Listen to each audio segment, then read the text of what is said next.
Good day to you guys. What's going on? What's going on?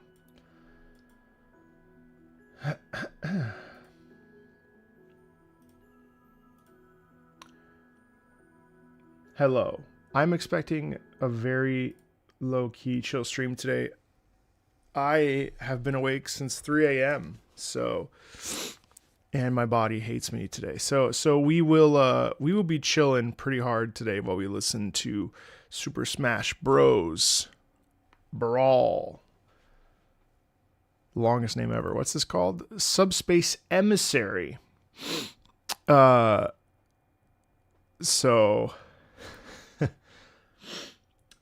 game plan is to just crash through the soundtrack. I'm really excited. Obviously, we have selections.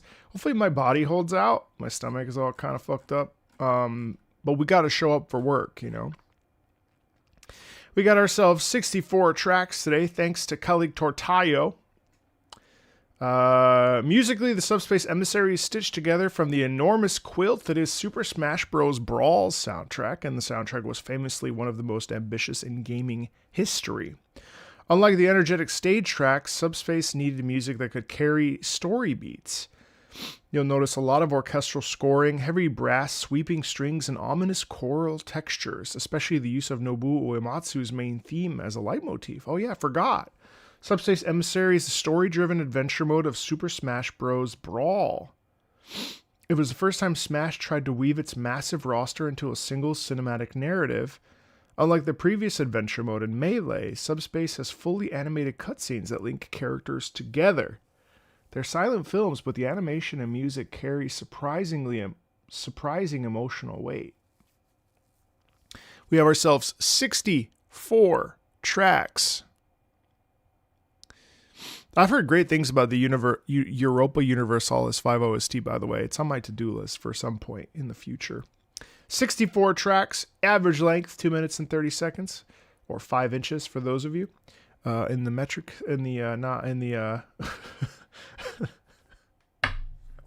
total length 2 hours and 39 minutes. Afterwards, depending on how I feel, we will be popping over to Where Winds Meet. My obsession closing in on 30 hours on that sucker. Let's get started. What's up? Main menu remix.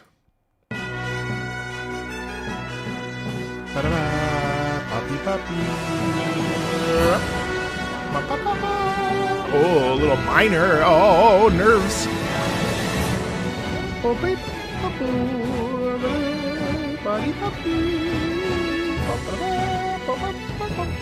Classic.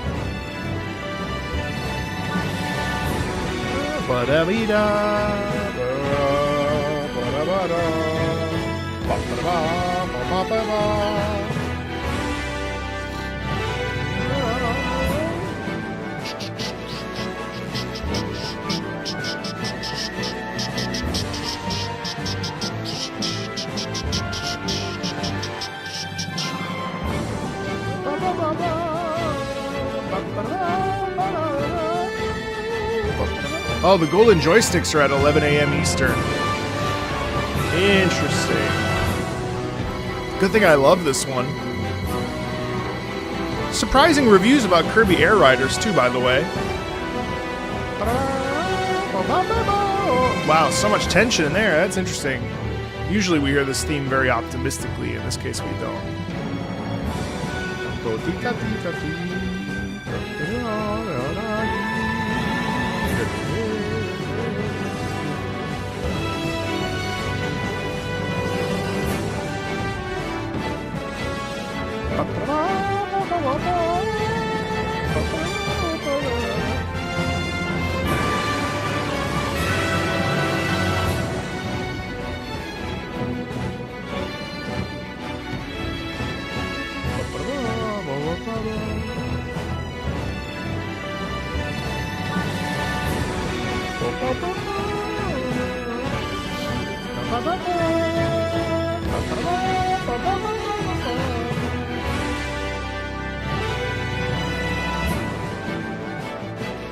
Alright, massive loop there. Menu 1. Yo, what's up, Voxel? Oh my god, that's cool. Za-di-da-di-da-da-dee. Ah-dee-ma-ma. Ee-oo. Da-da-dee-da-dee-da-dee.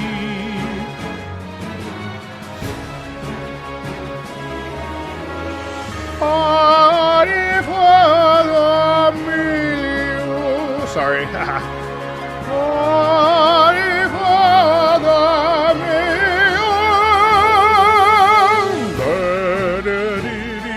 I love how energetic that is.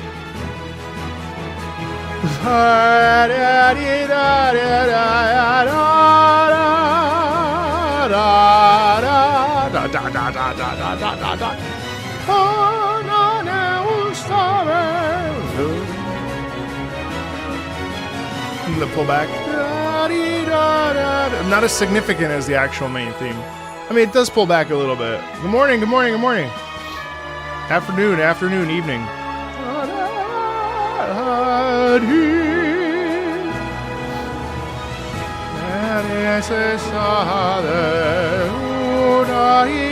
This is cool, you know, because it's the main theme, but it's just, I mean, almost identical.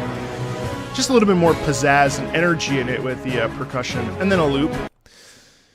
Music Airship Fortress. Good afternoon. What's up, you guys? Good to see ya. Music Air Force Fortress.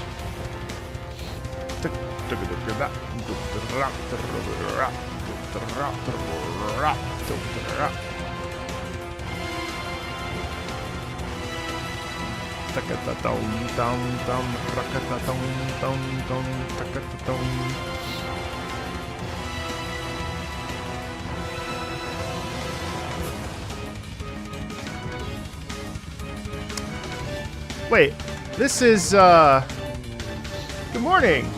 This is a remix.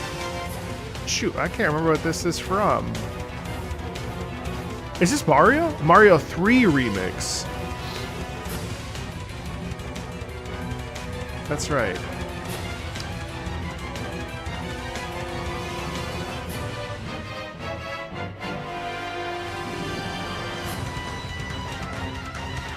Hey yo. Da da da da.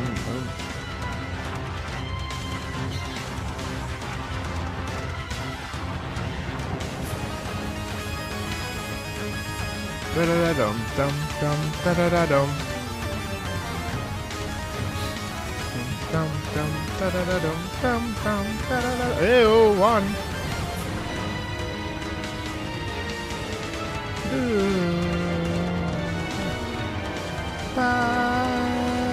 So much danger in that sound.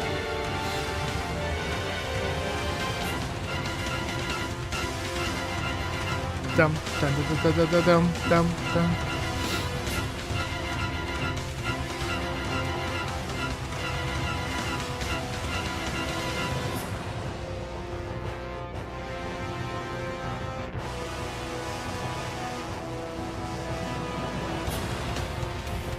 It's a little quiet.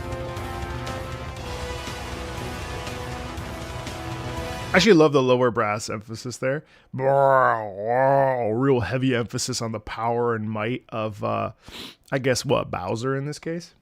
Adventure map. It immediately has Zelda energy to it.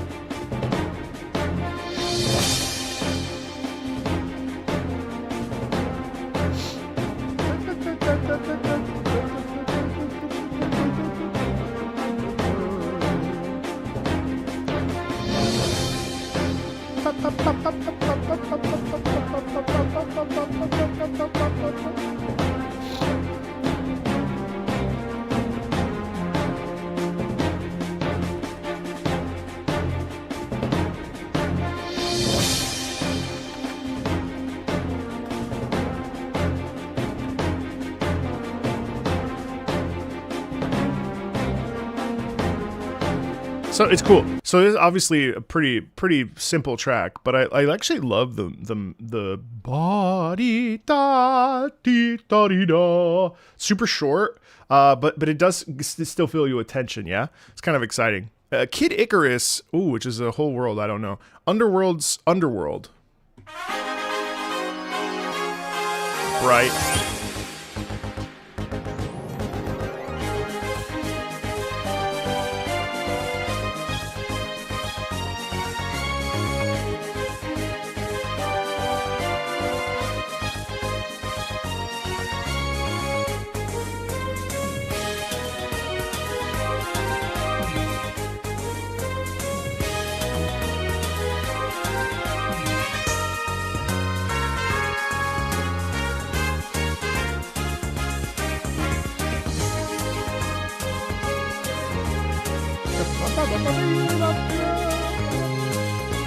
It's interesting how it's called Underworld, but it's still like extremely bright and peppy, isn't it?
It's interesting how, like,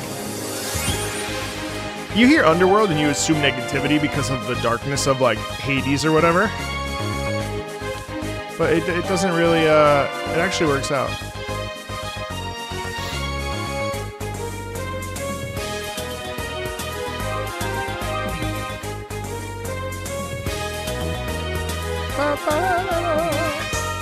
I like how playful it is. Well, so speaking of Kid Icarus, Skyworld Super Smash Skyworld. Yeah, it has a Pokemon sound for sure. Oh, that's cool. Skyworld with a sort of a slight desert aesthetic.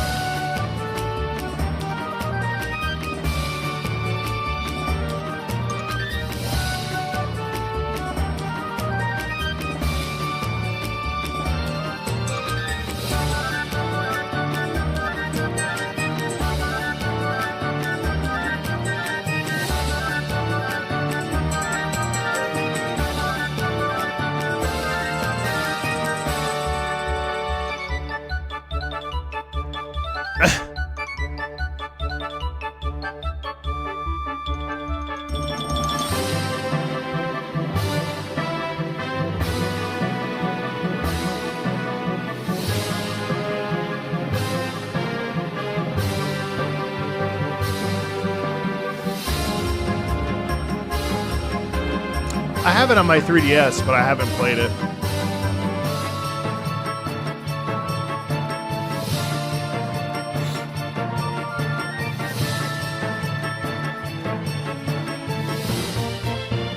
Oh.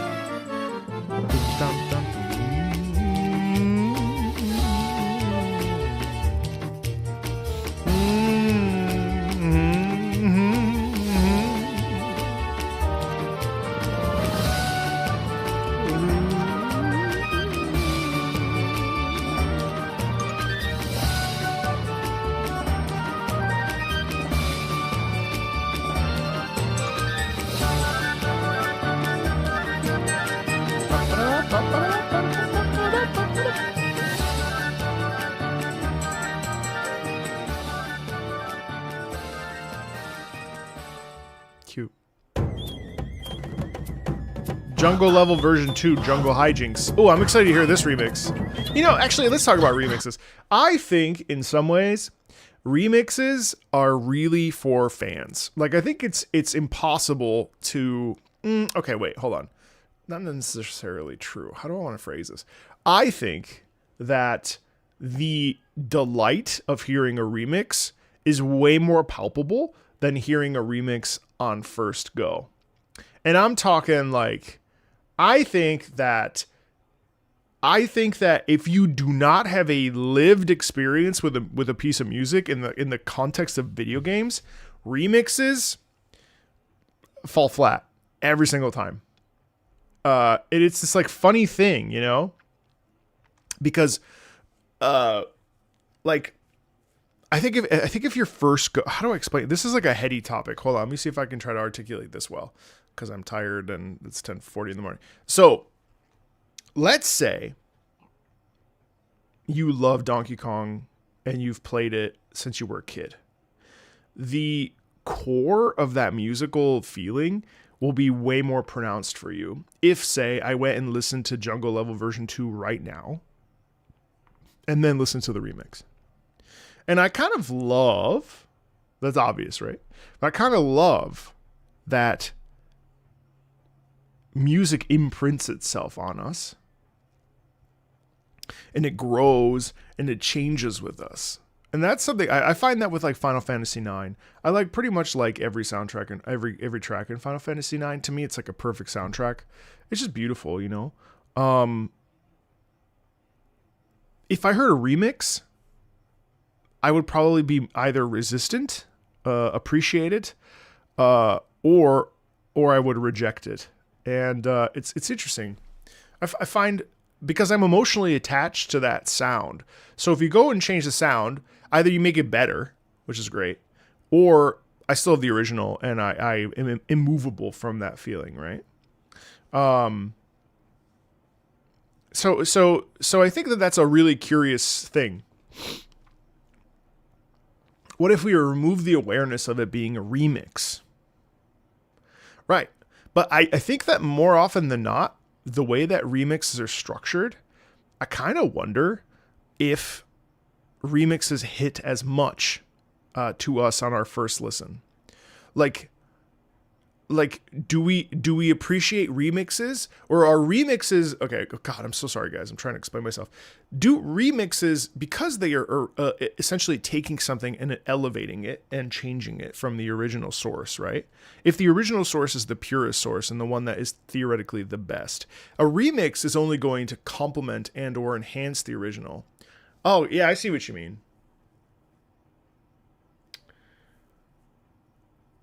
Yeah, I don't know. That's a great question. Because if that's your first time listen, if your first song you ever listen to is the remix, you have no frame of reference for the original. Does that mean that you automatically dislike the original? Moreover, I've been listening to a lot of the Tiberian Sons, and I actually prefer all of their renditions of the Ace Combat tracks to the originals, even though the originals are things that I love, right? But like I much prefer the remixes. And when I go back and listen to the originals, they feel stale. Probably not a good sign. This is from Tropical Freeze.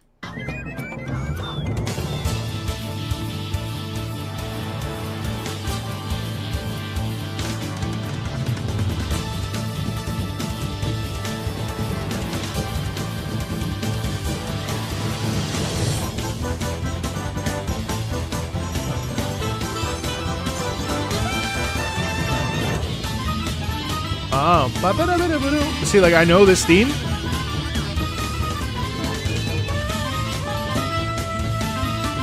Hey, Haywire, what's up?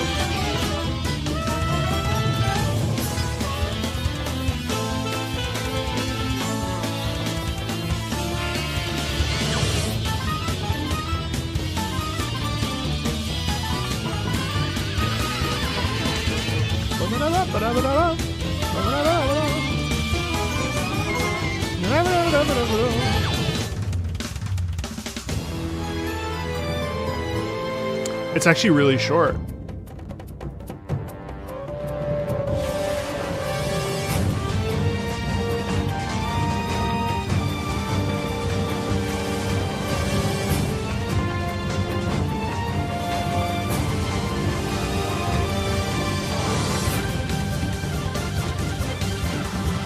Oh, no, it's not.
Oh, this is an OG.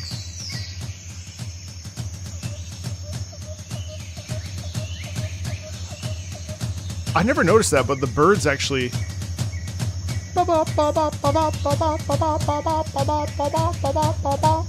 That's cool.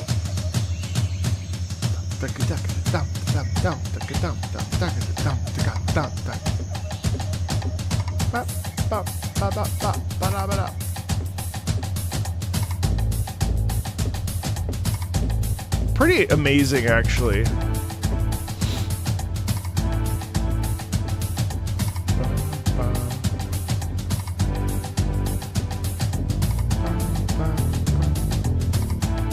So this takes the original source material, just expands on it slightly.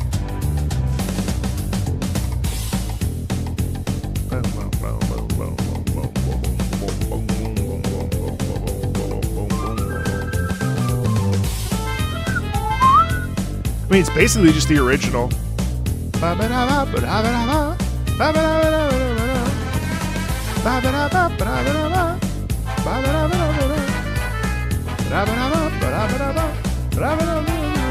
Oh, see, so it's slightly verified.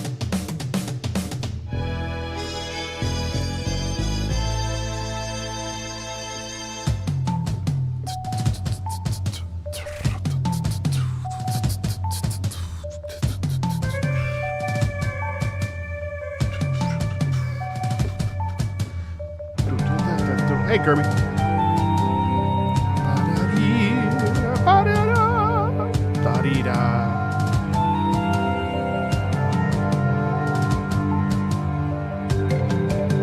Oh.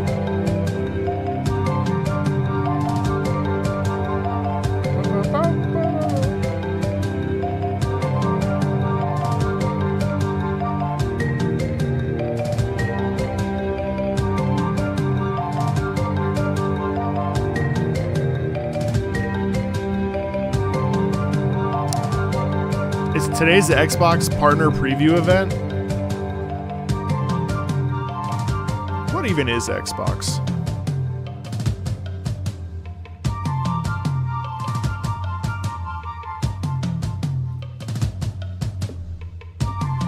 Huh, the slowed down portion is so interesting.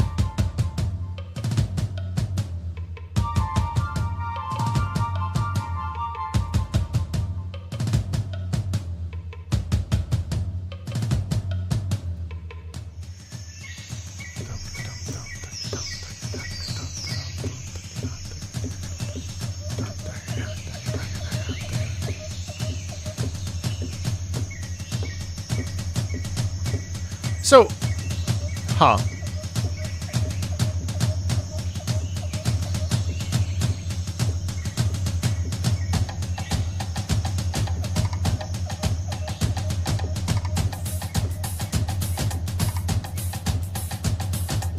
Boom, boom, boom, boom, boom, boom, boom.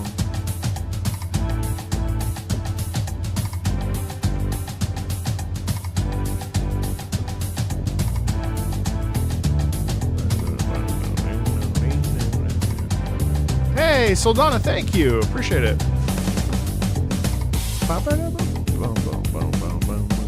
We'll listen to the whole thing. This is fun.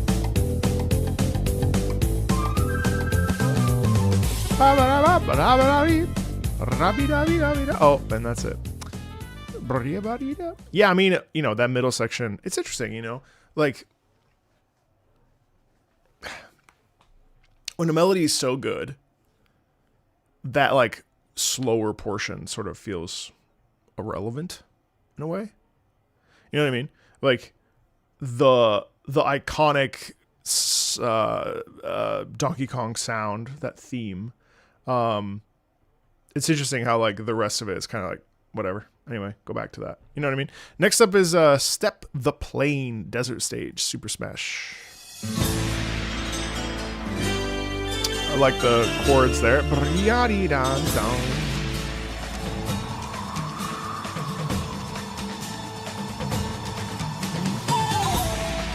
Huh?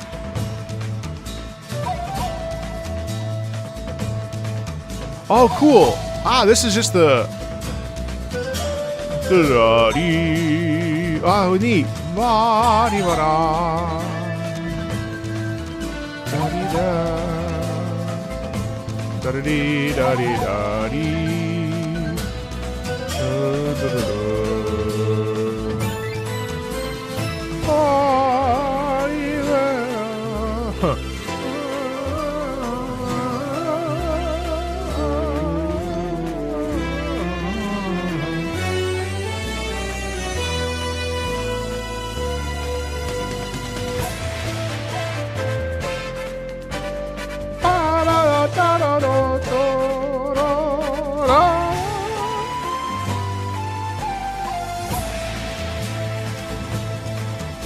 Oh, hey, Alec. Oh, yeah, thank you. I'm glad.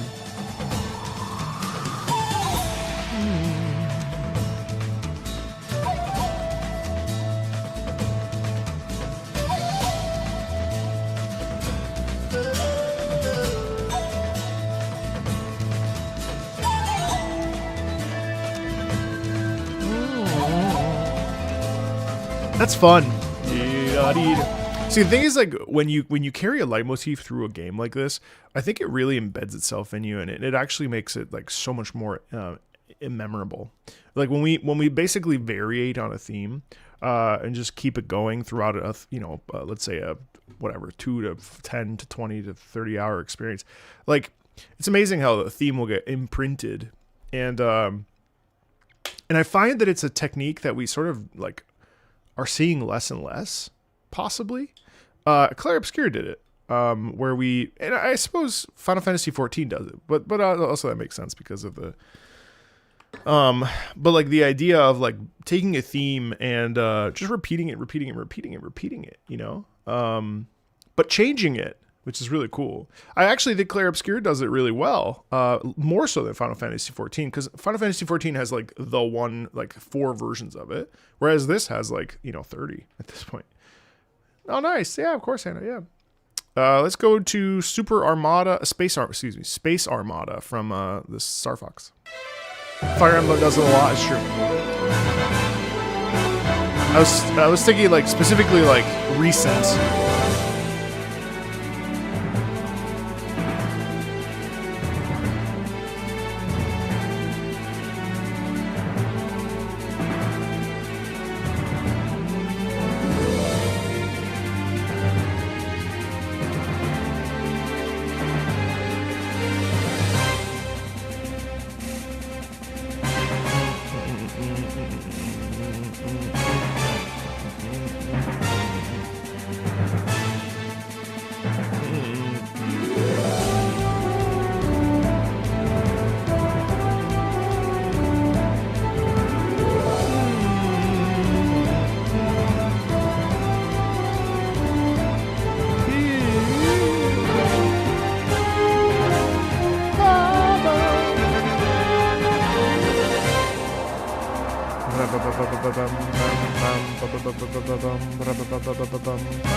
Yeah, that's cool. You know, I really like that.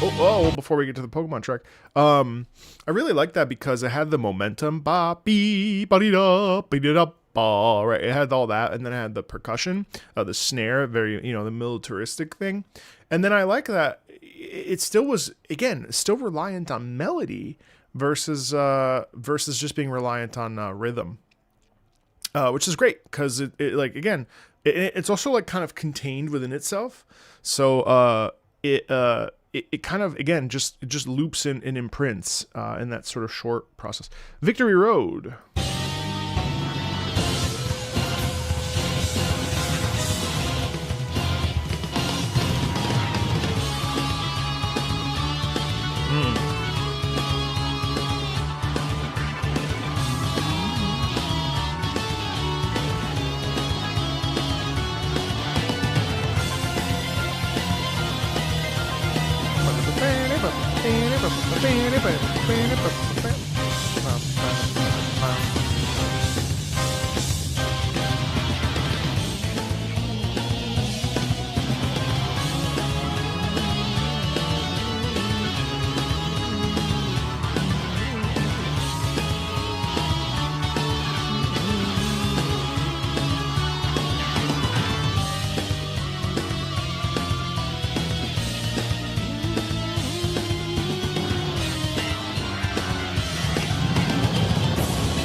Oh yeah, it's a great theme.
Yeah, what a banger, right? So much energy in that. It's amazing. So Bramble Blast. Oh, this is the Sticker Bush Symphony remix. Okay, we're going to be doing some talking with this one.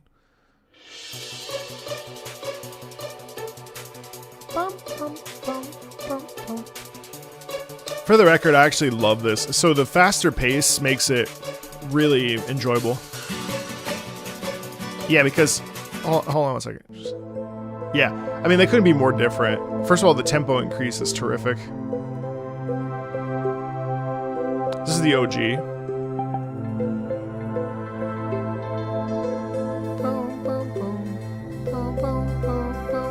I mean, and this is like a gem, right? Like beloved.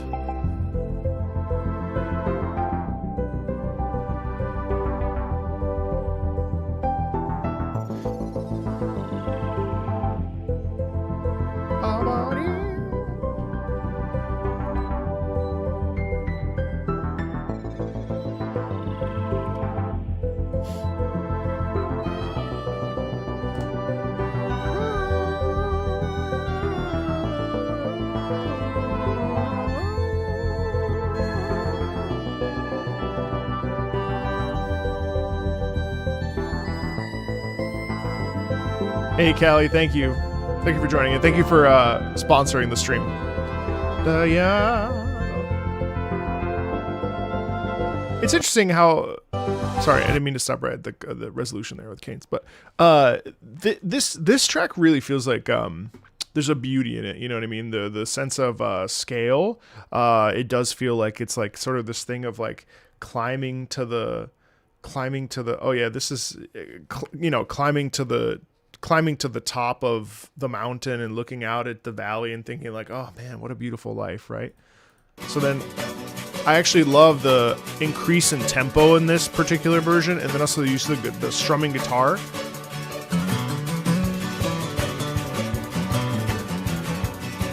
It's a great remix. In some ways, I actually think that this trumps the original.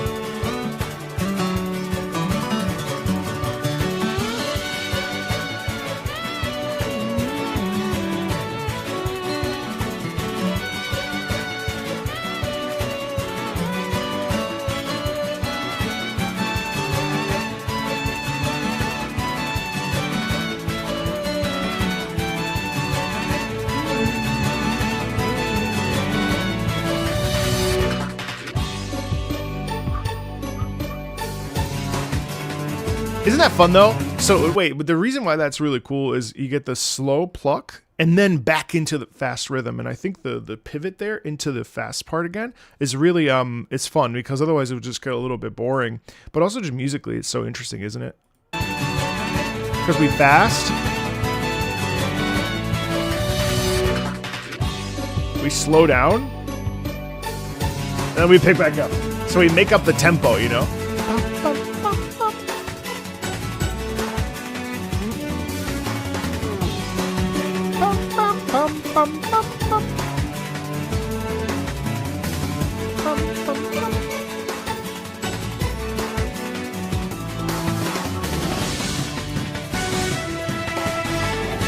And we expand a bit.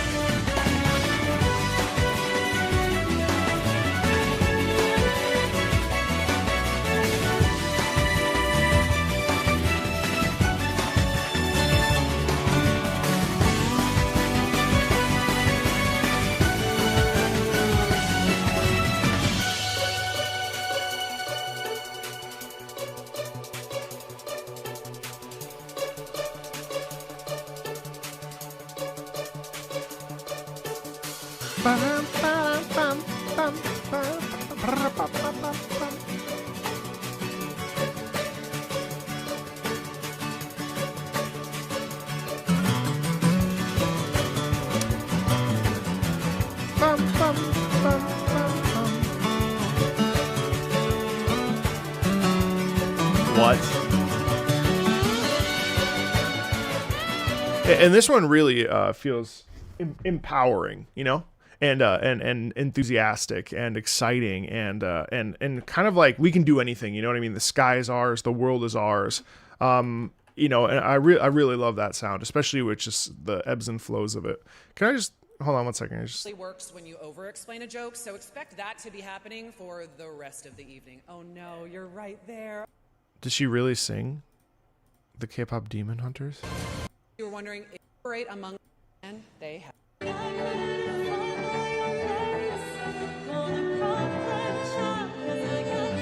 That's not her. That's Amelia Jones. Why are they?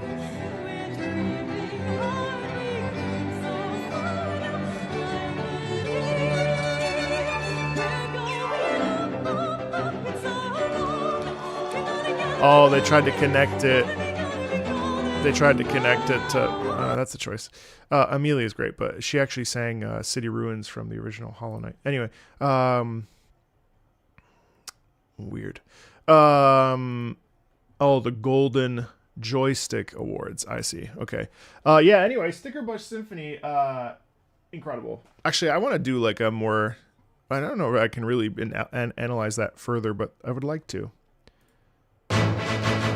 Battle for Storm Hill.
I'm really as I like get my music taste sort of changes, and I get a little bit more like in hip with like what I really like and don't like.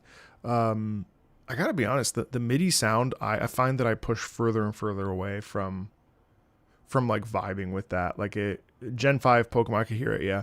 Like the more I hear things, the more like this very blatant MIDI sound actually like is probably my least favorite era of video game music. Like I think I would rather I think I would take 8-bit 16-bit is so unique in the way in like the electronic aspects. The MIDI sound, like the pure MIDI, it's so it like so badly wants to be like fully orchestrated or like with better instrumentation with VST. And so because we don't have that, it has that real tinny sound. Obviously not all MIDI's that way, but in particular, I find myself sort of my ear gets as I do this more and more. I pull further and further away from it, which is interesting. Yeah, obviously like very marchy. There's in a lot of ways there's not much to say there. I do think it's interesting that the trumpets ba ba da ba dee, a lot of sharp accents, sort of dotted quarters there, taking us into the ba da ba dee ba da da da dee da dum da do rum. Obviously it's a battle for Storm Hill, so that's what it sounds like. All right, King K. Rool ship deck. Oh yeah, the classic. Yeah.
I actually like the kind of.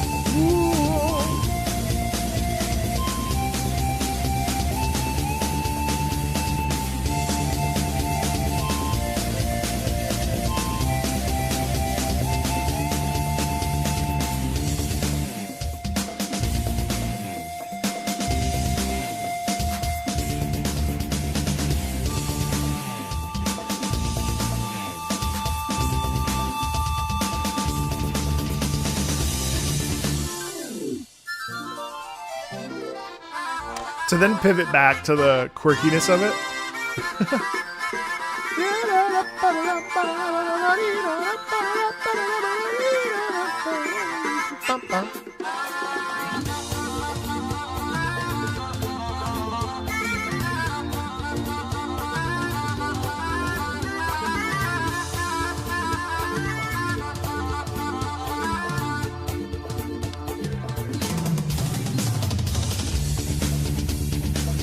And I think in a lot of ways, like I think it's like King K. Rool desperately wants to be taken seriously, but then when you hear the playful tone there, ba-da-da-ba-da-ba-dum-bum-bum, it's like, all right, buddy, sit down. Like you're not you're not that guy. You know what I mean? But it's funny how he very much wants to be that guy, and I find that just extremely comical. Porky's theme. Who's Porky?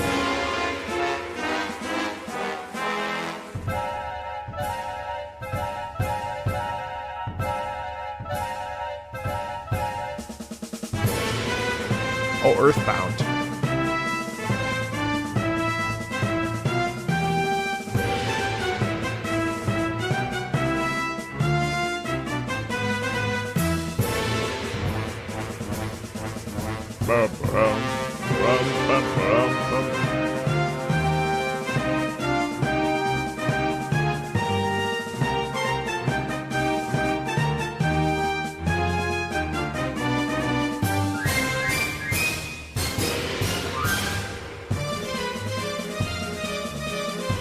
Oh wow, it shifts into this waltz.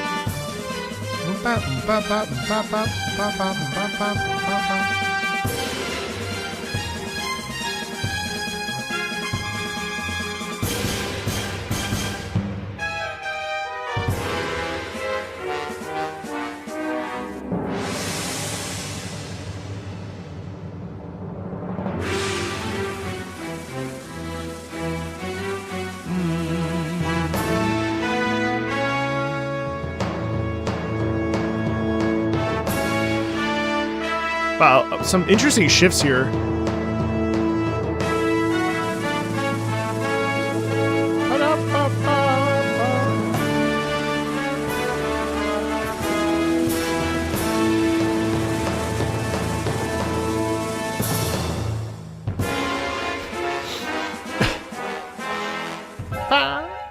This is...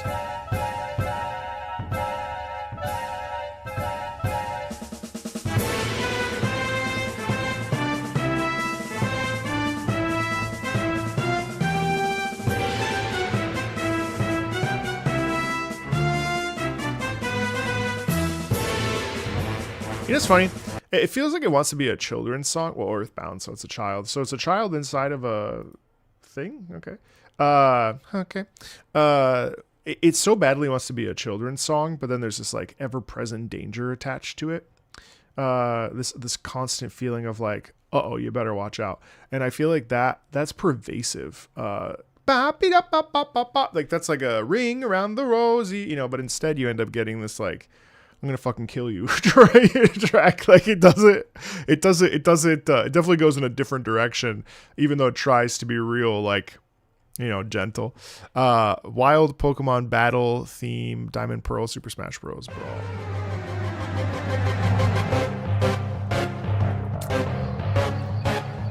I actually love the...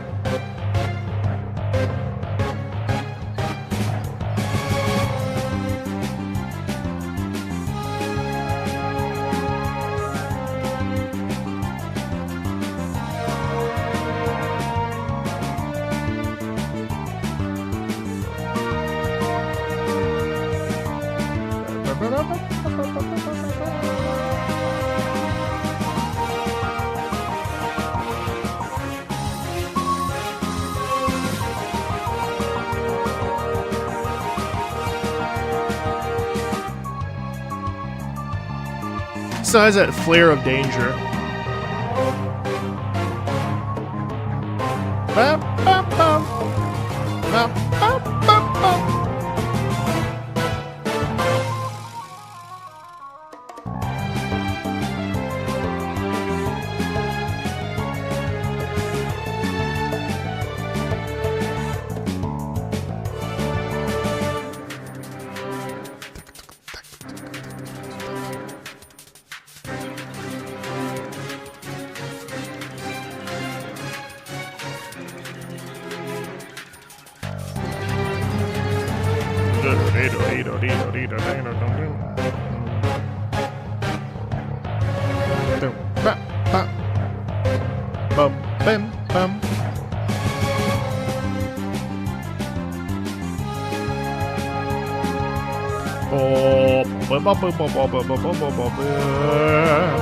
Oh, swell there.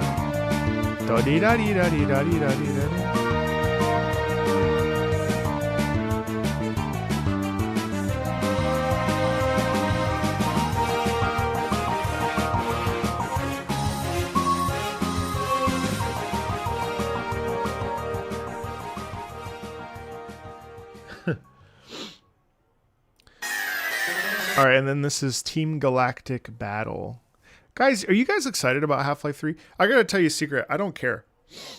Like, sorry, I'm about to sneeze. Like, I played Half-Life 1, like, in 1998. It was good. I don't even think I finished it back then. Half-Life 2 was enjoyable, but, like, it didn't, like, change my life. You don't even know what Half-Life is? How old are you? You're 26. You should know what Half-Life is, buddy. But like, just drop Half-Life 3. Like, I want to see people excited. You know, like I don't care. Like, it's great that it'll come out. I hope it does. I hope they drop the trailer. Like just drop it. Like I don't need. I don't know. Just drop it. I'm ready. Just people want to be excited about it. Anyway, Team Galactic. Got that spinny out.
Oh, thank you.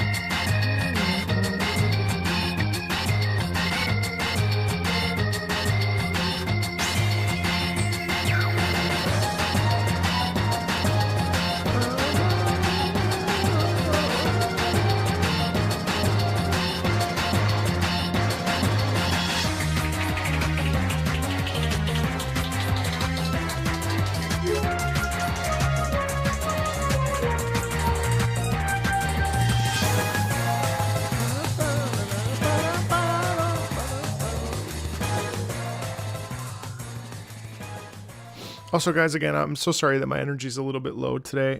Callie, if you're here, especially, I do ask for your forgiveness. I'm trying to be engaging.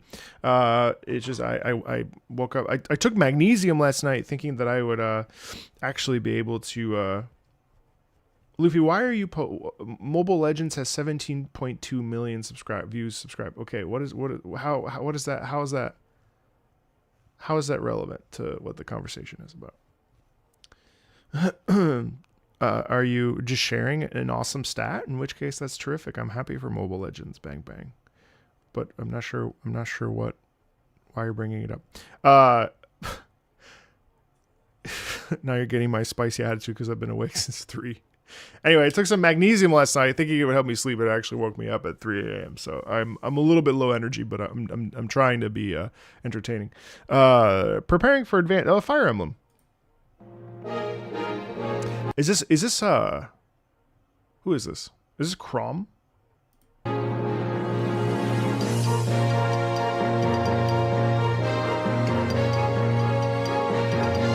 Marth.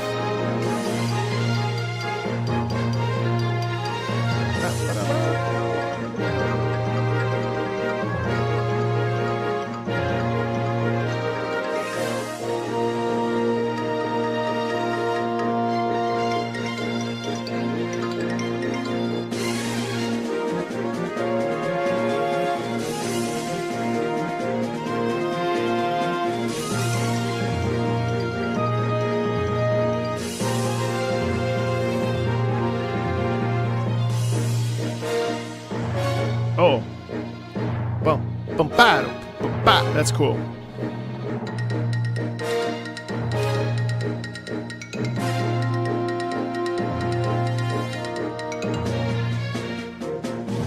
Yeah, Solaris, we hit it a while ago. About 10 minutes ago. Da-dee-dee-da. Da-da-dee-da. Dee-da-dee-da.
Yeah, I enjoyed the epicness of that. I think it kind of, I guess there was a little bit of that Fire Emblem, like a Fire Emblem sort of motif, maybe from whatever Fire Emblem this was in. But this one was a little repetitive. I was hoping for more of that, the like energy of Awakening in some ways. But I suppose if it's a GBA Fire Emblem game, that makes sense, which is why it's the way it is. Attack.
I love how we're still able to really showcase danger in that.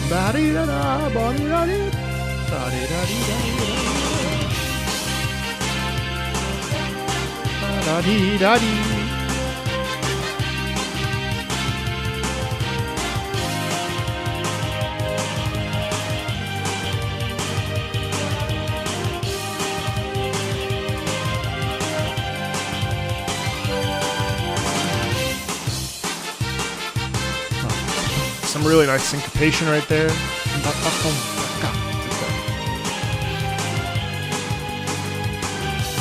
Nice. Excellent rhythm in the lower portion there.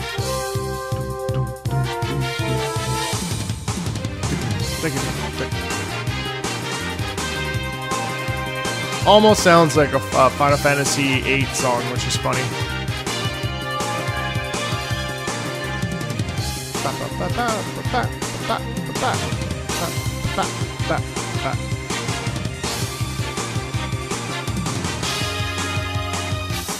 Hey Haku, what's up?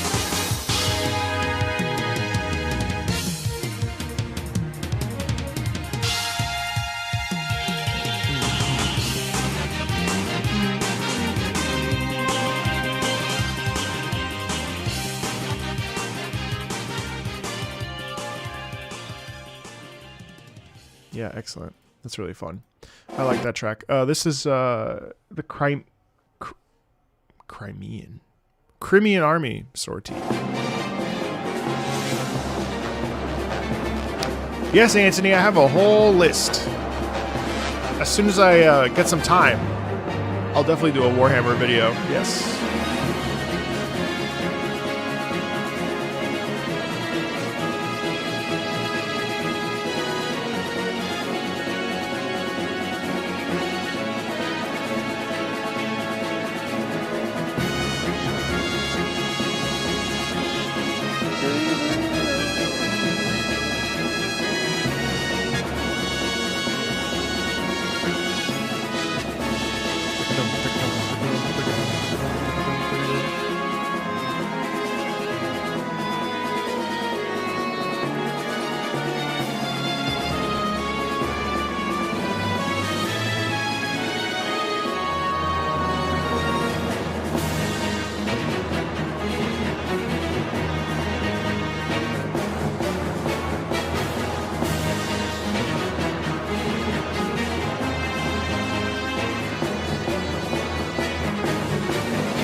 Random quiet part here.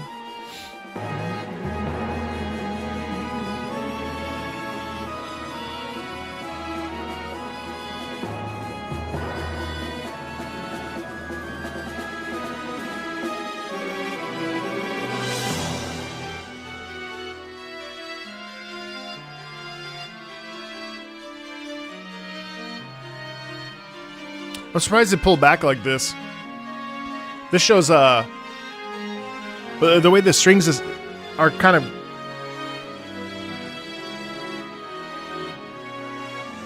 It's interesting how it's the sound of betrayal. And then here the sadness of said betrayal, right?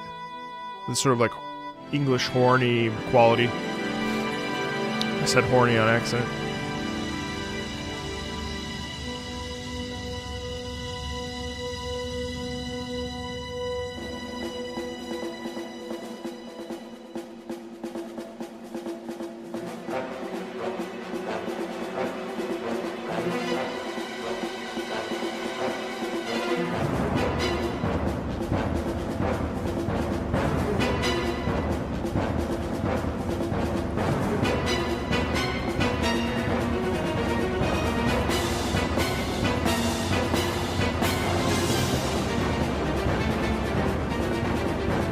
I said way worse than horny on my chat.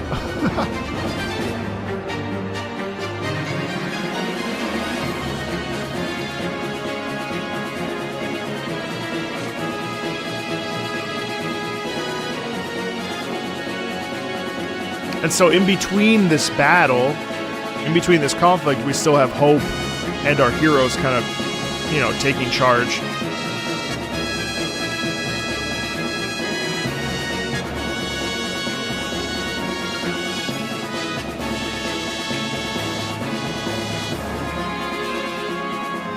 All right, let's check out Ike's theme.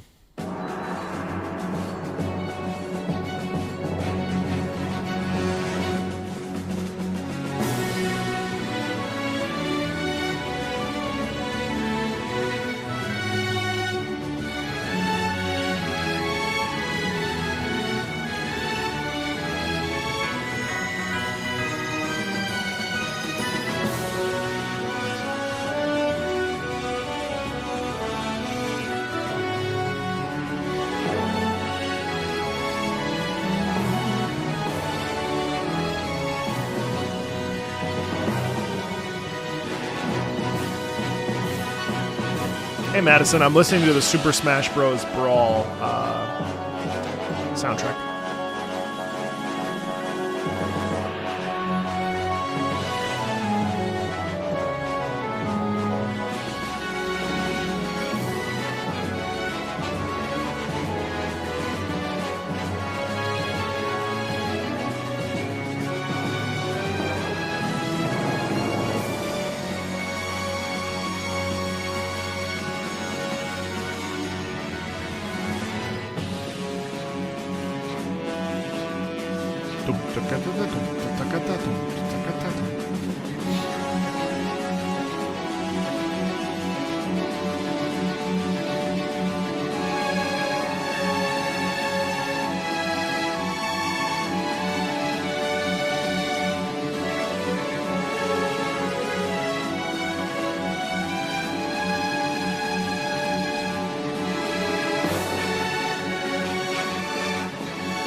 So it's interesting how this little corner, this little motif is really fun to me because it this gives way, I think, to Ike is a hero among heroes, right? Like as paragon good as one could imagine, especially when you hear this sort of like the royal responsibility and duty and choices that Ike gives and chooses to, like the decisions she chooses to make.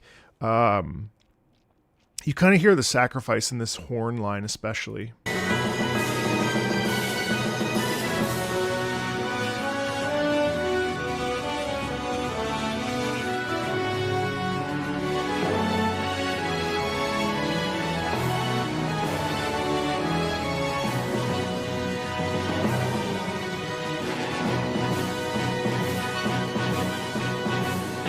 Yeah, when I say regality, I don't mean like a knightly sort of person, like in like a court or like a position of like power with a king and stuff. What I mean to say is that like he himself has honor and knightly duty and responsibility. You know what I mean? Which was just neat because you hear it in the horns and obviously the momentum and stuff. There's a lot of gumption and sort of right thought. You know what I mean? Which is cool. All right. The title of Legend of Zelda main theme remix.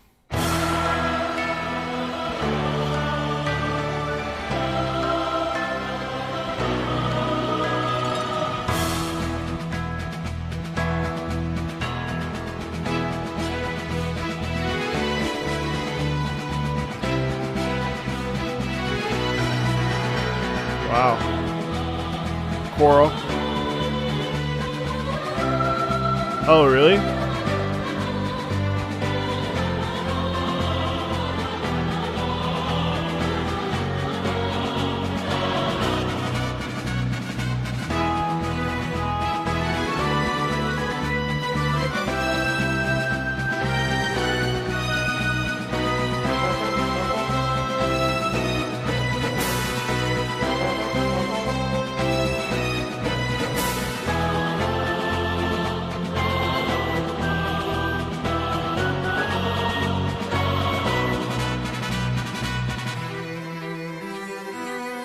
Good morning.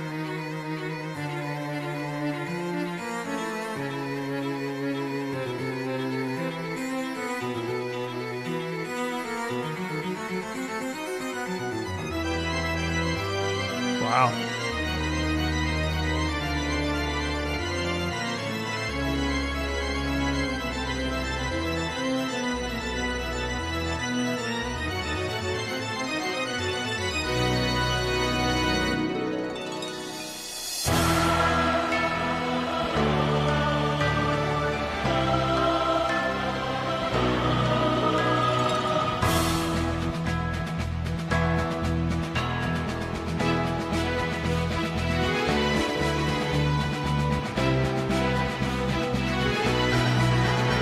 Wow.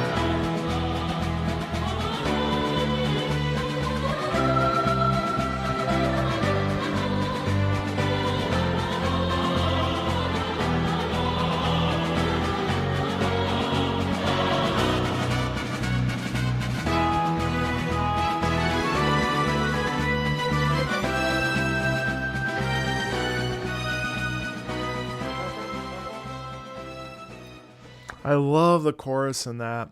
I also love the just the real strength in the piano, especially in the lower registers and stuff. It's just amazing. Every main theme from each Zelda game ranked. Oh, that's a good one. Thanks, Hillian. Yeah, I will write that down. Every main Zelda theme ranked. Bro, my brain is so cooked. Like you don't know how hard it is to come up with ideas.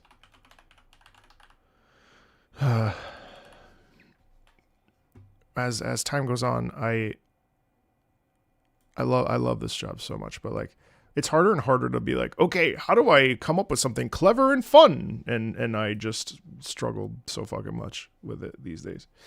All right, Hidden Mountain.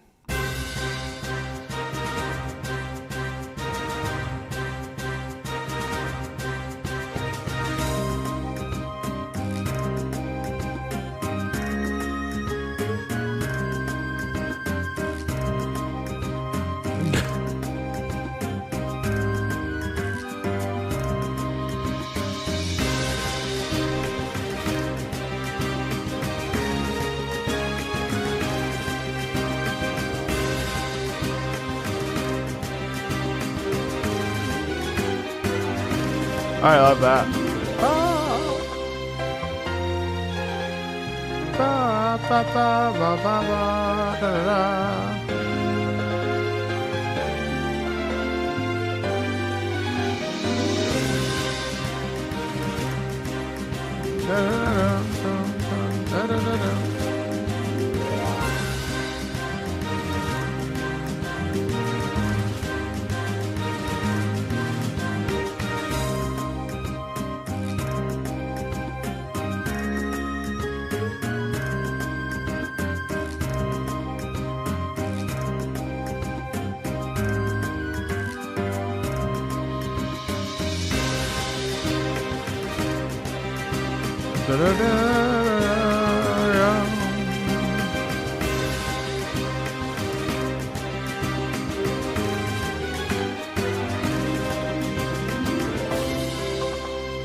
Yeah. You know, it's funny because it really is actually extremely enthusiastic, you know. Obviously the rhythm is there that kind of propels it into danger, but overall though, it has like a kind of joviality to it. Like it doesn't really feel too bleak, does it? Which is kind of funny. It is very, very, very I love the Spanish flair to it, which I suppose that's where the danger is, like a little bit of like the dance there. But overall, like it's much more enjoyable than not. Opening menu, Metroid Prime. In the reaches of space, below the surface of planet Zegas, Samus Aran faced the space pirates. She destroyed their operation, wiped out the parasites called Metroids, and defeated Mother Brain. But the pirates were far from finished.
You know what's weird? The motif, I was just thinking about this. I started watching Mob Psycho 100 yesterday on patreon.com/Marco Meatball.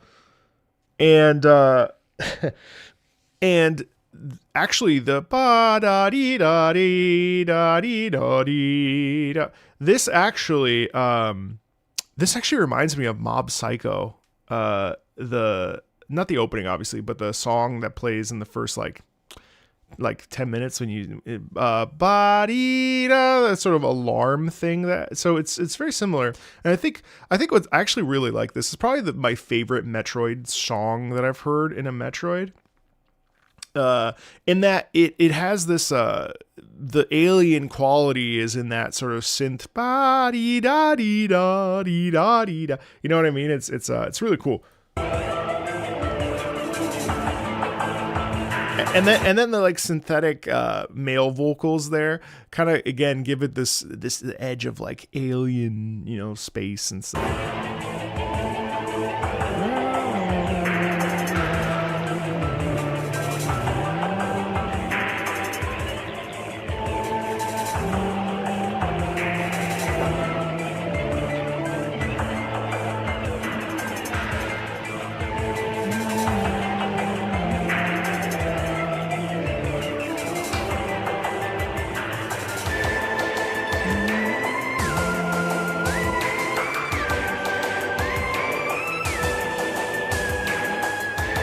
But it's like such a space sound.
Yeah.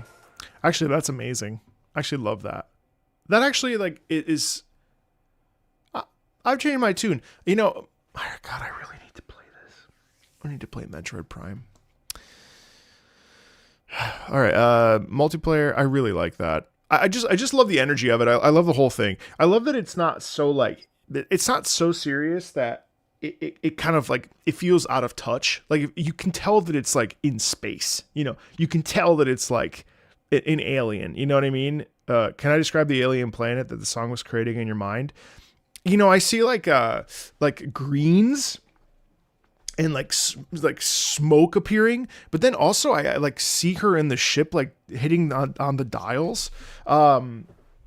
It's cool. Yeah, I own it. I own it. And I it's not like a poison planet, but there's like bubbles and like, you know, sort of this like, yeah, it's very much like, kind of wandering around like, what the fuck, you know what I mean? Or I don't know. Like it's cool.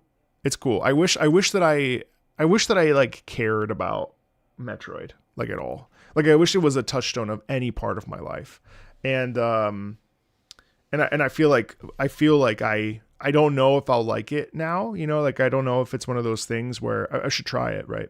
But like I don't know if I will have any attachment to it because it just wasn't a part of my lexicon at all, like at all. I didn't even know what Samus was. I mean, I obviously now I know, but like I don't think I ever like clocked Samus. Probably in high school, you know, probably like some I don't know, some discussion on like, I don't know, game facts or you know, Nintendo Power or something that I saw. Yeah. Multiplayer Metroid Prime 2.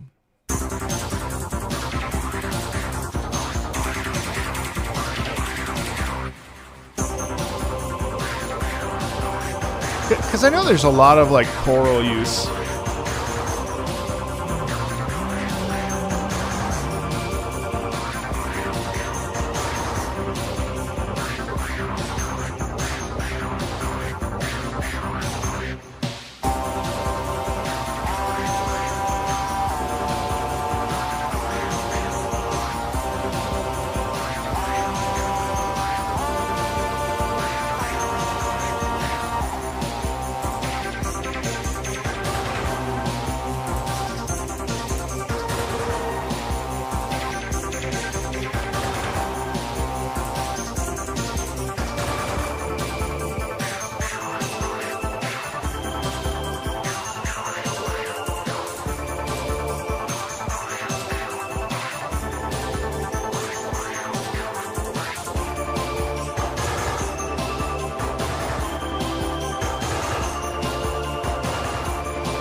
So obviously the increase is there in ba ba ba ba ba, sort of chromatic increases showcase tension. Overall, the piece, I'm not crazy about this at all. But I also like the disc scratch, which I think lends itself to a sense of like total distress.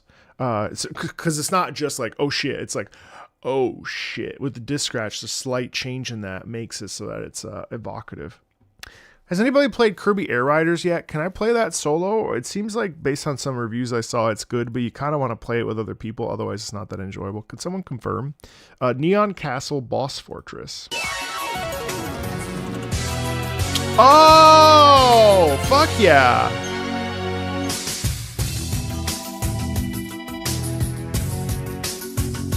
Oh my god, I did not know they remixed this.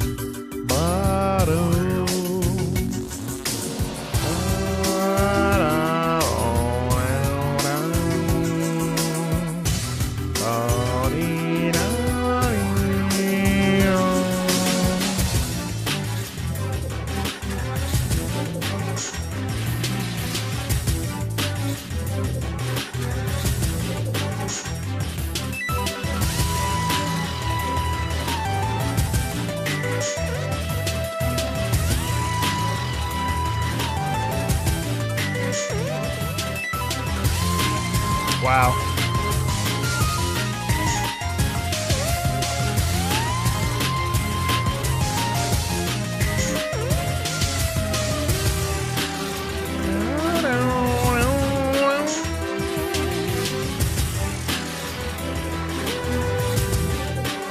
You can play solo.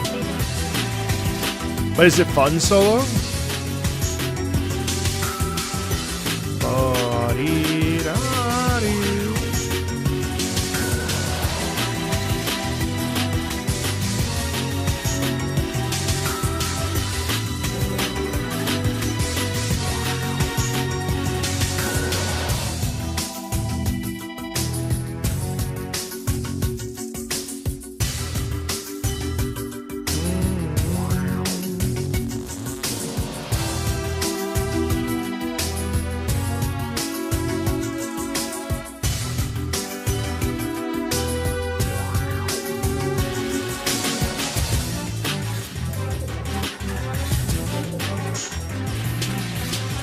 Like I wonder if someone who didn't, like, I just was playing this the castle theme, we were just experiencing this with my wife for the first time. Fun fact, my wife is insanely fucking good at Super Mario World. I am literally sitting there like raging, and she's like clearing every level, and she's like, you gotta get the star, babe, you gotta get the star. And I'm like, what the fuck are you talking about? I don't know where the red switch is. She's like, oh, it's over here. Had no idea. I married a gamer girl, but like deeply suppressed. We did play Dispatch first episode yesterday. She liked it. They're announcing Best OST right now.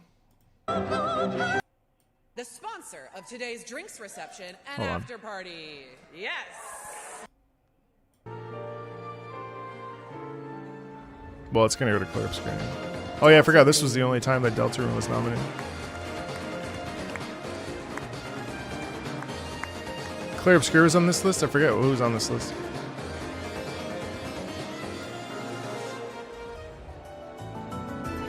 Oh, I'd love it if Austin won. What a nice game this was. 5 hours, short and sweet. Never really overstayed its welcome. I don't know that it's necessarily memorable, but... I've always wanted to do this. And the winner is... Clair Obscur. Please welcome Sandfall Interactive to the stage.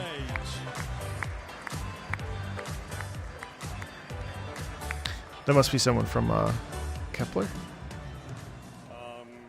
Good evening again. Lorient is not going to be. Lorient and Alice will not attend this evening, but I am going to deliver their thank you speech. That's French. So I'd like to take this moment to send a profound thank you to all the players and listeners who welcomed the game and our music into their lives. Sharing the universe of Clair Obscur with you is a childlike joy that I will carry and cherish into every tomorrow. I'm filled with gratitude and joy for having the chance to feel this special bond with you. I also want to thank from the bottom of my heart all the friends and loved ones who have shared this adventure hand in hand with me. I feel lucky to live this journey with all of you. Normally, this would be the moment where I try to end on a final line, but I have to admit that trying to write a closing sentence from a distance feels a bit like trying to make a ricochet without holding the stone. So in the wise words of our cutest companion, merci les amis. Thanks so much. Okay, cool. Well, no surprise there.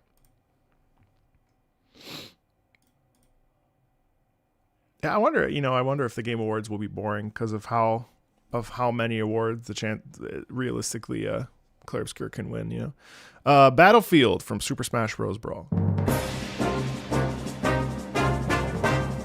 You never heard of Clair Obscur?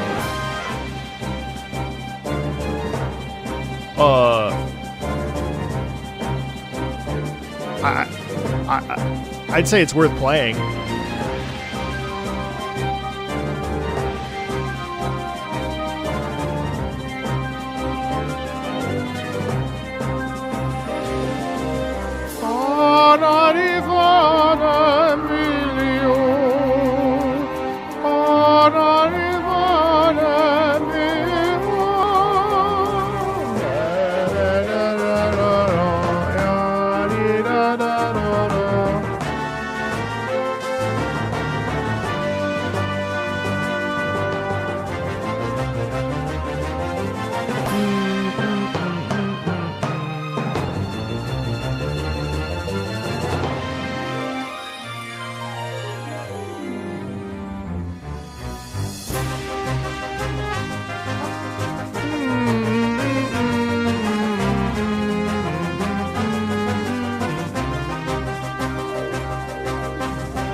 It's an RPG.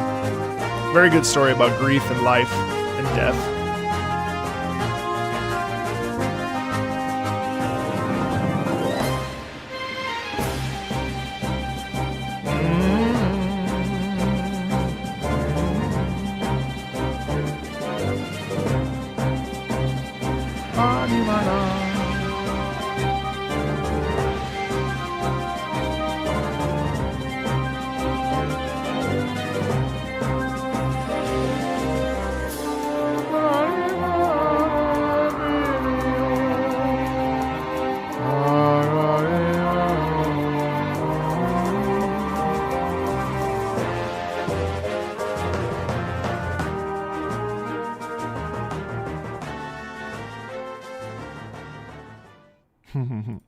I love how fast that was. So even though we retain the the brawl like quality of like, you know, embodying power and strength and like this mashup of heroes, even though it's fast, it's still heroic and it still showcases you know, sort of determination and strength, and like, I don't know, it's kind of exciting. Shep Step the Cave done. Okay.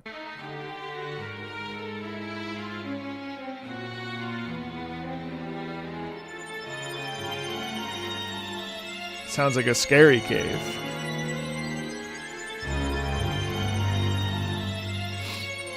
Oh no.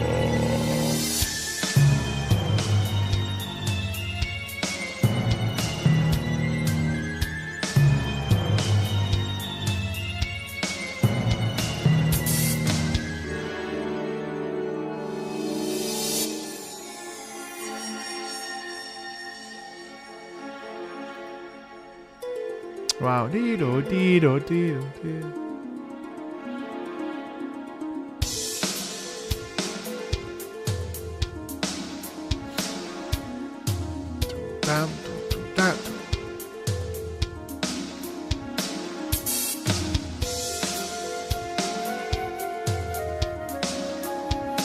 Oh, wow, cool.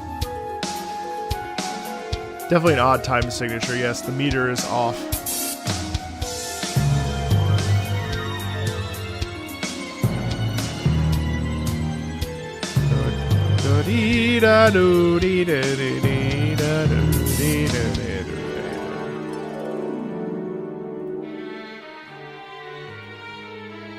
Da da do da dee da dee da dee da da dee da dee.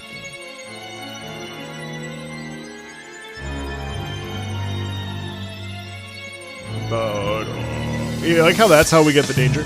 Dee dee dee do.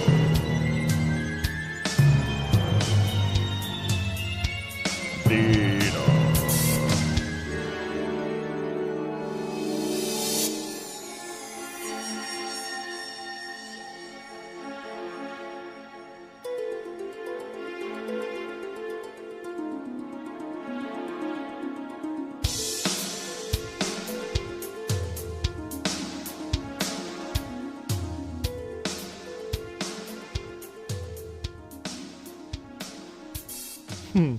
I like how dangerous that was. Glizzy Des. Oh no, Gritzy Des.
Do you guys like desert kind of themes? I mean, obviously this is an older soundtrack, but like, do we feel like I rarely see desert music not be this?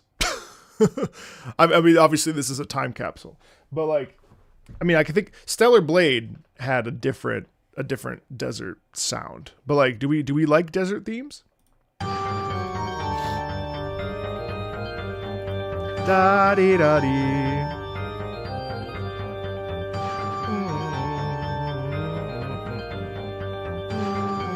You know what? Fire Emblem Engage had a very good desert theme.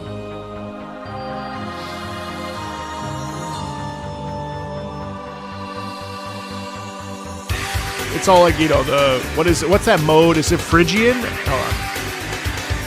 This one has it too, though.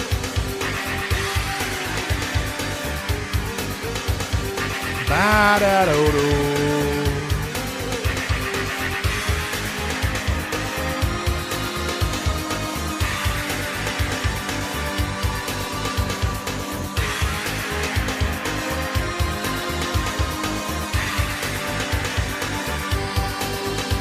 The Phrygian dominant, that's right. Bam!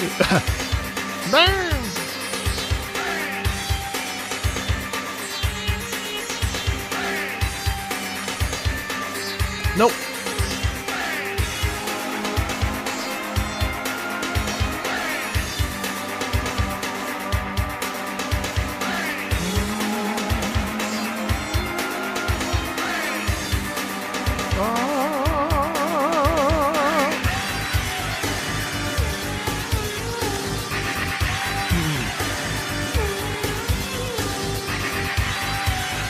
called Phrygia with a major third. Yeah, this one's a banger. You know what's funny is I've actually, God, I never liked music theory. I failed my first year of music theory. Oh my God, Marco Meatball failed music theory. Oh, thanks, Blue. You didn't have to do that. It was like, I wish Western trained composers actually listen to more Persian, Arabic, and Saharan music. There's a lot more variation out there. They're afraid to get too microtonal, right? Which is the whole like thing. Yeah, I know. You know what soundtrack this year was sort of desert Persian. Was the Prince of Persia, the Rogue Prince of Persia by Sabati. Unfortunately, I can't play any of it because of the fucking copyright. But the Rogue Prince of Persia probably had one of, if not like my top 5 soundtracks of the year. A phenomenal soundtrack. It will be winning a meatball-y. It will be winning a golden meatball.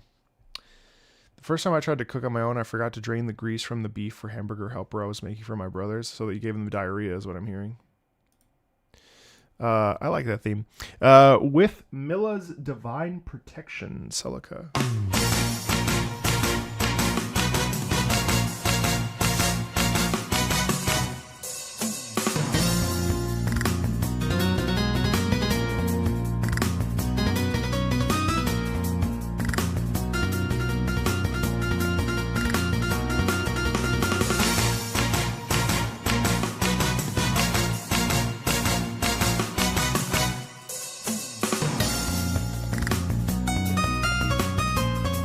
You know, something worth mentioning is how the sensuality in this kind of like Spanish flair right now. Now I would say in general this is kind of a bit of a generalization, but there's so much sensuality and implicit danger in this sound that I think does such a great job of building stress and building tension and building fear. You know what I mean? I really love this sound,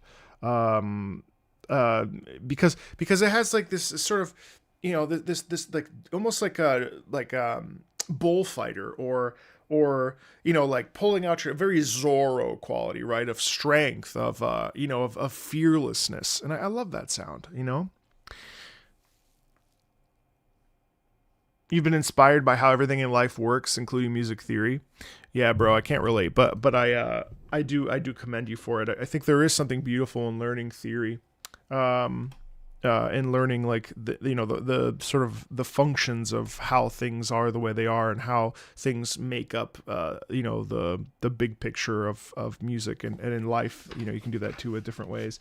I think for me, like one of the things about music that's interesting is that there are so many avenues one can go down. I've always was more interested and still am to this day in the performance aspects of it, which obviously is why I like talking about why the sounds feel the way they feel. Which is why I've always hesitated to say I was a theorist, because I'm not. When people say you're teaching me about music theory, I'm like, I am not teaching you about music theory. I do not like music theory. Now, obviously, its functions are important. But I'm much more interested in the personal connection we have with music and through playing the game experience or through listening to it as the years go on. And I'm curious to see how year 4 will go for Marco Meatball, the channel, not me, the person. In so much that as I shift away from reaction content and more into like gaming content at large, you know, how do we then extract those game experiences and put them in a separate context, or how do we connect to the games that we play and engage with that wonderful frosting that is the music. And I do think that as time has gone on, I think I've waffled on this perspective quite a bit, but I do believe that music is in Italian, it's a side dish. In Italian, you know, we would call it il contorno. The main dish, the main star of the show is, of course, the the meal, you know, the chicken, the steak, the whatever, you know, the tofu, whatever have you. And then around it is when we add all the other options. But the gameplay part is the key. And then obviously the thing that makes it art is then the complete meal as an experience, right? So I think oftentimes gamers get really distracted by, I'm playing a video game. I'm playing a game. And it's like, yes, but we want to make sure that we're highlighting the different parts of this, you know, the sound design, the gameplay, the music, the if there's a story, the storytelling. And I think this applies for anything. It applies for art graders. It applies for Battlefield. It applies for, you know, whatever, like all of it. And I think too often we as gamers get kind of caught up in the, well, you know, I'm only playing, but I'm not. Are you consuming, or are you like sort of experiencing? Those two are very different, I think. And maybe experiencing is not the right word, but there's a big difference between consumption and experience, and a feeling of enjoyment. And I think, you know, look, life's hard. A lot of people don't have the mental capacity because they're just trying to take care of their family, or, you know, a lot of stressors. So like, who gives a shit about whether or not you're like consuming a piece of art? But I also think to an extent, consuming art and interpreting it as art can also connect us and relax us as well. So, you know, games are an interesting interesting intersection between doing and viewing and receiving and consuming, and, you know, what kind of player are you? And I find that discussion very interesting, which is why I love my job, because as I move further and further into you know, the new iteration of what Marco Meeple is, I try to reiterate on myself every 6 months, every year. You know, I never want to be kind of the same, which is why you don't see a lot of single reaction videos on the channel anymore, because I find that kind of boring at this point. We want to make sure that we're looking at art for art's sake, while also consuming it as gamers. Right? Like Battlefield 6 is a prime example of a game that most people are not going to sit there and view as an artistic vehicle for expression. But I actually think that Battlefield 6 is as artistic and as memorable as, you know, Clair Obscur is in the case of this year. Obviously, Clair Obscur has a narrative that touches on deeper things, but I don't think we should alienate, you know, this or that. Like GTA 6 has the potential to be an artistically fulfilling experience, not just because it will appeal to everybody or many people at a very wide scale, but also because it's art in its own way. And so I think it's my responsibility, and I would assume those of you that are engaging with this, to also consider, you know, that you also probably feel that games, whether it's Super Smash Bros. Brawl in this particular instance as we're listening to the soundtrack, or what have you, that there's still artistic merit to those experiences, even though the gameplay is ultimately king. And I find that endlessly fascinating. Yeah, so pretty cool. Hold on one tiny second. Charity stream raid. Hello? You're raiding? A YouTube raid?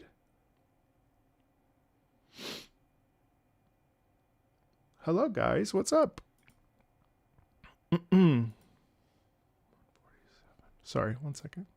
I appreciate so many of you hanging out with me, by the way. It's very nice of you. We're being raided. YouTube raid. I wish they did it better because it's so confusing. Thank you so much for the raid, especially from a charity stream.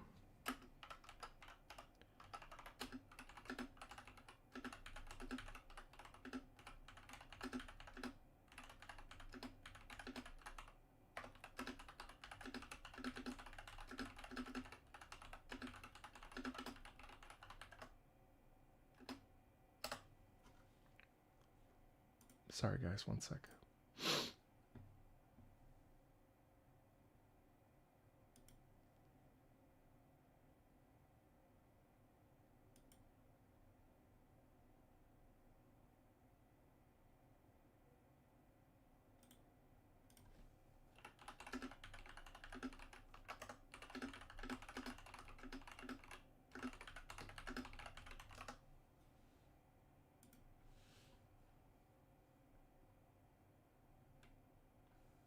All right, let's keep going.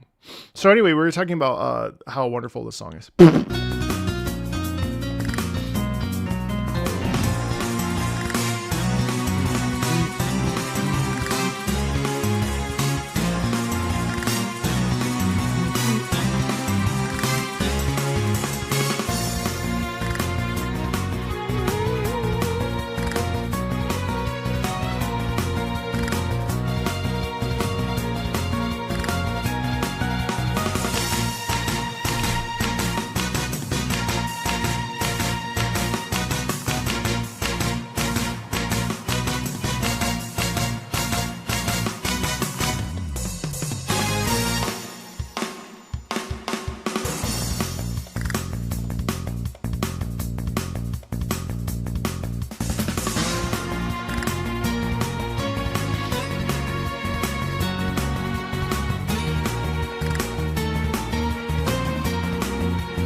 Wow, that's cool.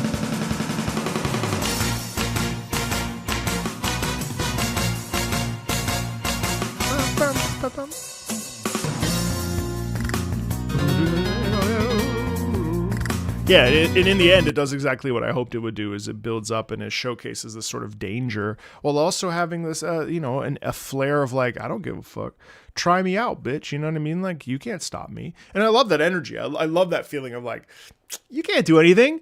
I am, whatever character from Fire Emblem. Like I have poise, I have elegance, I have grace, I have like, a positive attitude. You know what I mean? Like the energy of it is very like forward, which is cool. Boss battle theme song 1.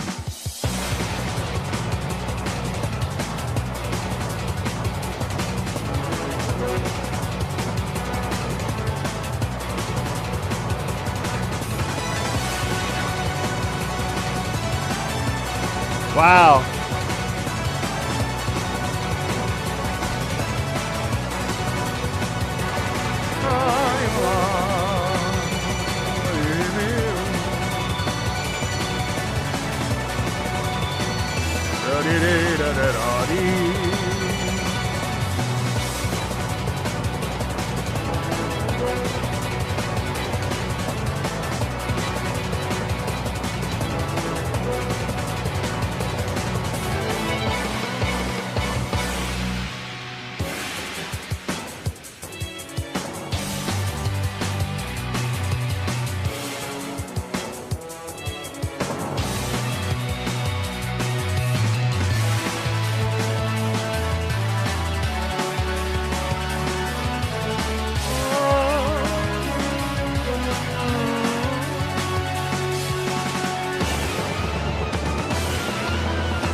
Yeah, it's so cool to hear this theme in different contexts and like which one works better, which one I like more, which one I like less. I'd say I like this one probably less than the others. It's just a bit noisy and busy. Although, I mean, obviously you hear the battle stuff, it's pretty obvious, but in case you don't pick up on it, just some of the swirling is really cool because it's like lobbing fireballs or doing some sort of a backflip or, some sort of a falcon punch or what have you. There's an energy in it that is, obviously super forward moving, which is cool.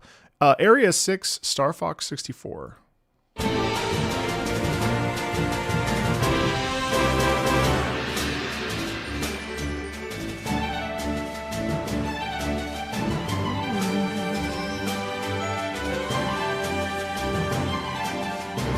Love the positive energy in this.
I really like the sort of joyful energy in that, which is interesting. You know what I mean? Like, again, Star Fox is another one that unfortunately really I missed the boat with, so I don't have a lot of frame of reference for why it's so beloved. I remember it at Blockbuster, like that's the vibe, you know. I don't really like have any connection to Blockbuster at all, or Star Fox, except for seeing it at Blockbuster. So that being said, I mean, it's interesting here how we have that kind of hope in the sound and that momentum in empowerment, which seems like a very key theme for the game. Yoshi's Island. Is this from ooh, wait. Now I have played Yoshi's Island.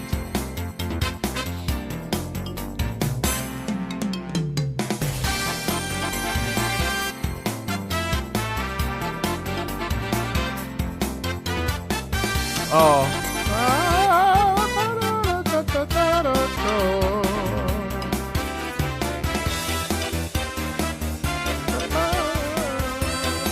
Man, this is so Yoshi, bro.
Absolutely love the harmonica sound in the background. It's just so emblematic of Yoshi's, like, the freedom of Yoshi as a character, as we've seen, like, sort of the evolution of Yoshi as time has gone on. You know, this bright.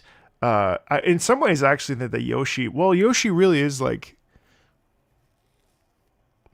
in some ways, like, the beloved pet of Mario. You know, like, the vibes are very, like, sweet and loving and protective, and it's just like he's just like a real Yoshi is a very happy dog, you know. Versus Parasite Queen Super Smash.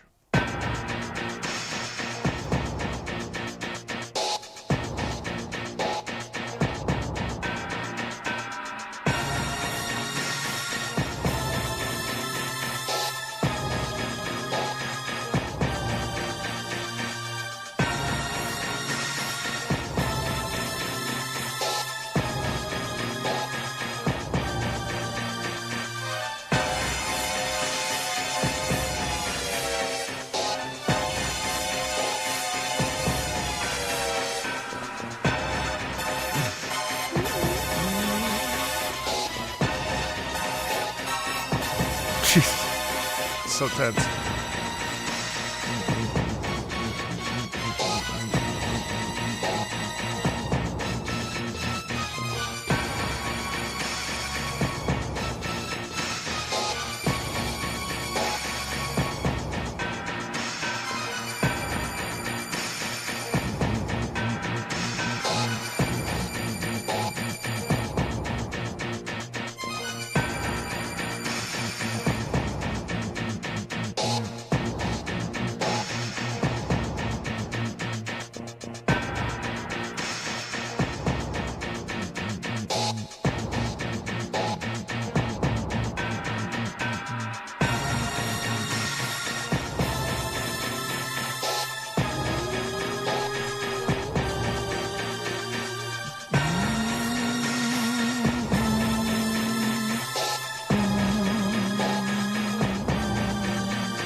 See, there too, I mean, you hear the fear and stuff. I don't think that's a very complex or very deep song per se, right?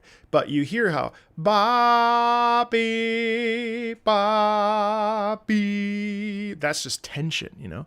And then you get that don don don don don don don don don don don don. You know, Sector 1.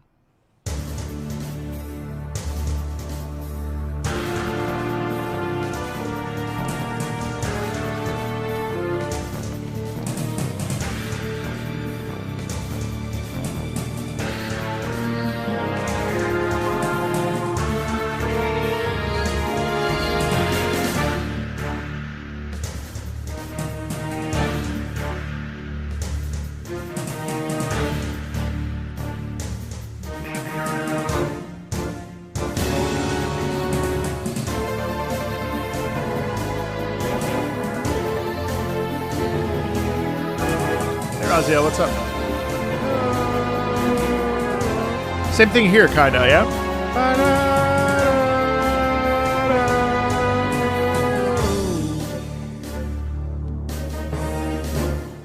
Just danger. Danger incarnate.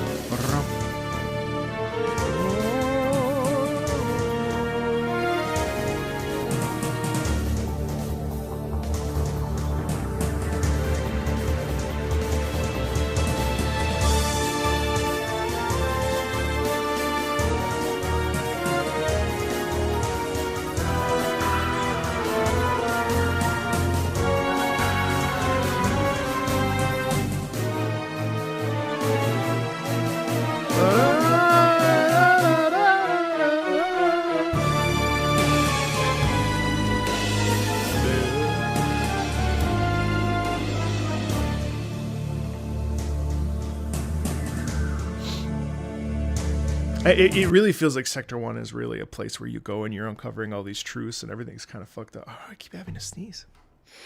Everything's kind of fucked up and a little dangerous. You just don't know what to expect. You turn the corner and you're like, this could go really badly. You know what I mean? Like this constant stress in that. Theme of Samus Aran Space Warrior Super Smash Bros.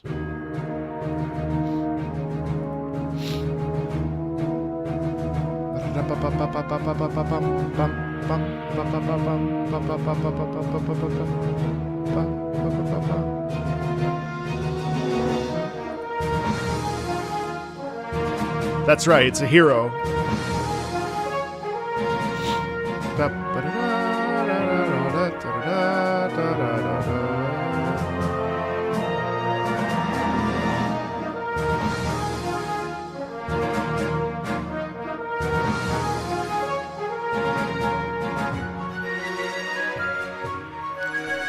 Oh, hey Raziel.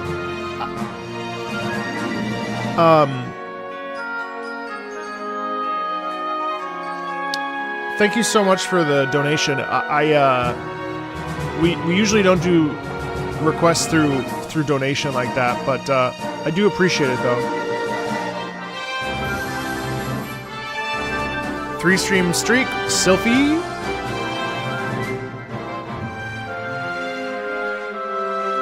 Thank you though.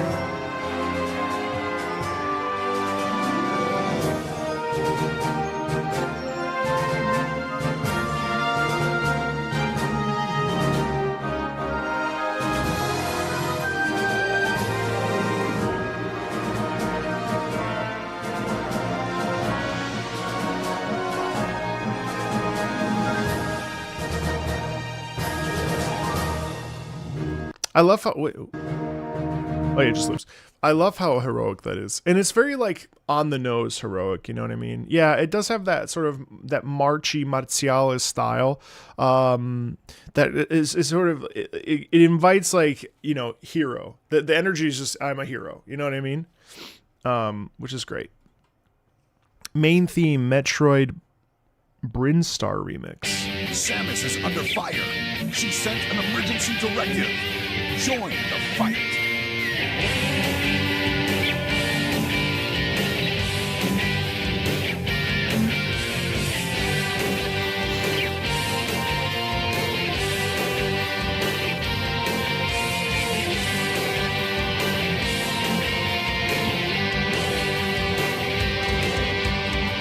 Hello.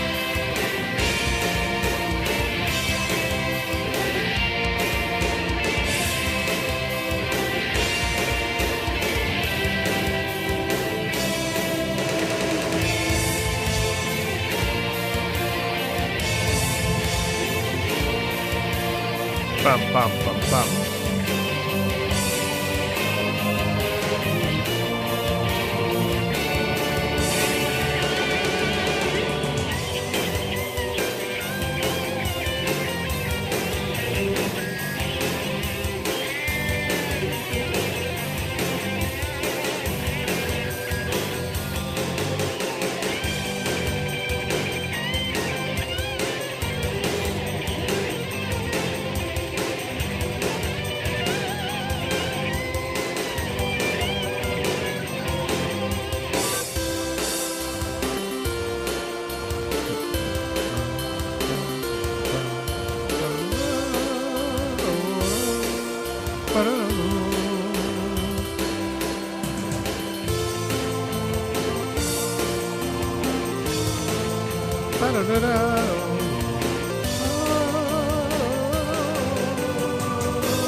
Chad, is this theme meaningful for you? I don't know that I like it very much. I like it fine. Like it's what I find interesting about it is the electric guitar being like all about like hope and power, and then the chorus, which we heard in the previous. I actually preferred the first Metro track. I heard the most. I liked that a lot.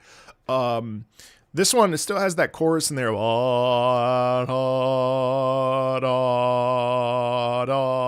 It's just a little repetitive. Yeah.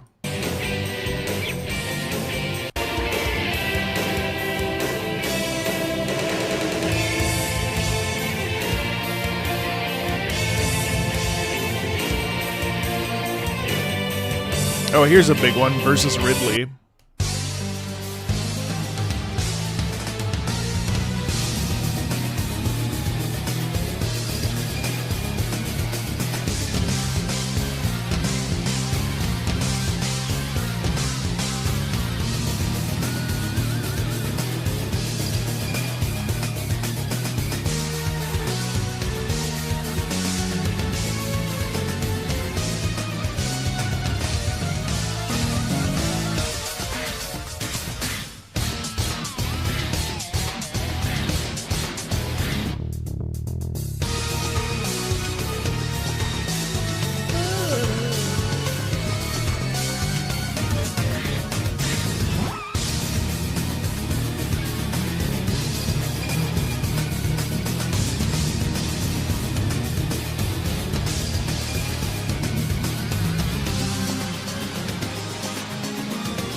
I love the tension in that track.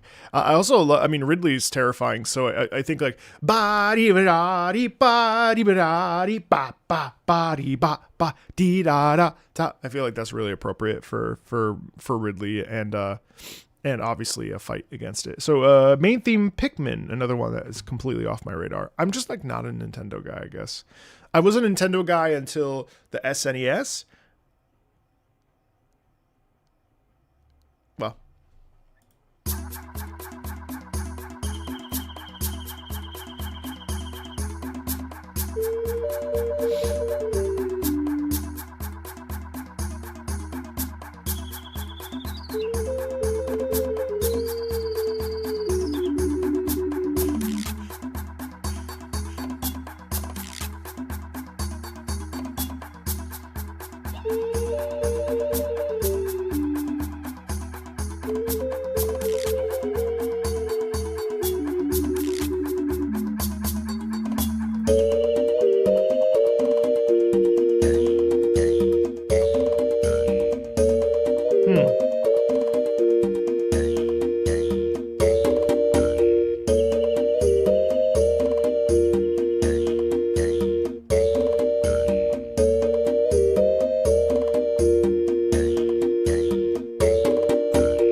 Bob.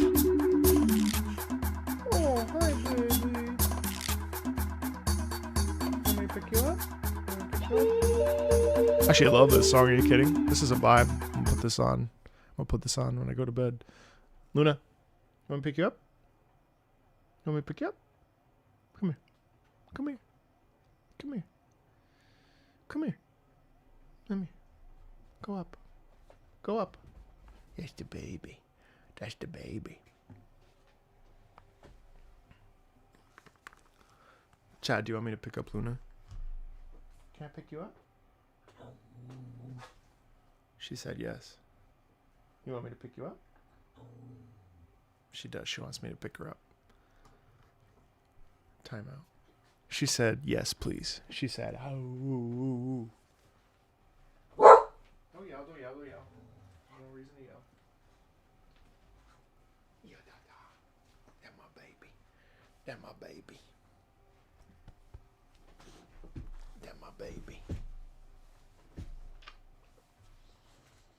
That's my baby. That's my baby.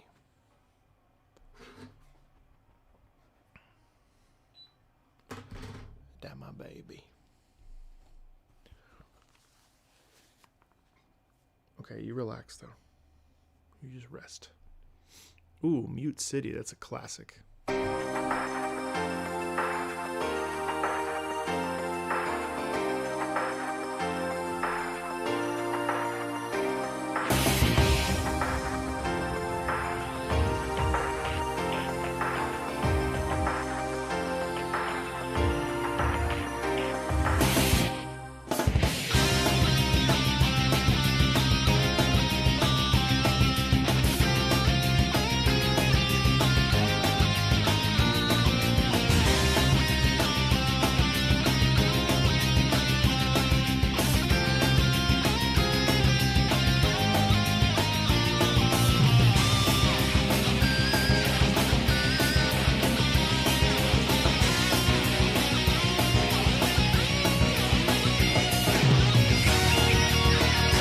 You do too much, dude.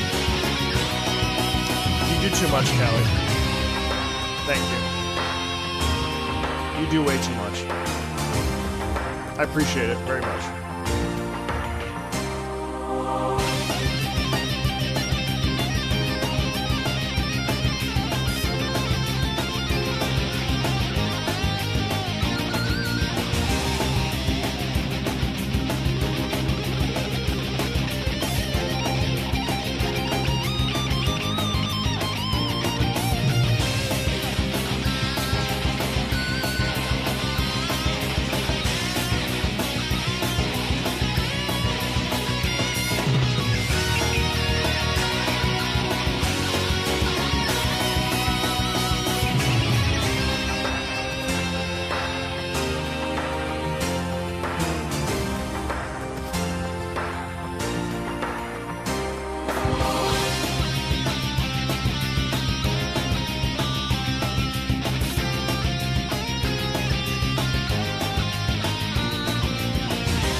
Yeah, I mean, mute. You have something you want to say?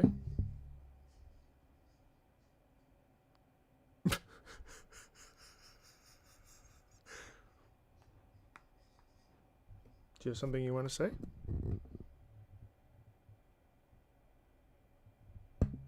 No? Anything? What are you doing? Are you okay? What? I'm gonna let you. Yeah, she had a lot to say about that, didn't she? Okay, what?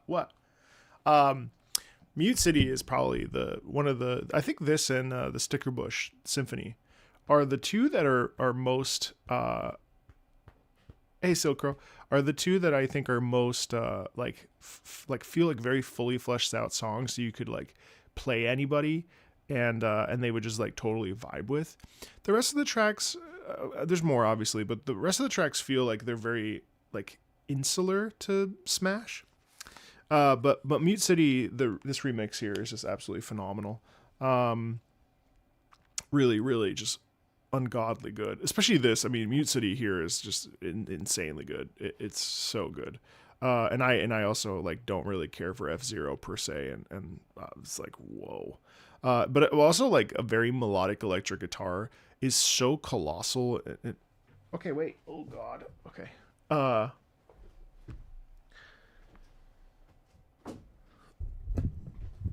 Luna likes to do the thing where when after she takes a shit, she likes to after she takes a poop, if I don't go with her, she has to find me to let me know that she did it. She's very serious about like making sure that I'm aware, because she looks for me. So like the other day I was eating in the living room, in the kitchen, and she like ran past me thinking I was in the office, and she runs she runs past, dives down the hallway, and then she realizes I'm behind her. So she goes, she turns around. Oh my God, she's my child. I love her. Anyway, yeah, Super Smash Bros. Mute City is phenomenal. Just so perfectly rated. Like it's not underrated. Marco, I want to get into orchestral music, non-video game. Do you have any advice to start? Yes. You should check out, well, if you're talking opera, the best place to start. Bob, are you in here? Mark this down as a video, as a short. Marco, I want to get into orchestral non-video game music. Do you have any advice on where to start? You start with Liszt. Hungarian Rhapsody No. 2. You start with Felix Mendelssohn. Symphony No. 3, Final Movement. You start with the Carmen Overture. You start with actually all opera overtures. You start off with Wagner, Flight of the Valkyrie. You start off with operas like La Boheme, The Magic Flute. Well, that's kind of boring. La Boheme, anything Puccini, Giacomo Puccini.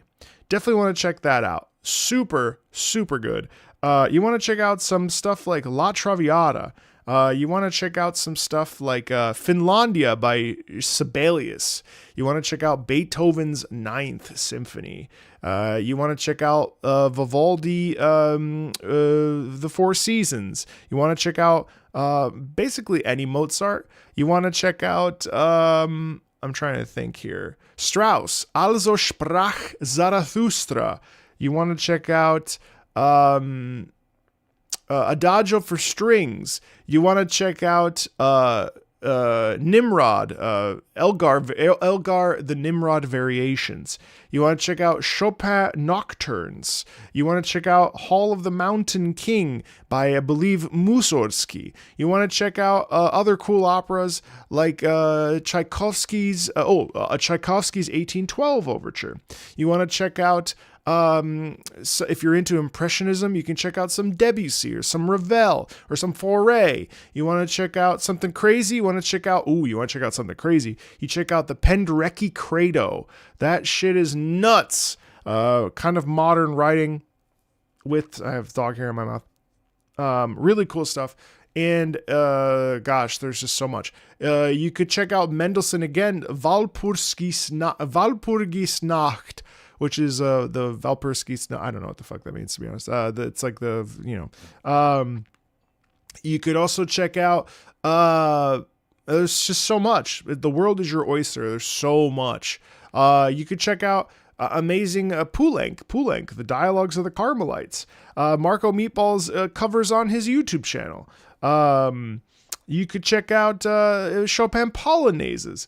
You could check out Tosca, my favorite opera ever written. You could check out Tchaikovsky again, Evgeny Onegin. It's a little bit more advanced listening, I would say, but certainly approachable depending on the production.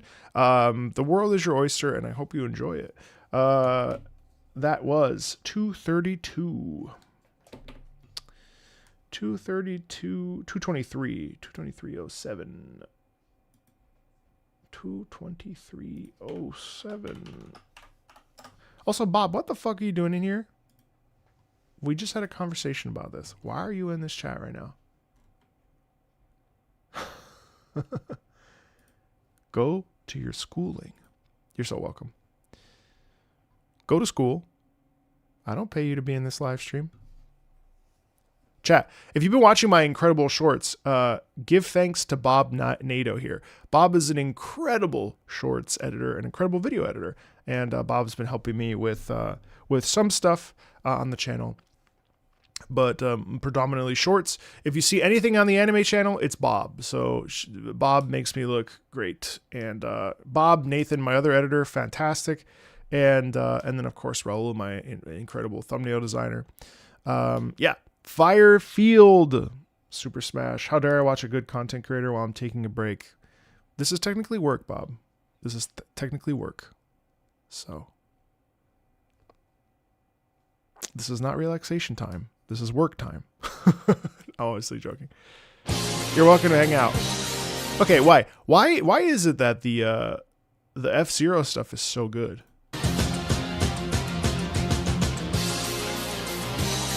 This is great too. Jesus.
Yeah, dude.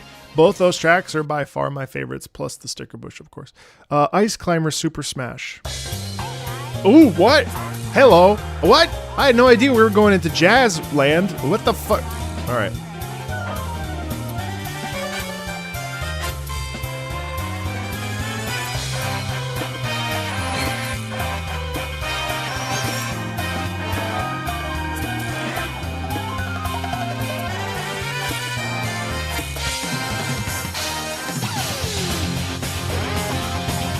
Oh, I like that less.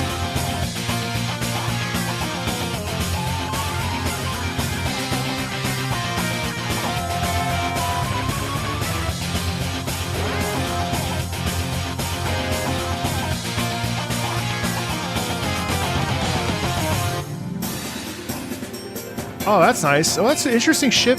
Okay. It's an interesting pivot back to the slower, more peaceful vibes.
Wow, this is great.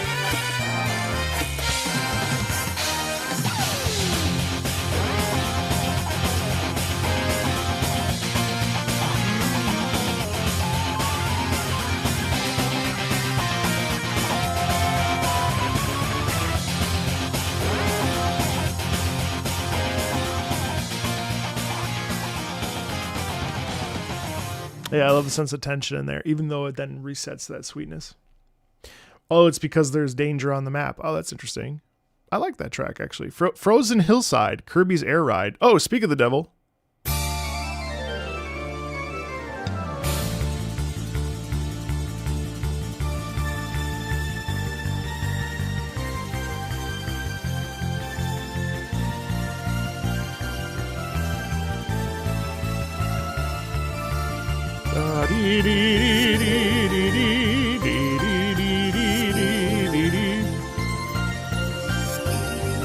Wait, chat. I paused this to ask you a serious question.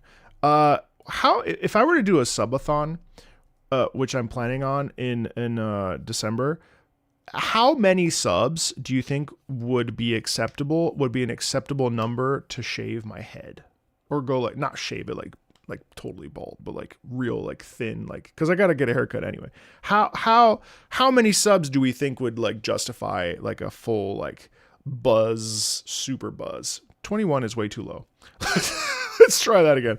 21's too low. I'll tell you that. Anywhere between 100 and 500 is probably is like probably the range, I would say. But also I've never done a subathon, and frankly I don't think that I would ever actually get to that number.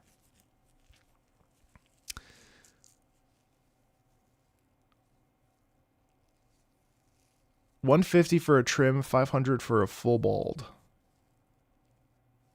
What are subs? So when you go on Twitch, the beard will stay. Actually like 500. So yeah, $150 for a trim, $500 for full bald. Okay. So basically what subs are is if somebody gives a donation or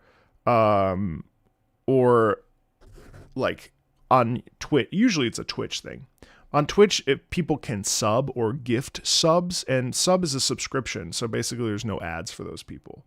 And also obviously the creator gets money, which on Twitch's case, it's like 50%. I don't remember how much YouTube takes, but I've been wanting to do one because I've been streaming so much, and the streams have been really, really fun. I feel like people have been coming out of the woodwork. We've been, I think we're really fostering a good community. I would count YouTube memberships as well. Yeah. Well, no, I wouldn't, because then you get people like Joel who pop in and drop 100 right there on the spot. So I would probably, I don't know if I would take sub memberships, because memberships are dangerous. But that being said, I've been thinking about Frost. Of course, I know you, Frost. I know you from Twitter. Yes, 470. So I was just trying to think, because I feel like if you count YouTube, I would double the numbers. 1,000 subs for bald. I think that's a good idea. Yeah. Okay. All right. Because I want to set it so that people have fun. I don't want it to just be about the money, but I also want it to be about something that's like really entertaining. And I mean, listen, people are always I went crazy. I went bald for free. bro, you just bro, not by choice. Well, fair. I'm starting to go too, but that's why if I can monetize my baldness, why wouldn't I? I just kidding. Am I though?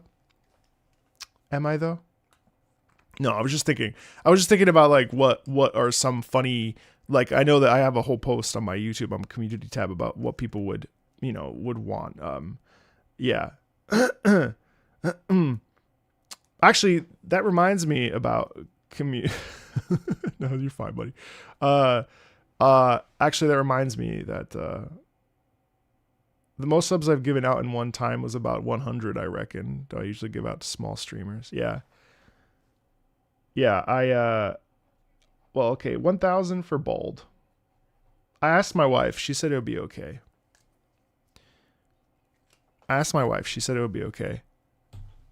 I've actually, I was going to go to the, not to pause. We're vibing. Keep me posted on what's going on in the Xbox land, by the way. We're not going to watch that. We still have another like 20 tracks. And then I'll play some Where Winds Meet. But I've gone to 4 different barbers, and they've all been like, actually, you have enough hair. You don't need to shave it.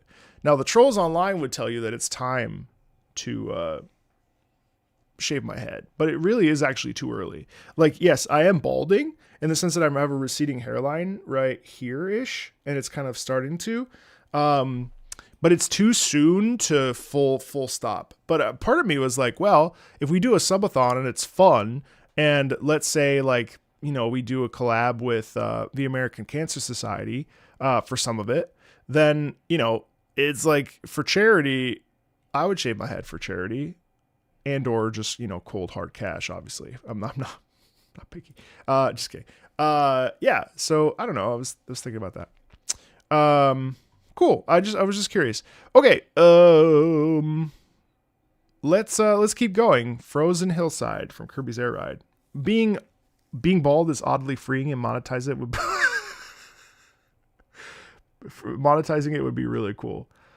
Cool, dude. Actually, that makes me feel good. I'm on the hair loss subreddit, and people are often asked if they should shave. It's amazing how good people look actually shaved.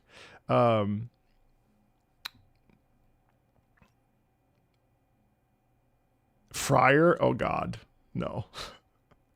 I think I would keep the beard though. I don't think the beard can go anywhere. I think we've deduced that the internet is not capable of accepting me without a beard. Like I am, unfortunately, these are the golden handcuffs.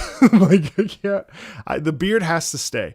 The beard cannot leave, because then any video I put out is inundated with "what happened to your beard" comments. And while I'm grateful that there are so many people that give a shit about my face, at the same time, like, it's a curse and a blessing.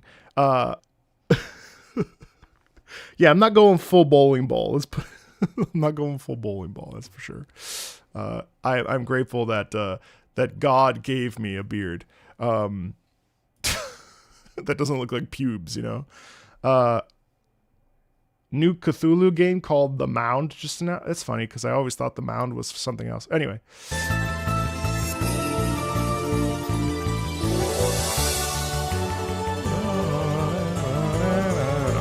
Wow, this is so warm.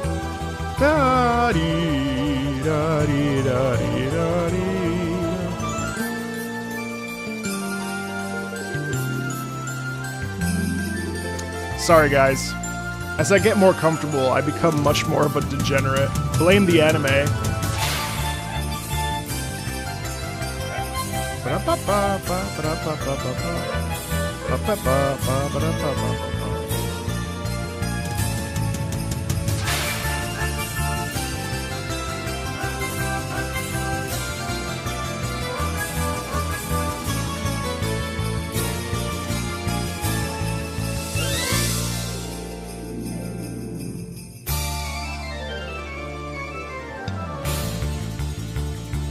Man, this makes me want to buy Kirby Air Rider so bad. Exactly, game. Is that an Iron Mouse emoji I see over there, Penetrator? Oh, of course it is. I remember who I was talking to. You spent easy 500 hours into the game. Wait, how? How? Is it really that enjoyable? Like, you mean by yourself as a single player? Really? Because I'm always looking for like a racing game I would actually commit to. And it's you know, it's Sakurai. I mean, like I just love Sakurai, you know? All right, Theme of Terra from Super Smash. Is this? Why is Solid Snake on this?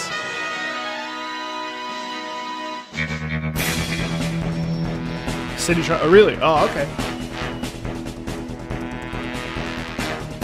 And yes, I would have my wife shave my head, yes. That's a global emote?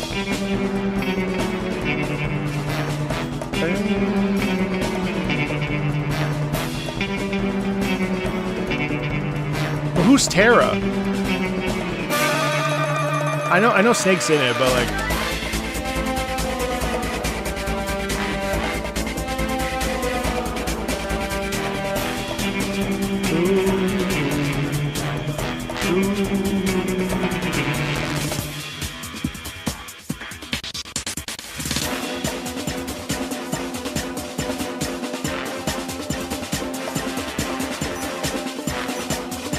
See you, Haywire. Yeah, I could sweat. That's a good idea. This is not from the OG Metal Gear. I've never heard this theme. Nor is Terra a character in the OG Metal Gear. Ain't no way. I've never heard this theme. And I'm a Metal Gear fanatic. This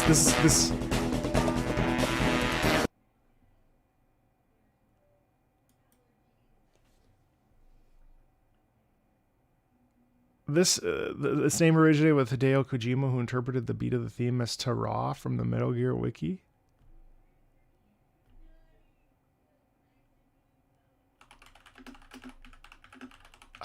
I thought the opening theme... What the fuck? Hold on. Oh, I'm sorry. I'm sorry. You're right. TR Man, you're right. You meant the original. Look at me. Look at this. Did you ever... How many times do we see streamers who refuse to apologize? Not only am I humble, kind, generous, but I also apologize.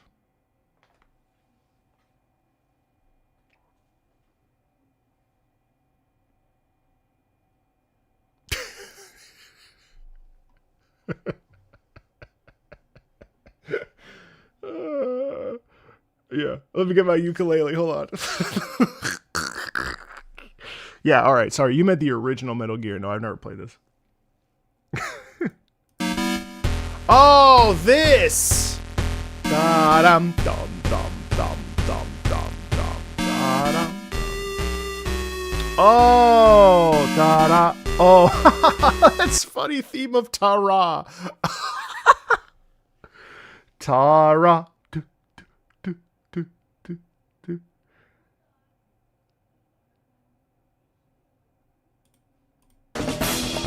Oh, I hear it, yeah. Oh!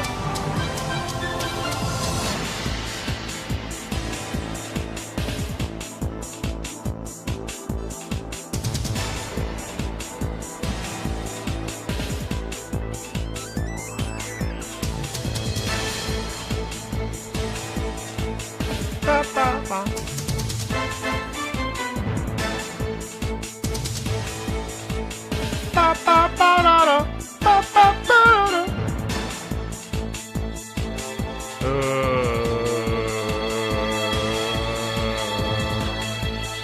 Well, okay, what I would say about apologizing is it's a very slippery slope, because sometimes there have been plenty of things that I've been like attacked for instance, that I like don't necessarily need. A 9 ad break. Okay, well, the reason why it's like that is because I front load and then it's free for 45 minutes. I always thought that they would be better to do one large batch of ads up front and then have an hour totally to yourself. so that you don't have to have ads. It's really tricky with the ads. I don't really know how to sneak the Twitch system. I mean, like, let's look. I mean, we're kind of vibing here.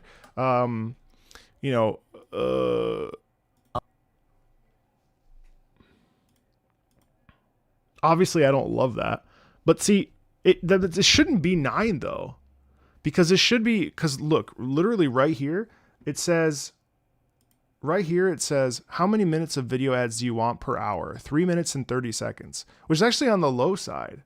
So I'm actually more confused by that because it doesn't make sense, because like, why are you getting 9 minutes in a row? Because it says how many minutes of video ads do you want to run per hour, and I'm actually on the low side. I'm not even doing 7 minutes. I'm doing 3 minutes and 30 seconds.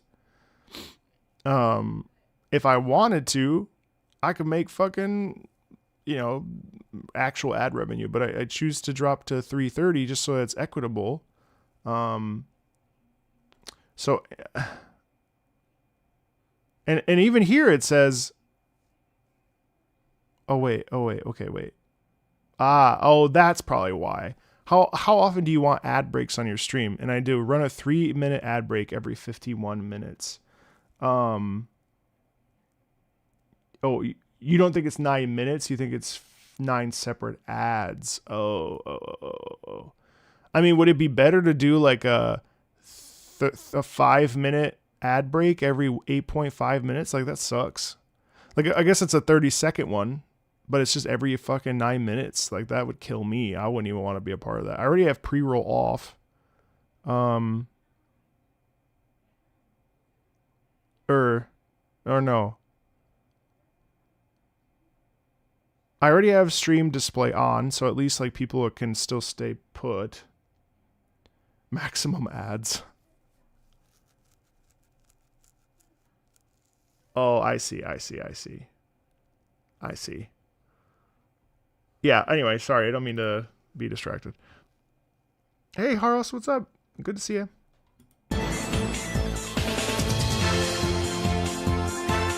This is an interesting remix.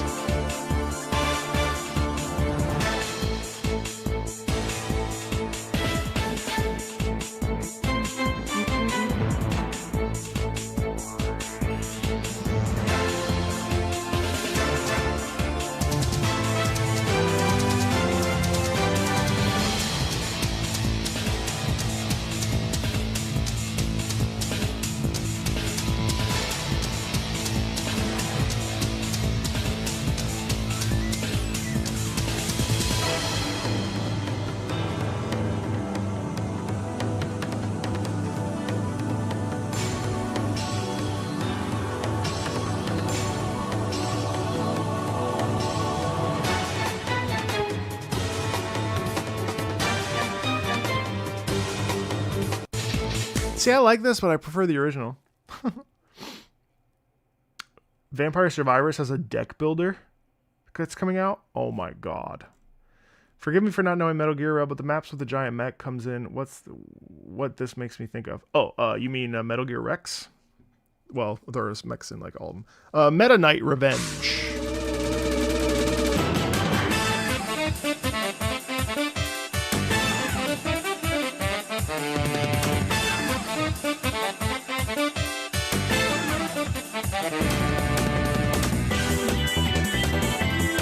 What?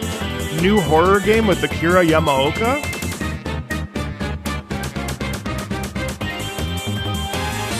Oh yeah, this won the Grammy. That's right, from 8-Bit Music, 8-Bit Big Band, right? Yeah.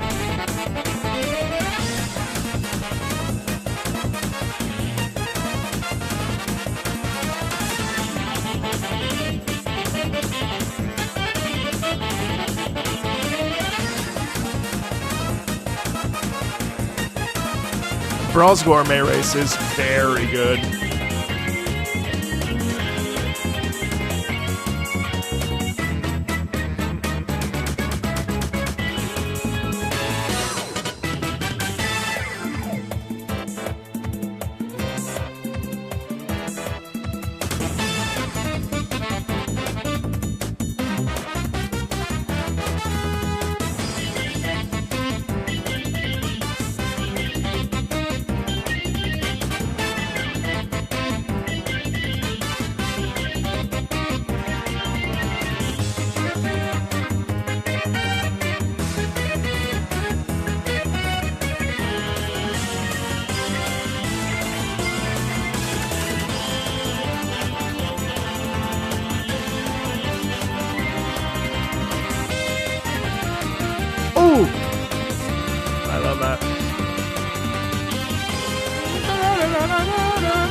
You know what I love about that theme is the sense of power in it. It's not like oppressive, but it's actually like kind of bright, energetic. It's like, you can't stop me. Ha! There's the energy of it is very different from what I would consider like Meta Knight and how kind of scary he could be. This is much more like it's much more of a dance, right? Which makes sense based on this sort of sound style and stuff, It's so enthusiastic and really, really fun to listen to. Norfair remix.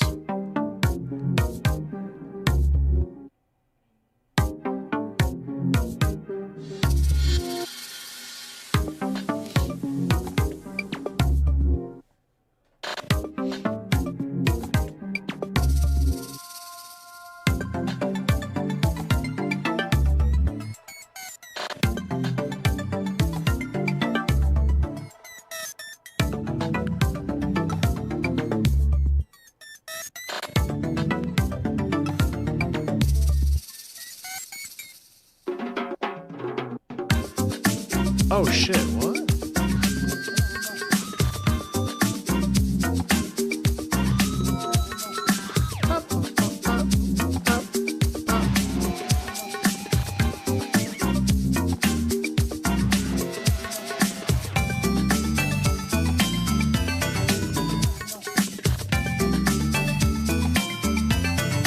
Did not expect this shit.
So the thing I really like about that is the unpredictability, the fact that basically you get a bunch of different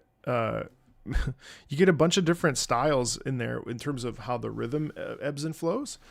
And it's all really, really, really like fun because it's constantly changing. And so it feels like you're in a lab, kind of trying to like, the damn code doesn't work. Like you're constantly trying to figure out what the freak is going on. You know what I mean?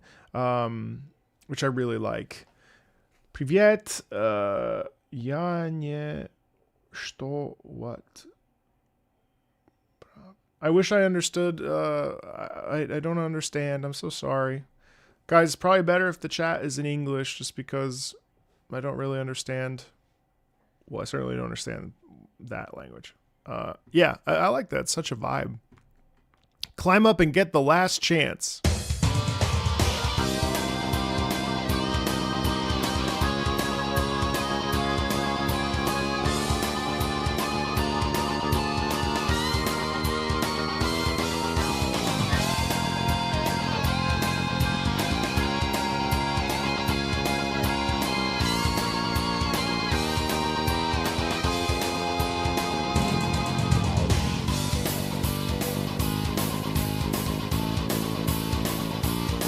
English will be better, thank you.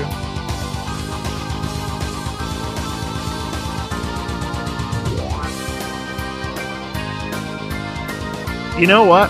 I think I've discovered that I really don't like the jazz organ or the jazz piano. Like that sound, I always dislike it, and I dislike it here too. I think it's just one of those sounds that I just do not like.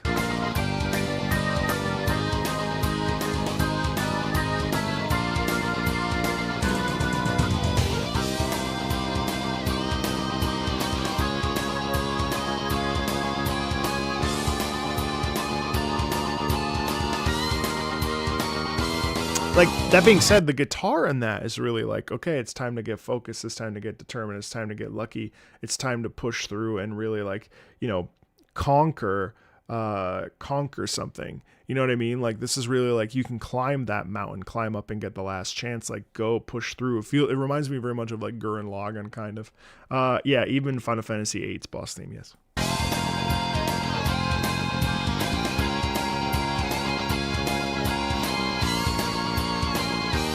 Maybe that's where I learned to dislike it, Tom.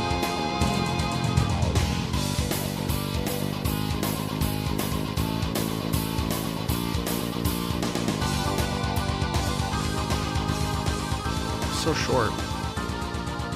Versus Meta Ridley. Oh, this is a big one too.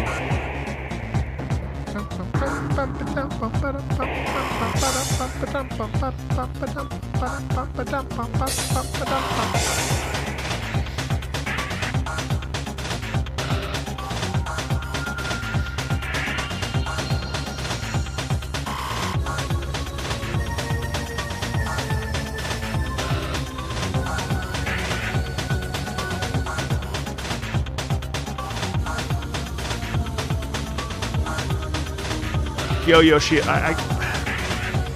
League has become really problematic with the copyright.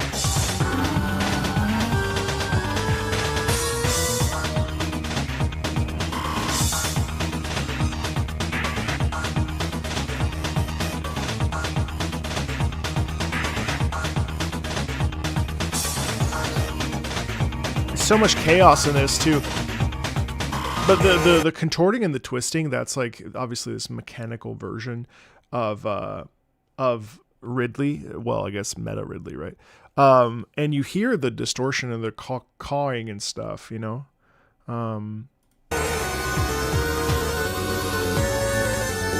It's terrifying. There's terror in that.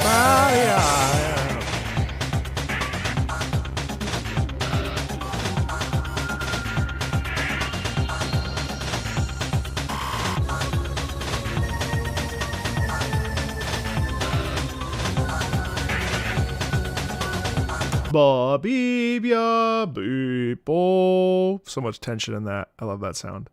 All right, let's see. Step Subspace. How are they going to fit in the brawl theme into this?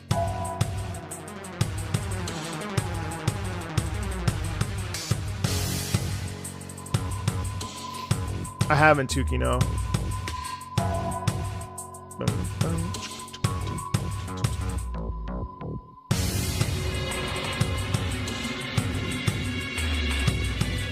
Wow.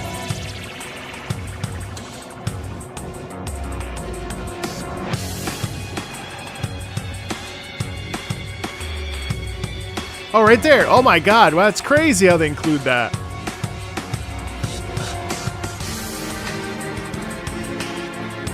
Oh no, not the minor version. Uh-oh.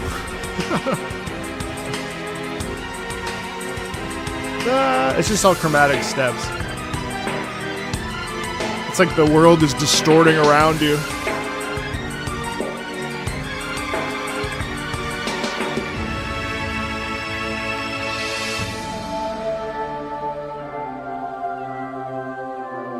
That's cool.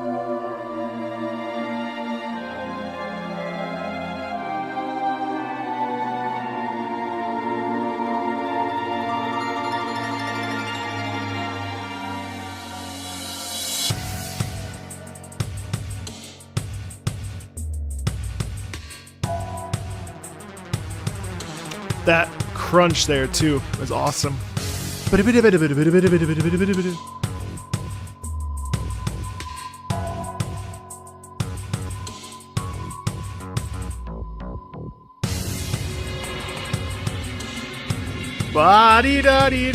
it's kind of slippery in that sound, right? Because it's unnerving, isn't it?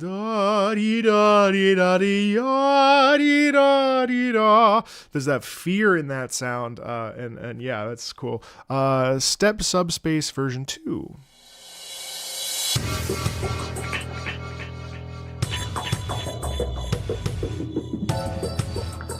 Definitely feels like we're in like a space station, right? certainly in space.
Wow, what a clean, that's a very clean transition into the repeat there.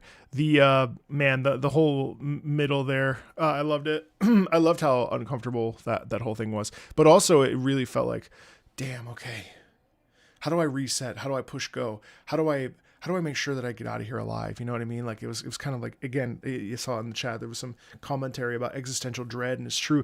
Like it really feels like, oh God, I don't know how to get out of this. Giga Bowser Melee.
That's so cool. It's in there.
I love these minor versions of the Brawl theme.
The random drum and bass really just sends me there. Like, how is it possible? like, it's got a wide variety of styles in this. The Dark World. Why are all the Zelda tracks like this?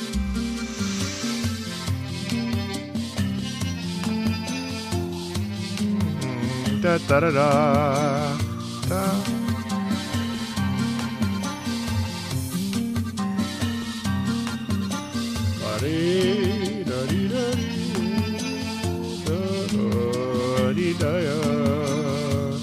Maybe because they've been remixed a lot, so they wanted to try something really different.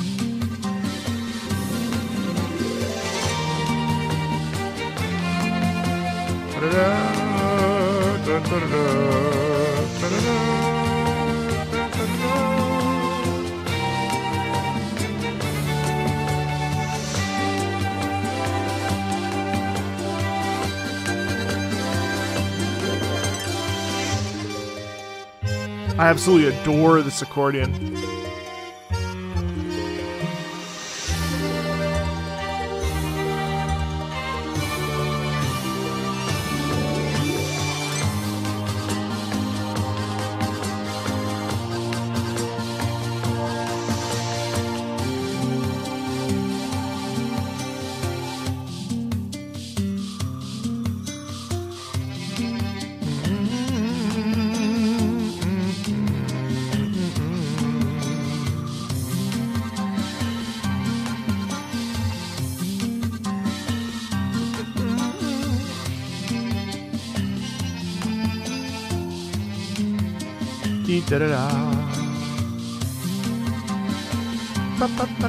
Oh god, I love this track.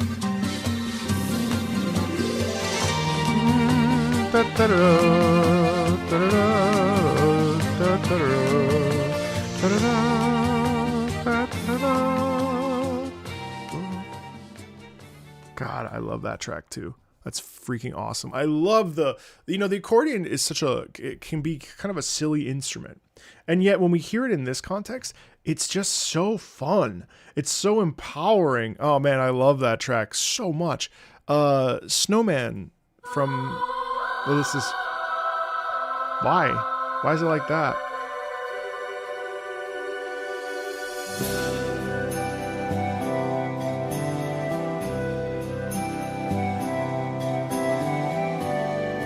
That's beautiful.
Wow. Oh, see. Wait, where's it gonna go? Bro, what are you doing?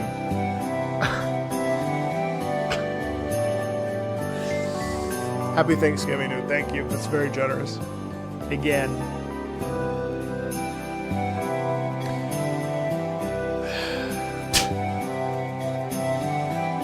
Thank you.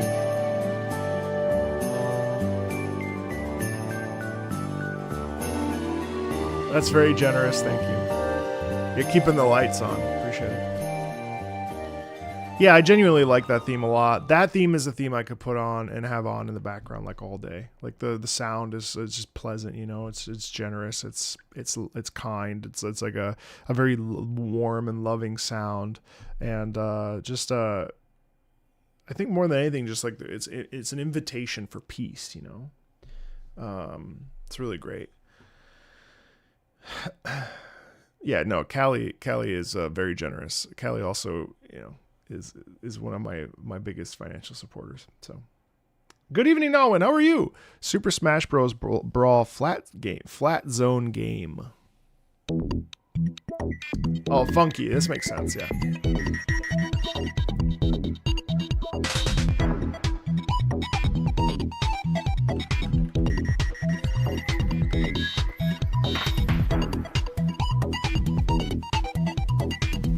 I saw that. That's amazing. I saw that.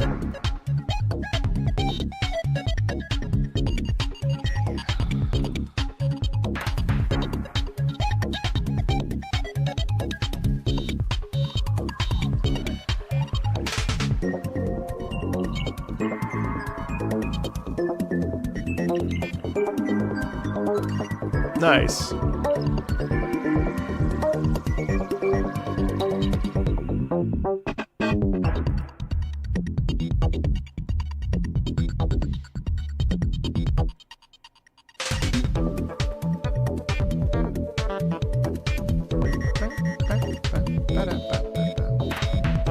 The crunch here is really interesting. Bam.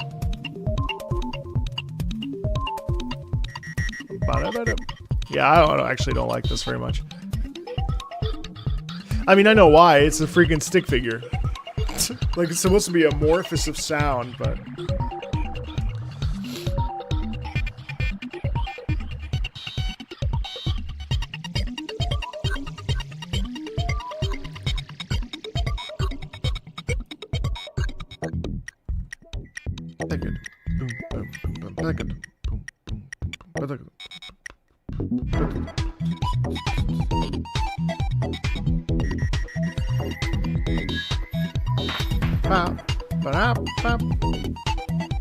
I'm not crazy about that track. Luigi's Mansion. Ooh. Oh, iconic. Mario.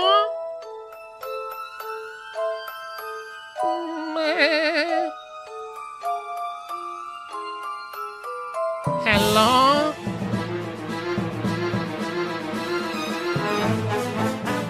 Ooh, yeah. Da-da.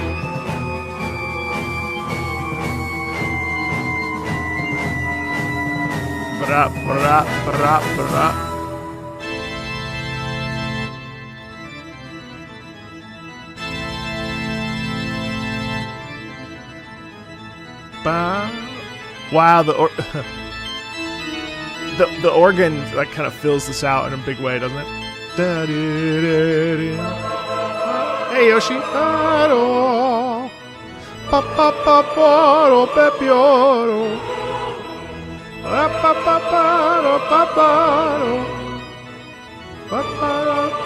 To use the chorus to adds, yeah.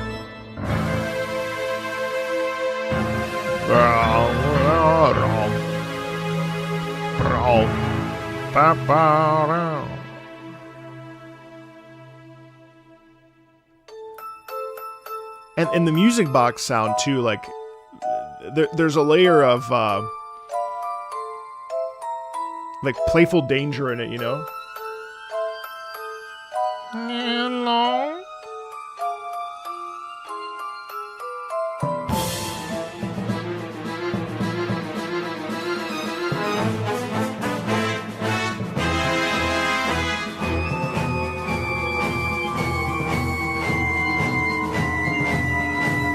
And then the cat sort of descending down. What an interesting track. Wow. Yeah, that's another That's another real, just like phenomenal little track there. Hold on one second. Claire Obscure won Game of the Year at the Golden Joysticks. I just wanted to watch the.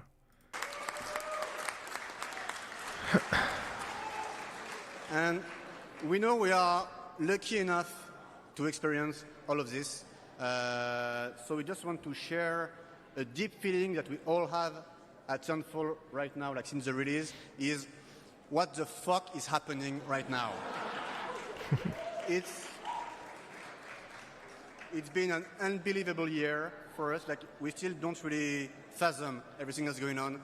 But I just want to say a massive, massive, massive thank you first to all the formidable people who worked on this game at Sunfall Interactive, but also a huge thank you to all the players around the world who voted for us. We see all your fan arts, we see all the cosplay, yeah, even the weird fan arts, we see all of them. And we love the cosplays, we listen to all the covers, like, and we do, like all of us do, and it's been incredible. Like, really, the most wonderful year of our lives, basically. You changed us as people, and you changed our lives and the future of the studio, so just a very humble and very, very, it comes from the heart. Thank you to the players. Thank you so much. Thank you, and have a good night.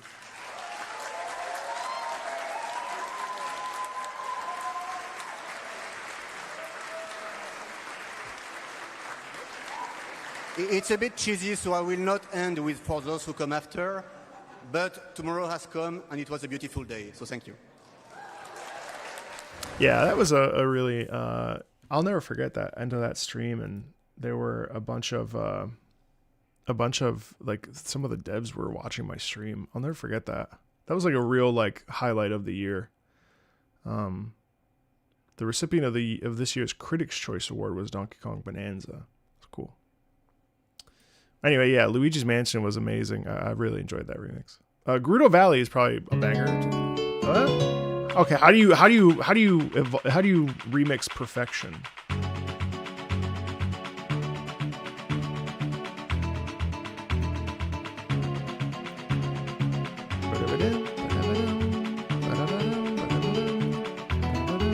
You don't.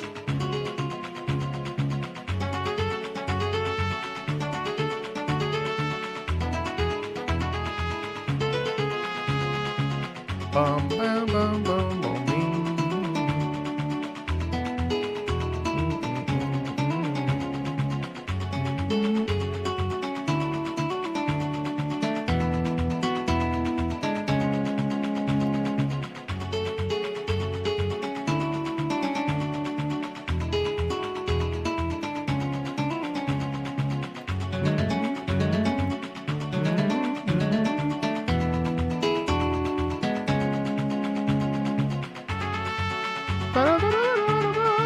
It's just perfect, yeah?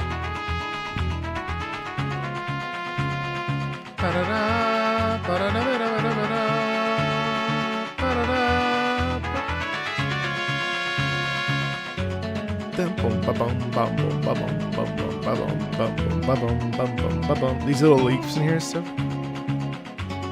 Yeah, the pictures from the Legend of Zelda movie look interesting. See, like, this is a MIDI sound that I actually like. Like, I actually like this sound. I think this sound works really well. Like, it's just a nice quality MIDI sound that I think it always will. I think at this stage in my life, I would prefer real instruments or like a very clean VST.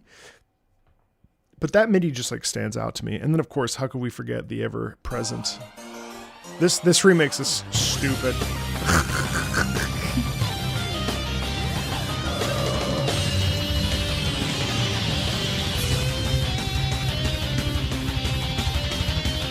Is it a cover? I think it's just a... I don't even think so.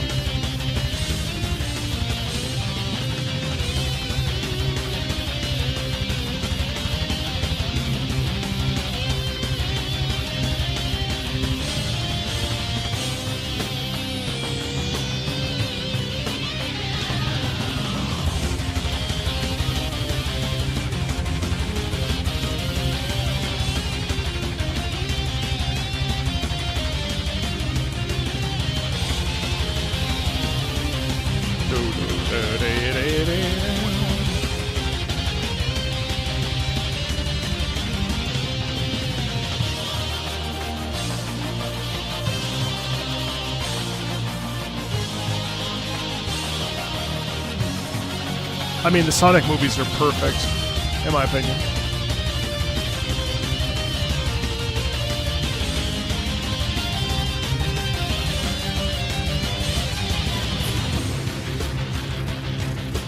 It is, you know, it's interesting. Like Gourmet Race is such a not that sound.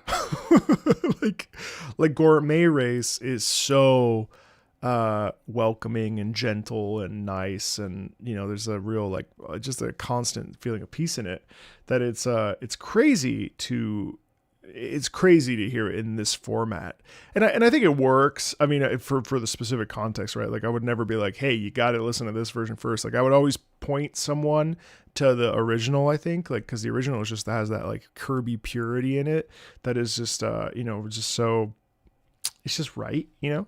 It definitely goes hard.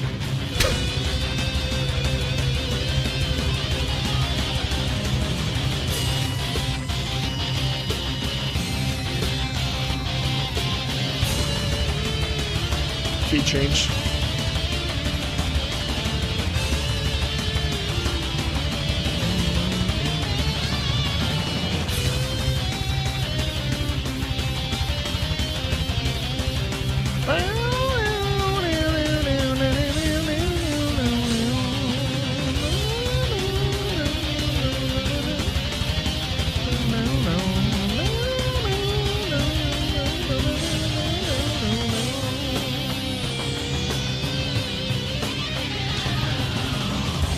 I mean, I love the electric guitar in there. I think the double bass is cool. You know, the frenetic energy is cool. It definitely has a fun momentum, but I still think that the original is just where my heart is. Save point.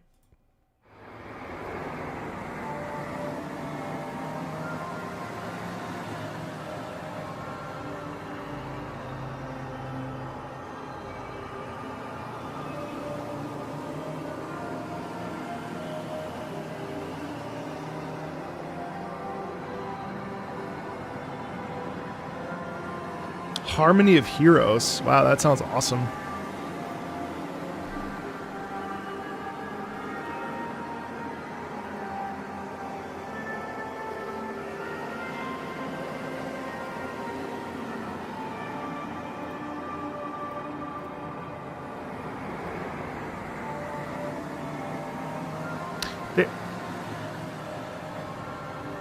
Like that slight brawl theme. It's still pretty cool that they do that. Taboo.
Down, down, shh, down, down, shh, down, down, down, down, shh.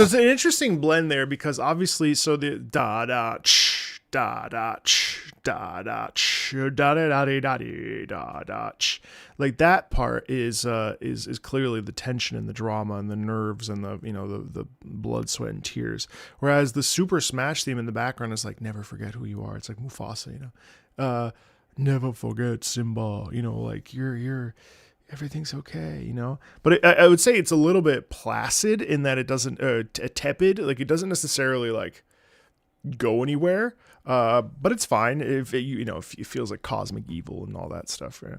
And of course, a classic. Anima fam ius. I want to try to sing it. Everybody lives in Bavi. Oh, di famam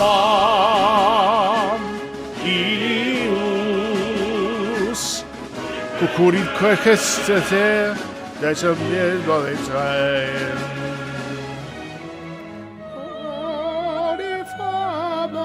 I've heard legends of that person.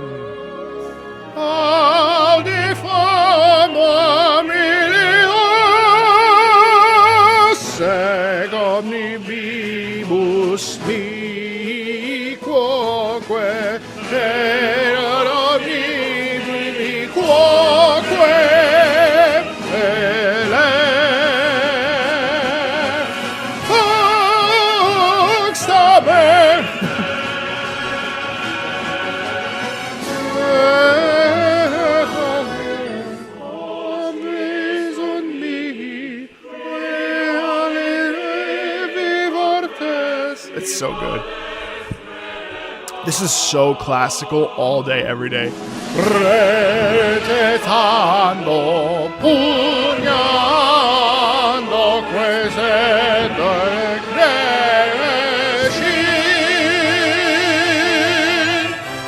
So good.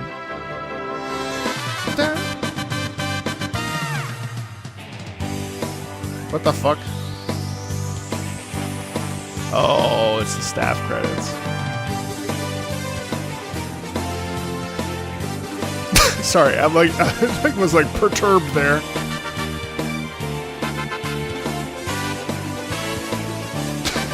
It threw me off.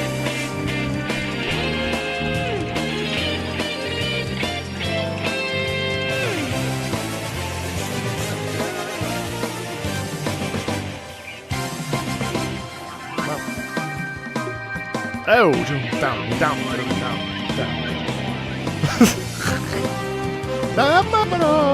Another classic though, yeah.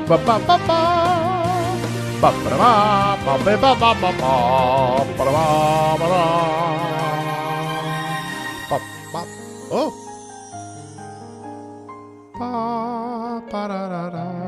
That's so beautiful though, huh?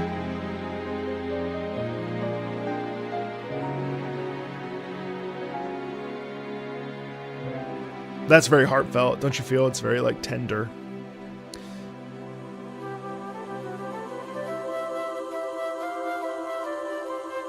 And this cool like throwback to the theme.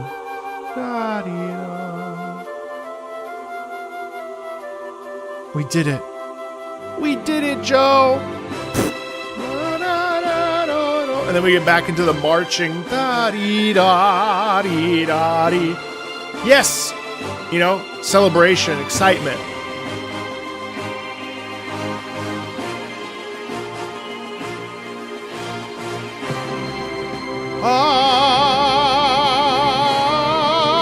This is very, very like, the sun is rising on a new day. Timpani, timpani, timpani, timpani. It's actually slowing down Rallantando here. Very Hollywood ending there. Pow! Oh.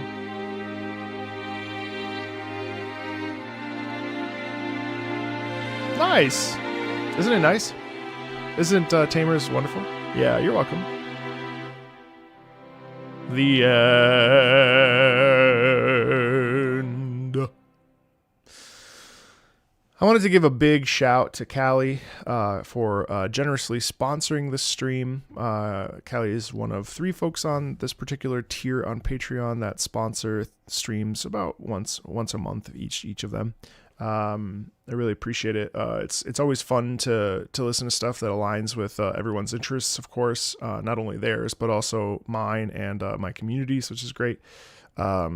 Yeah, it's a real delight to listen through. Well, I didn't love every track. I would say I probably love like 6 out of 63, which is probably bad odds. But all told, it's always great to listen to soundtracks and even a first pass. And if there's one thing I could say is like reaction content is not real life.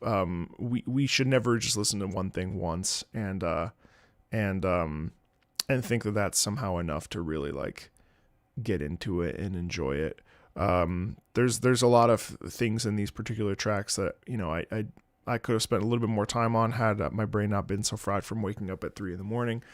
But I ask for your patience with that. That said, yeah, it's a delight. It's a delight to listen to, like, the thing about Smash that's so amazing that I wish that Sony would pull its head out of his ass is that like these heroes and these characters are not just trademarks. They are obviously like important parts of our lives in one way or another, right? And what's really cool is the fact that like here we have them on display in a big way. Excuse me. And we can celebrate them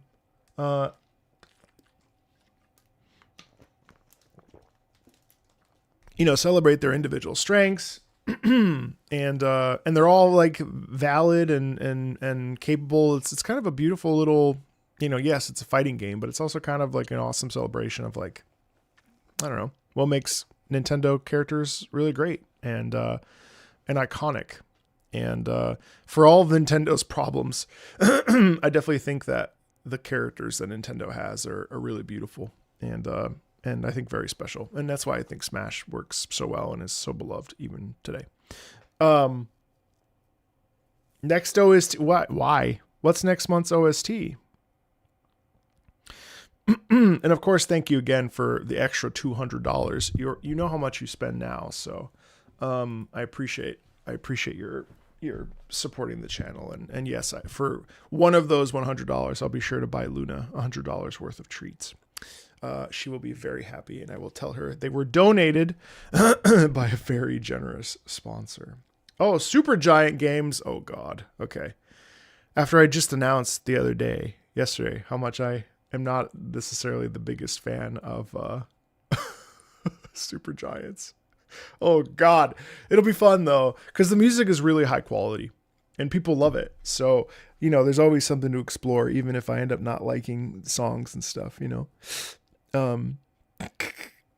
There's an ad.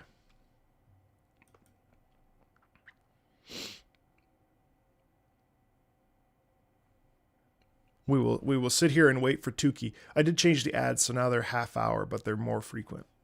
Or half hour. I did change it so the ads are 30 seconds. Marco Greedball strikes again, chat. I'm sorry.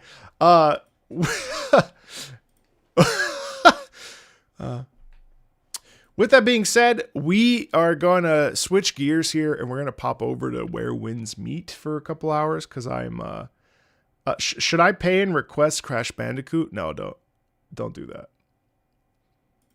Don't do that. You're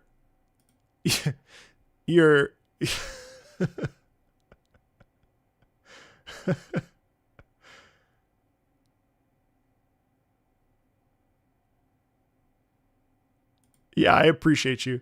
That's okay. Don't worry about it. You could just request Persona 5. After all, I've been hate listening to it recently, so I haven't done it.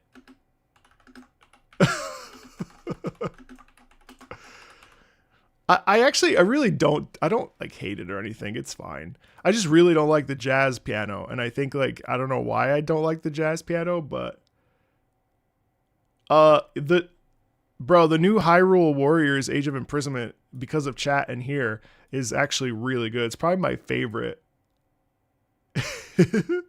Persona 5 Tactics, yeah. Hey, Inoka, good to see you as always. We're gonna pivot over to Where Winds Meet. What is jazz piano? I'll play it for you.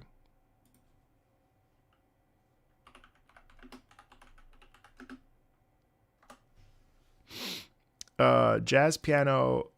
Sorry, jazz organ.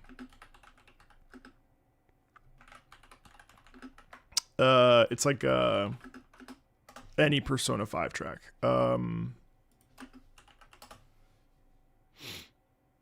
Like, let me see. I think it's in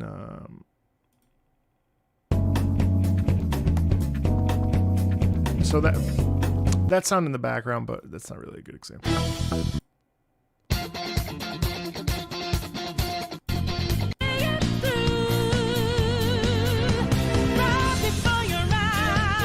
Not that one. Not that one. Not that one.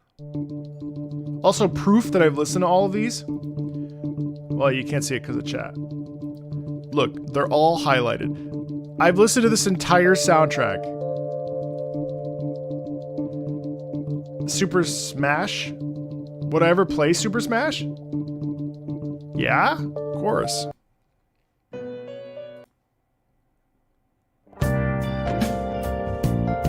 That's not it. I love Beneath Math though.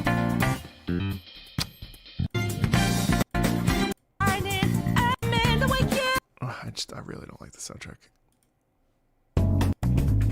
I mean, I like some songs the way I can't find this.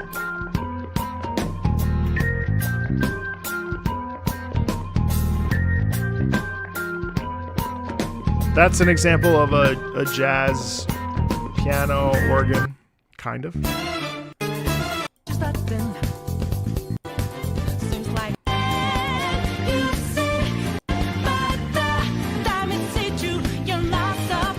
I really don't know why. Yeah, I know. I'm not crazy about Lynn's vocals either.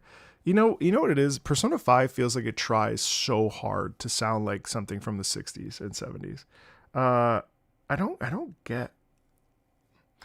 Maybe it's oversaturation too. I was gonna make a whole video about it, but I just don't care to. It's useless.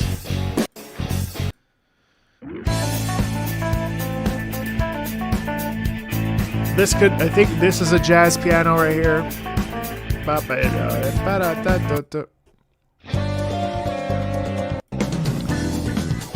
the thing is, like, God, I love this song so much, man.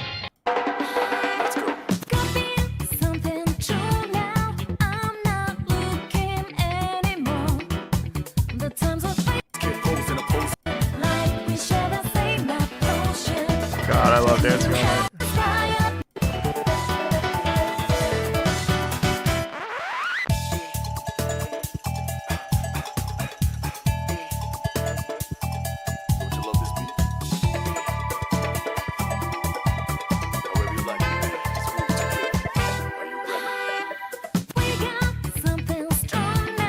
Actually, I don't like that song either. That's not the song I was thinking of. It doesn't matter. Anyway, yeah, taste is confusing. Especially when it's like it goes again. There's a thing with taste that is very interesting on the internet, because on the internet, like you kind of like, I don't know. It's like if you don't agree with the masses, then that somehow means that there's something wrong with you. And I don't really buy into that. You know, it's like stupid. That's like a stupid thing to say.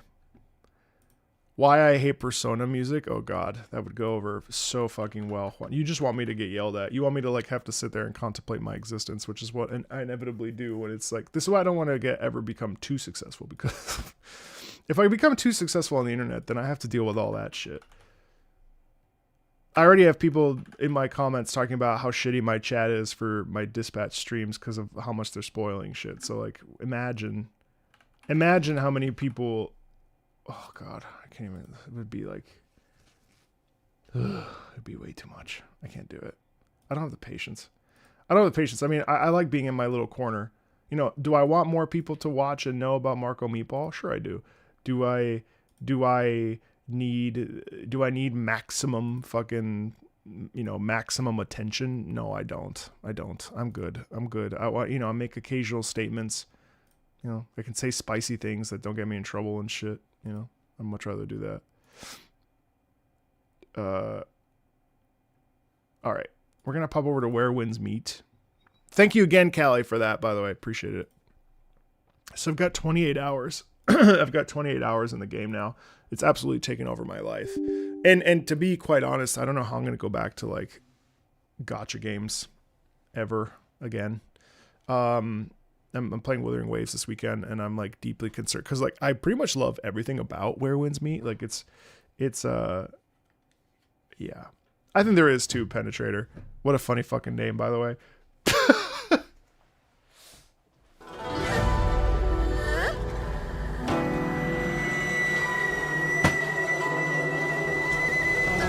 Fun fact, I just found out that Yupeng Chen composes for this, one of the original composers for Genshin Impact, or the original composer. I don't know what parts of it he composes, but apparently the latest drama was that he got yelled at by people in China, and that where is it? Yupeng Chen is currently composing music for Sword of Justice Where Winds Meet. Hoyo Shills went to insult NetEase for snatching Yupeng Chen from Hoyoverse. Yupeng Chen prefers to make music for excellent works, and Where Winds Meet is such work. Which is the funniest, spiciest way to say that he like just went to start.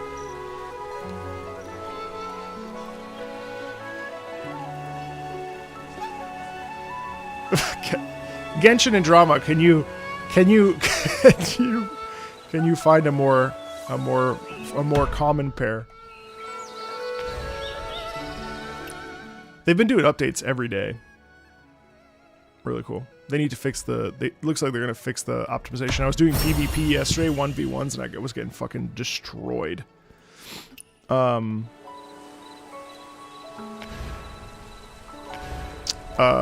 Okay, so there's a way to... Okay, here it is. Free camera, that's what I want. Can I just see something really fast? Hold on. Oh yeah, that's what's up. That's better. That's better. That's way better. It certainly travels far. Every Friday. Every Friday. Most Fridays.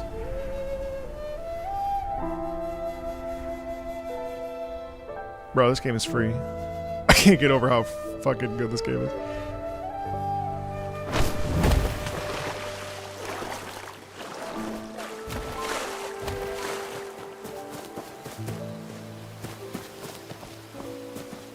Did I ever reach out to Inan Zur? I haven't. I probably should. There's a lot of people I need to reach out to. I need to circle back with Jesper. With Jesper Kid. Because he's ready to have an interview too.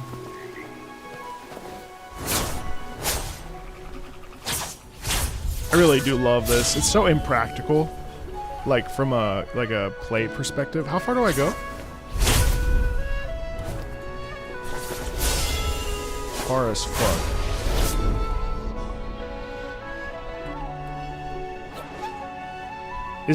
Isn't this the game with the AI chat box? Yes, yeah. Which you don't have to involve yourself with, which I actually don't anymore.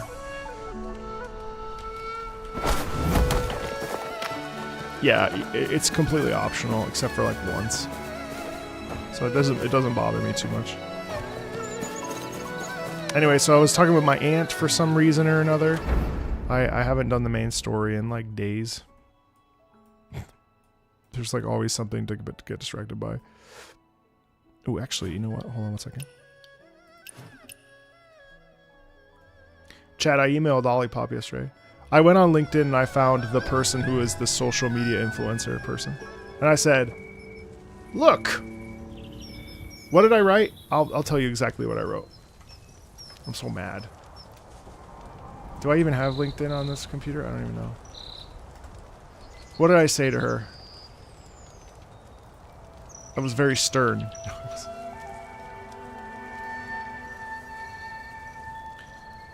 I even use fucking premium with that shit. What did I say? She didn't see my message.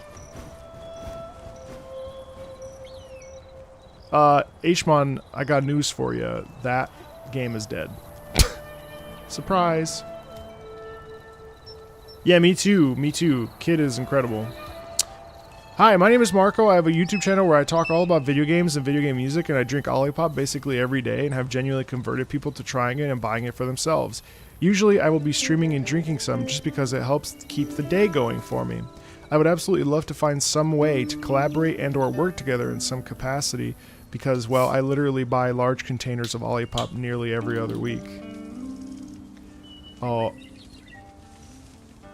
I'm sorry. I misread your comment, yeah. I begged her. I full on begged. Oh, don't look at that. I don't want you to see that. That's not for you. It's for me. Anyway, oddities. What's Olipop?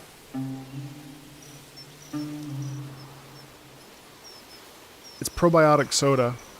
Hey, Sephiroth. That's a funny thing to say. It helps you shit. And it tastes good. It's like, hey Ruka, it's like flat soda. It's delicious. It's only got like 3 grams of sugar. It's got a ton of fiber, like 6 G's of fiber. 35 calories per can. It's all like natural ingredients and stuff. I find that I like it better than coffee. And also it just tastes good. But also helps you shit. For what it's worth. It's available in Canada? We're about to find out. Do I have a guild name? I do, yes. Meatballia. On Reddit, they call it Ollie Poop. Meatballia. I can give you the code. Canada Olipop. It's not like flat soda, but... What's a Canadian... Oh yeah, Walmart Canada. Can I find Olipop in Ottawa? Let's see. Haven't found them in Canada personally, but targeted in the US. I've seen them online at naturalmarket.ca/brands at Olipop. I can confirm Natural Market is legit, been purchasing a variety of hard-to-find products over the years. Marco, if we get Half-Life 3 before GTA 6, will you shave to look like Gordon Freeman? No. No, it's not Canadian, but... How do you choose which video game soundtrack to react on? These days, if I like it, and if it's trending, and if it's just like kind of fun. But it really depends. Usually it'll be like a topic or a series lately. That's usually how I go by things. Oh, max vitality. Fuck. All right. Need to boost. Oh shit! I need this. The Mystic skill wall stride swift stride. Oh my god. Shit. I need that like ASAP. So I need 1, 2, 3, 4, 5, 6 oddities to get this. Do I play Ion 2? No. No, I don't think Ion 2 and I are a good fit based on what I've seen. Plus I don't think that Ion 2 is going to have a lot of no, I'd rather keep this in Guild Wars 2 as my go-to games for like. Have you noticed it's kind of dark? I turned up the brightness, but it still never feels like it's enough.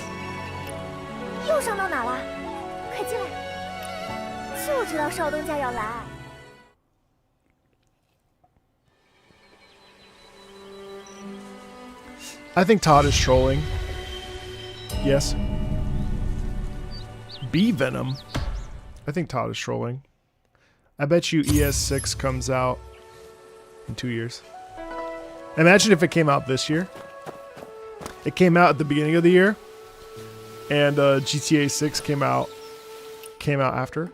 So here's the guild, by the way, if anybody wants to join. I think we still have room. Oh man, we've almost cleared the guild activity. Yeah, we're not far. Yeah, we have space. It's here. Let me move my Join our guild.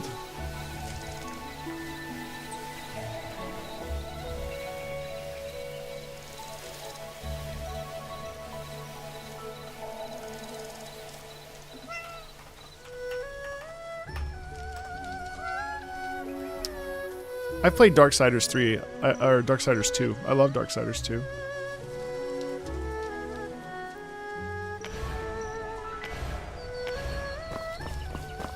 Dude, the Darksiders, I saw that. The Darksiders, like, card roguelike has got my name all over it. I'm gonna play the absolute living shit out of that. Honestly, that soundtrack has been so incredible, and I need to message him. Maybe, you know what? Maybe next week before Thanksgiving, it would be good to get him on a chat, because he's incredible. I admire Jesper Kid so much. He's so like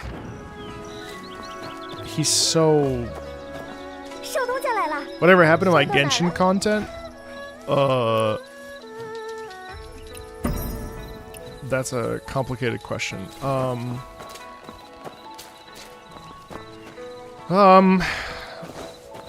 What did happen? Well, essentially a lot of things, but mostly just the Genshin community.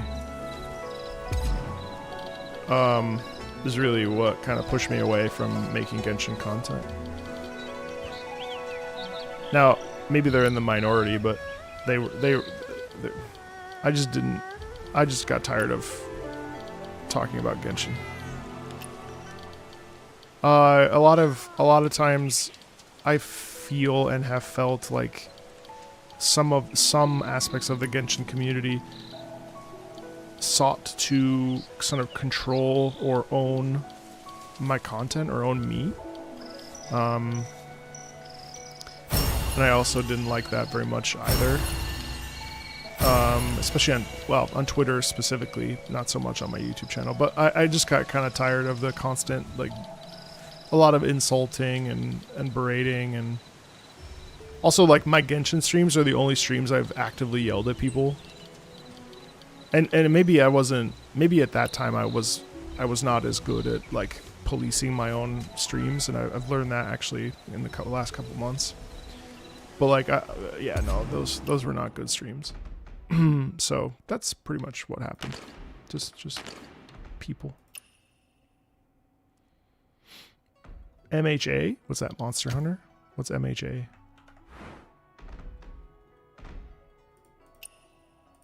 So it's not that plus I will say that even when I do make content on Genshin, the one guys are so severe that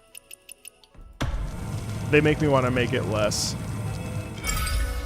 I'm from Europe. Yeah, of course you can, Ruka. Yeah, by all means. See if it works. That new Darktide class looked great. I didn't like it as much as Arbiter. I thought the Arbiter, Arbitress? Whichever that class was really cool. The problem with Darktide for me is that I get nauseated.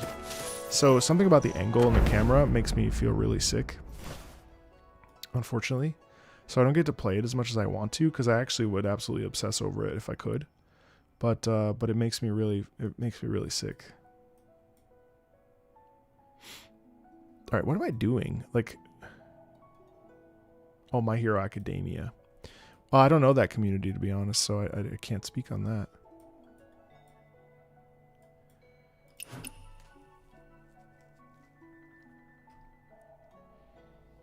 I mean, I don't hold ill will towards, like, people, but I'm just in a desire to Did I do this? In a desire to protect myself, I've kind of just decided to not. Plus, like, yeah, I don't know. Oh, thank you, Sephora. That's so kind. I appreciate that so much. Yeah, that was really fun. Thank you. And thank you for saying so. Oh, what's this? A whole ass dungeon.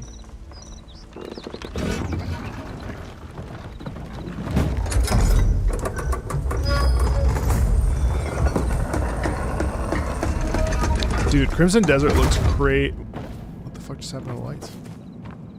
Oh, it became night. There's something off about this place. This game is scratching like the Assassin's Creed. I was playing Assassin's Creed Shadows a little bit, and yeah, once this game came out, I was like, oh, I was that Toy Story meme. I don't want to play with you anymore. Like I honestly, with the way that this game functions, and the whole like live service aspects of it that I actually love live service games. I can't envision myself going back to a single player Assassin's Creed experience. Yeah, the line chase was wild. Mouse, listen. Mouse has been. I don't talk to Mouse nearly enough, or at all, really. I also don't want to leech off of Mouse's success. Like Mouse has built up her whole career, and she's done it all herself, and you know she's extremely successful, and it's like super cool to interact with somebody like that, and I'm grateful that she's such a kind and good person.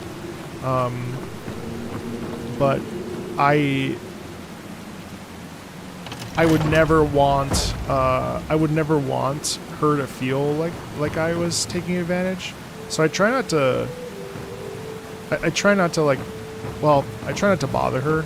And if I do interact, I usually interact with her team, and they're extremely nice. I love this game. Yeah, I've been very happy to see it go to very positive. When the first couple days it was like mixed and then mostly positive, and then now it's very positive, and I think it deserves very positive. There are some things that it needs to fix, but overall, like, oh, you use the Tai Chi in water. I love pretty much all of it. I love pretty much everything about it. I love the challenge of the fights. Oh, are you just telling me to use Tai Chi in water for no reason? I love the game. I think the game is phenomenal. Use fire as a campfire mechanism, open an anchor. Campfire mechanism. Yeah, I hear you on that, Crost.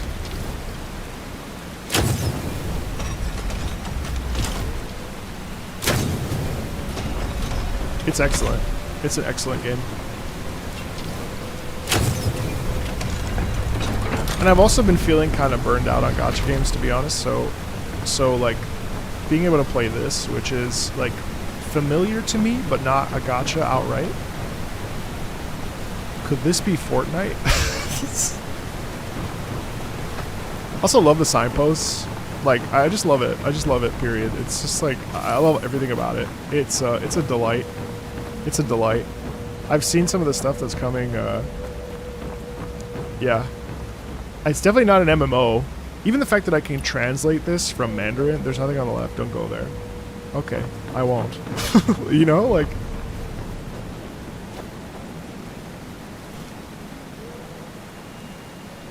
Because time zones are whack, I know. Well, what's up, man? Thank you for joining. Appreciate it. Nice to see you.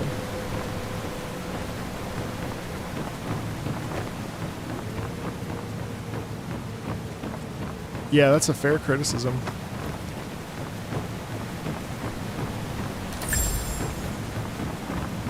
I think they fixed... Didn't they fix something like that today, actually? The missing voiceover in some cutscenes, translation, fix UI display, PlayStation, fix error of firework festival. No, okay. Optimize task, optimize location. Oh, they improved this. That's good. Yeah, okay. They're just making like little tiny UI fixes, which I think is, you know, a step in the right direction. Did I hear the Alan Walker RuneScape? No, I haven't. I actually love the card game, by the way. The card game is low-key wonderful. I actually want to go play it. I love challenging people and seeing if they're bluffing. And then making them drink. For whatever reason, their drinks are always poison. So they always... It's so funny. Yeah, I have, yeah. 1,000,000%. I've been playing this game every night for like 3 hours at a time.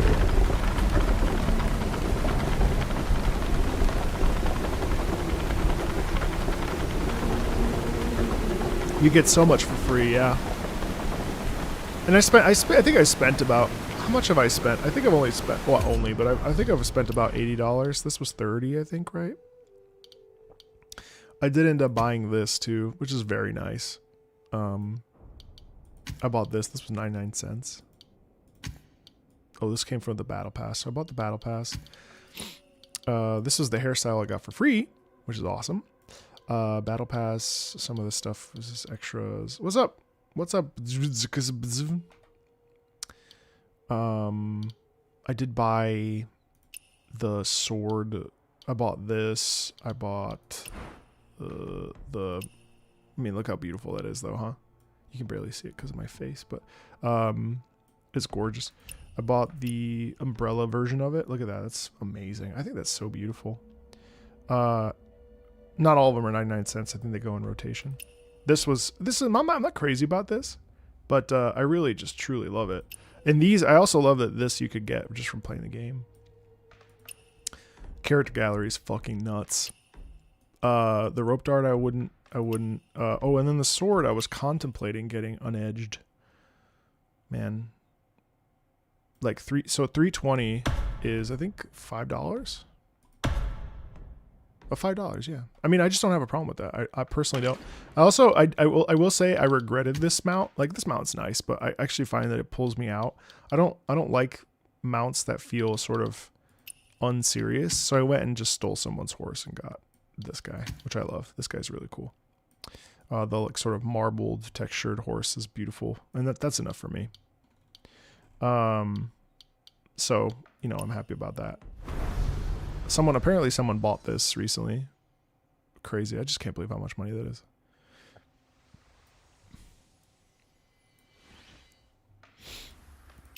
But you also really like and I bought this. Why? Because it's cool, you know?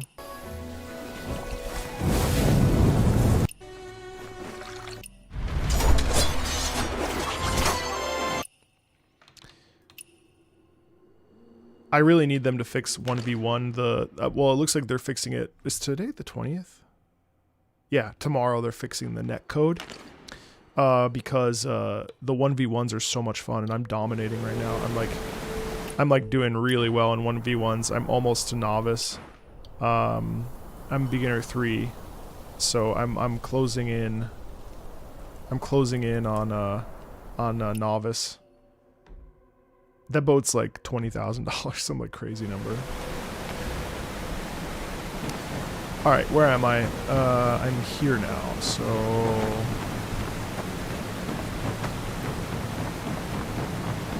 The fact that you just get the horse from literally stealing it is really funny. like genuinely. like how do you get a horse? You steal it. What? Yeah, that's it. Yeah. 20K. Yeah, they have it there if you want it. And honestly, like, listen, I mean, the soundtrack tier that we were just listening to, it's not cheap. It's there if someone wants to. And guess what? Sometimes they want to. And shockingly, they want to way more than I anticipated. Am I going to deny people the opportunity to support the channel at the price that they feel is worthy? No. So, you know. I think sometimes I think what I learned as I got older is it's okay to like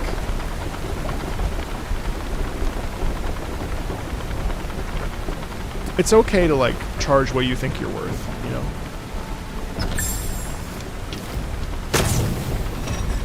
And also I've had like conversations and stuff. Like it's not just me being like, this is how much I cost. Like it's also like, hey, how much do you want to pay? You know what I mean? Like, is this fair? You know, I think it's important to, because maybe they realize that they're like, well, we want to cover our bases. Maybe somebody will actually pay $20,000 for a fucking thing in game. I don't know why they would do that. That's certainly crazy. But like, even people giving subs and stuff on Twitch and YouTube, like, I did not engage with that kind of culture until I started streaming myself. But like, I didn't know that people like gifted out subs and like, because even the concept of like having like, even all of you being here right now, like, it's still it's crazy to me that it exists. It's crazy to me that it's like a thing, you know. It's crazy to me that it's a you can shoot a torch from here, aim higher. Like it's crazy that this is this culture of community and and interaction exists. And oh, probably that one. And you know, I embrace it now, but it's very funny. It's funny to me. Did I get it? No. I think I already have that on, don't I? Yeah. Use the barrel here. Don't forget the like, comment, and subscribe. I will touch you, someone said. What barrel?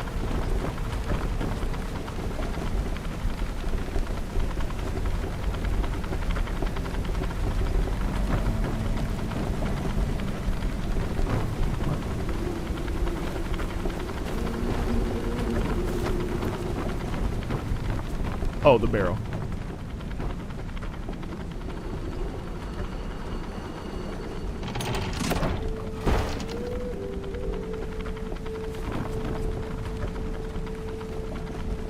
For what? I can't see shit.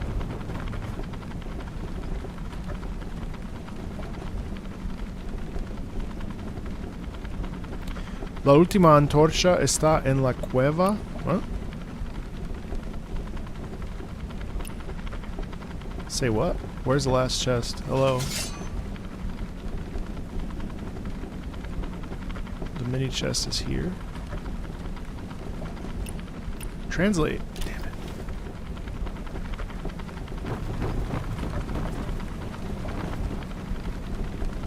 Yeah, but like $500 to Asmongold is like $20 for a normal person.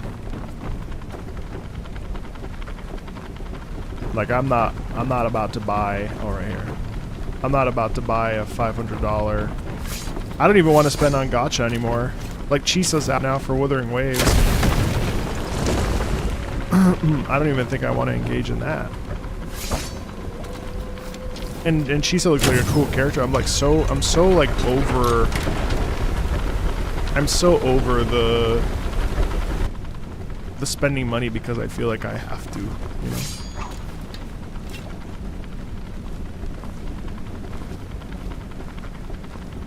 I think what happened was August was really slow, and I kind of freaked out because I was like, oh god, like I don't. Yeah, well, exactly. Yeah, right. I mean, I will say that's one of the things about this job that I'm really happy about. Like, oh god, I kind of buy whatever game I want, which is an incredible. I mean, but back like 5 years ago, I had a limit, and I would still allow myself like a couple games a month. I would allow myself 2 games a month, but I could not deviate from that. Otherwise, I would not be able to afford my rent and all this other shit. So I had to be really tricky.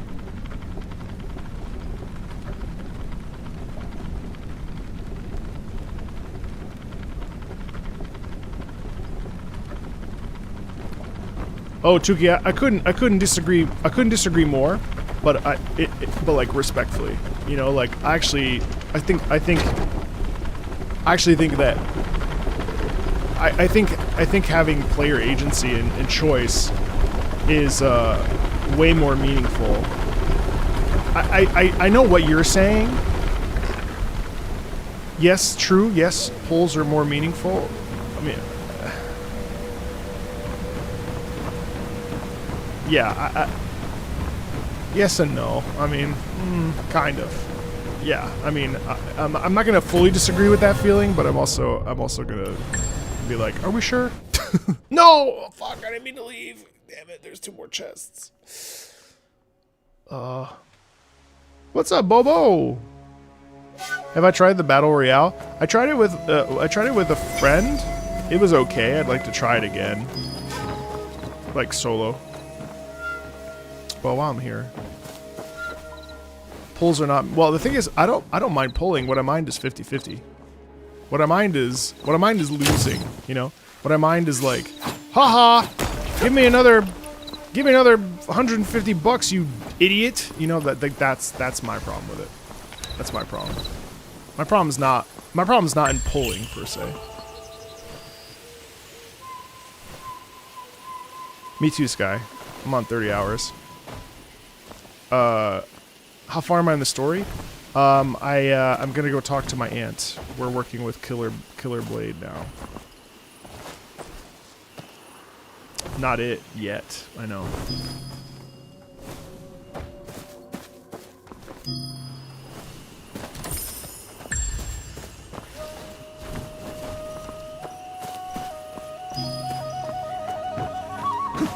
Oh, it's daytime. And it's nighttime again. Okay. I'd like to close out chapter 1 soon. Love the edgy look. Oh, this guy? Yeah, man. Doesn't he look cool? I love the black with the like sort of golden. Have I tried the latest PGR update? I just went in to grab the Luna skin, but no, I haven't yet.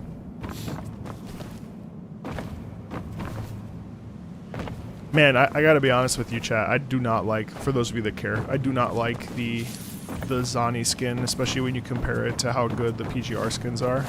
Which I suppose maybe we're not supposed to do because PGR is a different game, but like... that Zani skin is not it.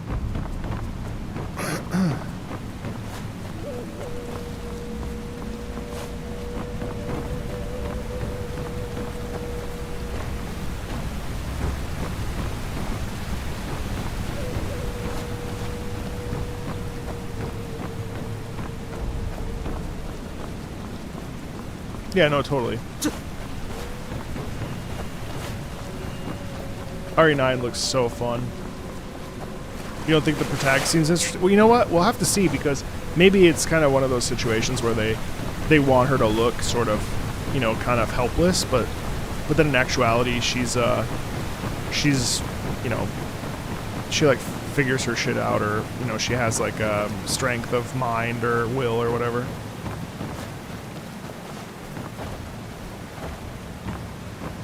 Yeah, I think that's fair. That's a fair statement.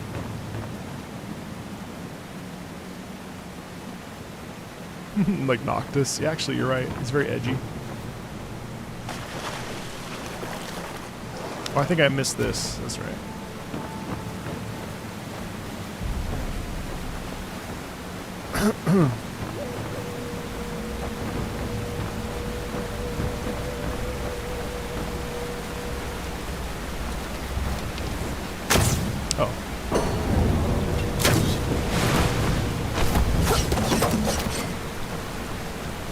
Behind the barrels.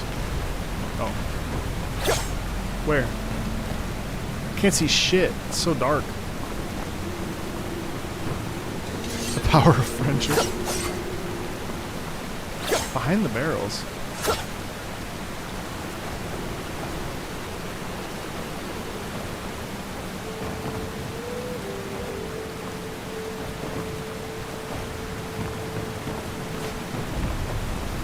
Oh, up there. Oh, up there. I can't even get there, though, if I wanted to. Well, yeah, I could, actually.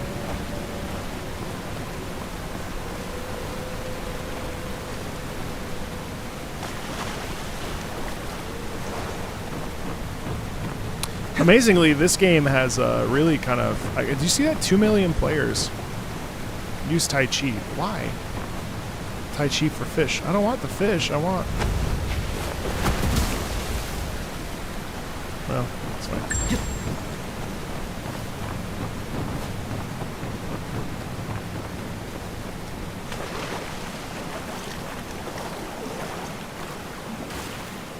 I am sectless. She just takes a buff of the idea of her doing that is very funny.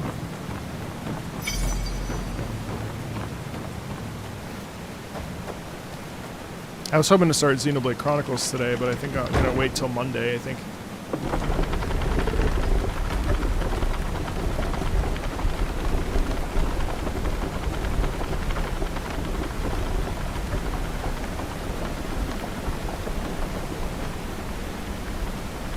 The left side of the river on your way in? Oh. So not here is what you're saying?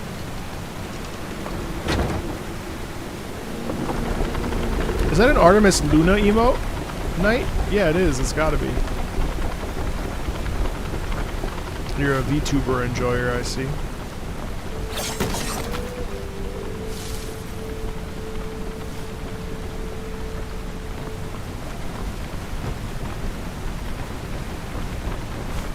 Okay, I can't be here because...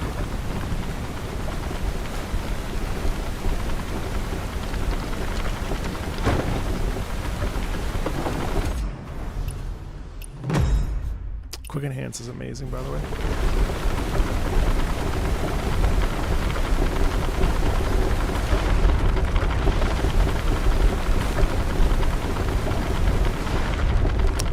I don't know. They probably watch it with the chat off because I can't imagine that the comments are very positive. I would assume that they like probably recognize that for their own health, it's not good to be a part of it, unfortunately.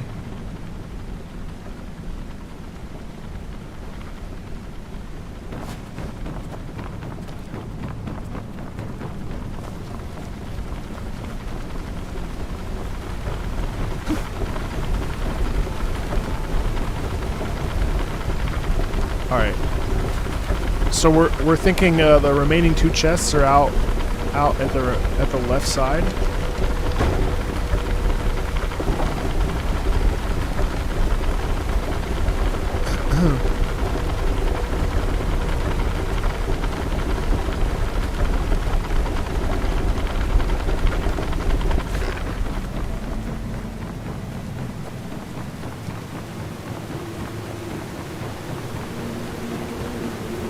Really, chat? Really? Honestly, it's so fucking lame. I don't know why people behave like that. It's like, come on, why are you gonna be... Why do you have to be like that? Oh, I bet you... Maybe here?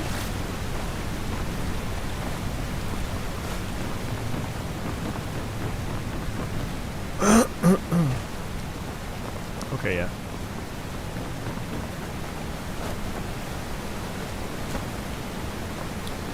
I see quivers. I see...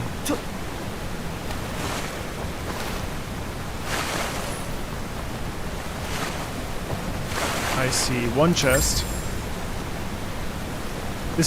Thank you very much for that key. Is it weird to have an argument with an AI NPC? Well, I've only done it once and then I stopped.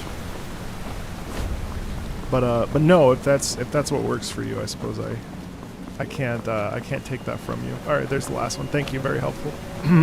Can't believe I missed that before.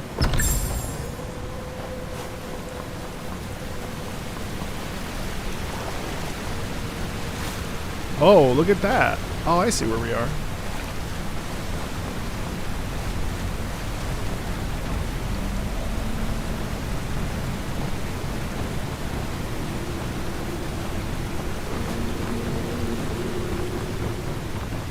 Quiver. All right.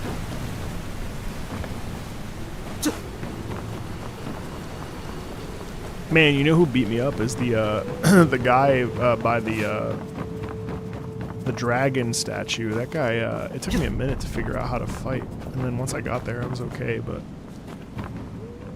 this is not right. Oh God. Can I just? Yeah.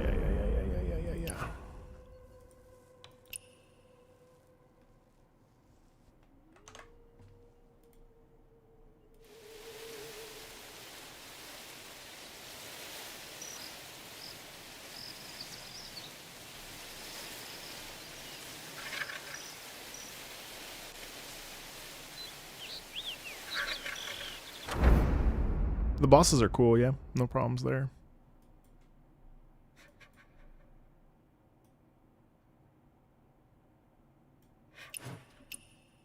Oh? Oh. Pilgrim, okay.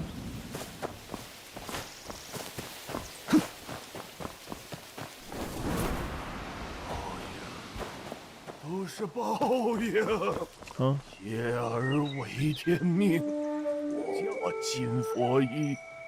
毒发悲壤，雄兵祝愿血，行事奉身，此汤是最长。I bought those. Hey, what's up, Sonia Shino?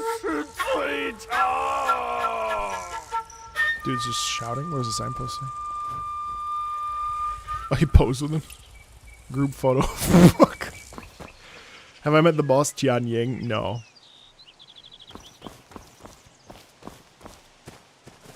Wait, what?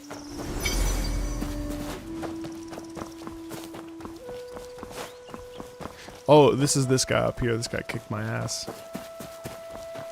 Wait, what? What is this?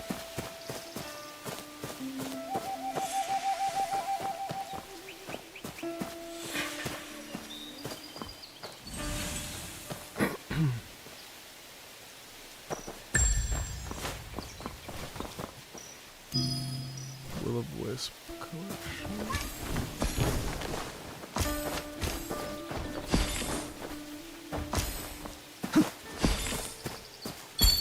Easy. This isn't my favorite cat, by the way. Oh, I'm almost level 50. I think level 50 happens right about now.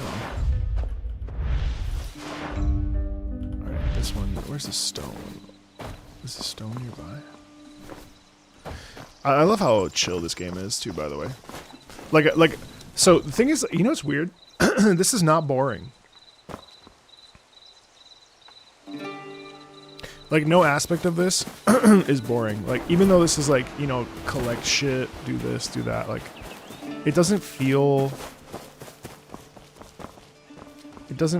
like, oh, I'm just doing busy work. Like, I'm like, oh, I should go do this now. Here we go.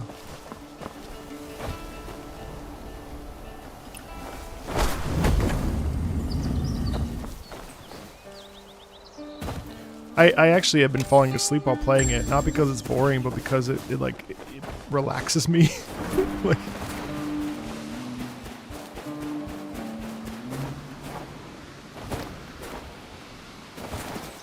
and funny enough, I don't think.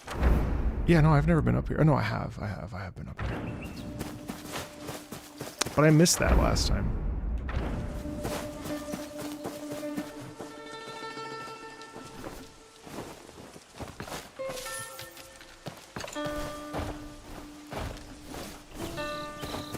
Oh, what? I had no idea this was here. I love these. The bamboo challenges are so much fun.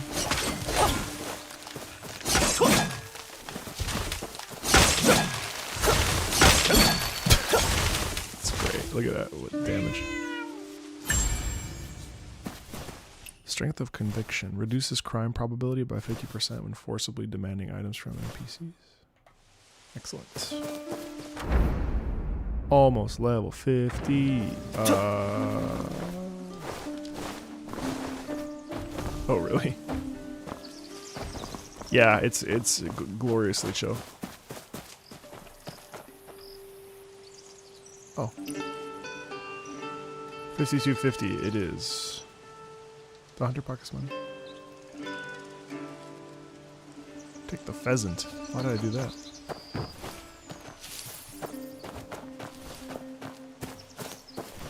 Alright, where's that quest?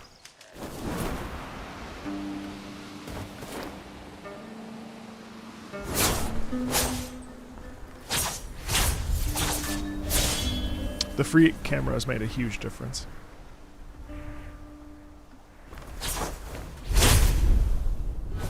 I mean, it's like extremely impractical, but like, it's fun. I gotta get that wall run though. Once I get that, I kind of will probably not use flight very often, which is kind of a bummer. Are there flying mounts? No. That'd be crazy. I wonder if there will be though. There aren't any so far.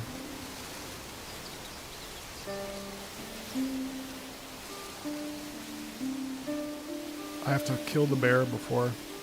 Okay.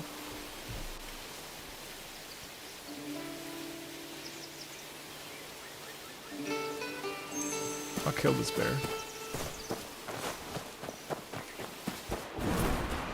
Yeah, I agree.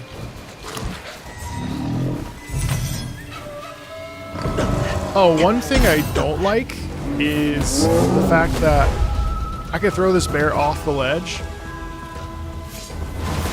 What? Who the fuck is this? What the fuck? Is this a real player? What the fuck? What? Get out of my... What the fuck? Why are you here? Why did I have a bounty on me?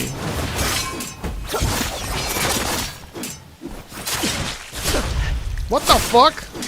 冬至日到，万能，天下改令，出力巨石，3000爱护，地盘，地盘， What the fuck? 气氛越中衡，地盘，地盘，生命密码， What the fuck? 知道， What the fuck?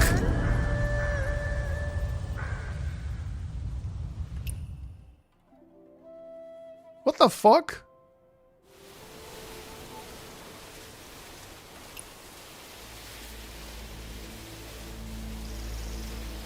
Huh?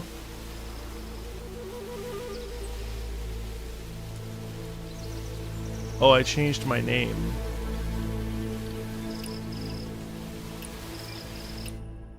What the fuck?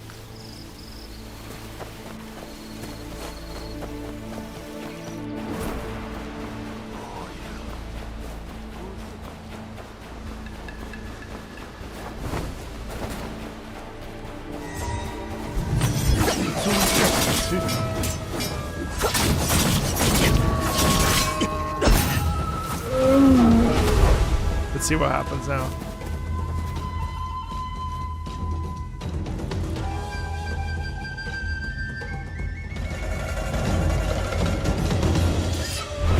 What?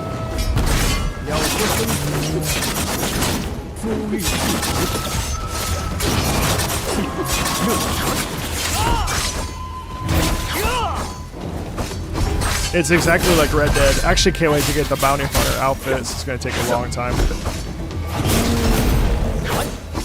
Bro, this bear is beating my ass. Why? See, okay, the only thing I don't like about that is it's like, why the fuck didn't it tell me that I had a bounty? Like, what did I even do? I've committed 0 crimes. Can someone just put a hit on you without you even fucking realizing it? Like, even that I'm like kind of okay with, but it's just kind of like funny that I'm like just like chilling, minding my own business. So you, but I didn't commit a crime though. Like, I've been very good. I don't understand what happened. That's wild. It was like out of nowhere. I can get falsely accused. Damn, it's like social media.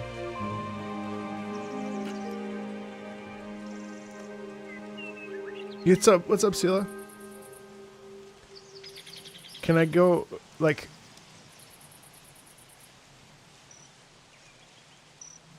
Let's see. My tombstone is over there, so... I kind of thought maybe it was these guys.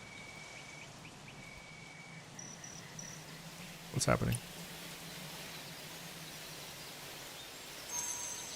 So bizarre. I got canceled. Okay, wait, so this says Jinxing got revenge, but did I have a bounty on me?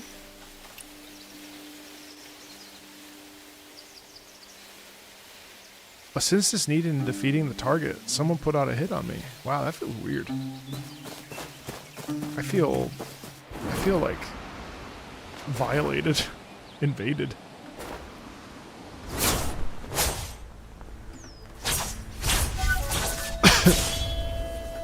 Must be. No, the horse stealing is part of the is part of the game, so like that was weird.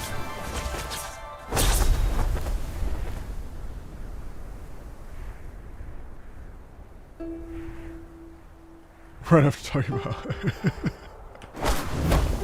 Yeah, we made a guild. We did, yeah. There's still room. It's Meatballia 1001 2008. Ooh, Hmon's in trouble. Hmon was feeding into discourse. Got in trouble.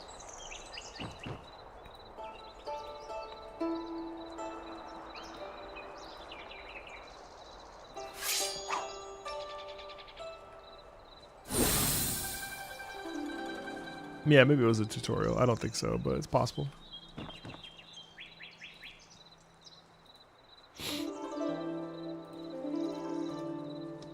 Play the Guqin. I will.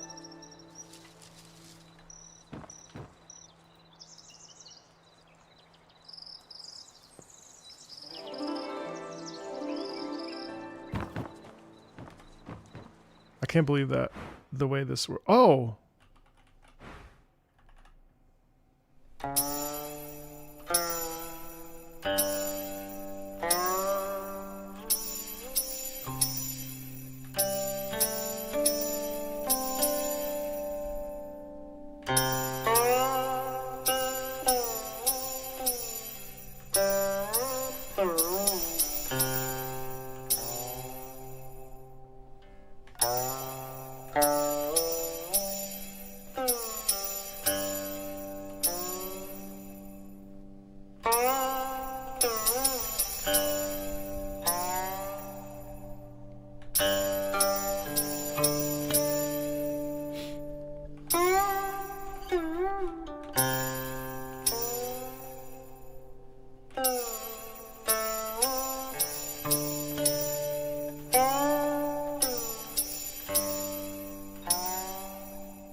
Yes, please, Kramer. That'd be great.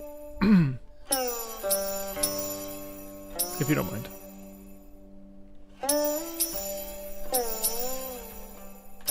I failed.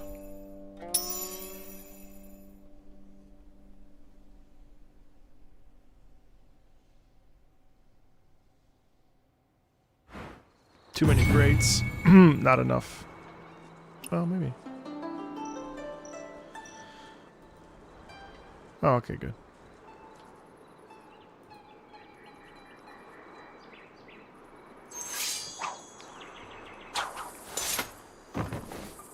See ya!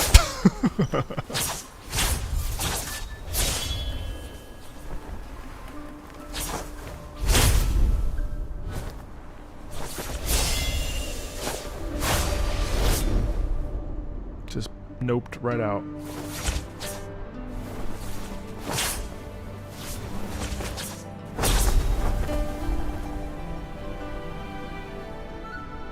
God, it really is something though, isn't it?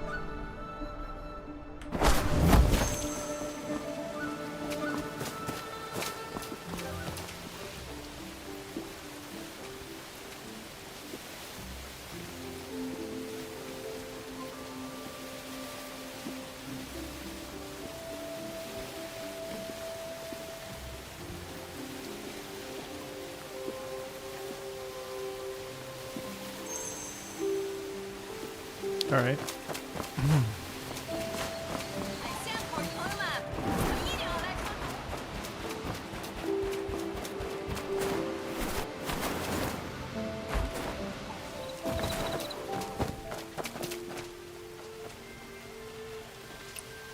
Oops.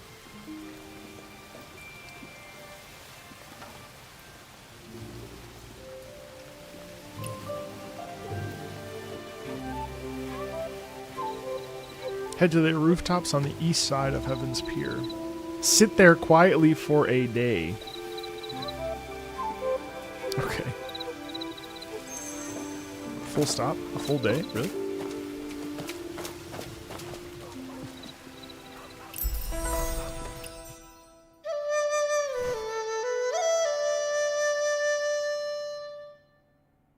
Wow.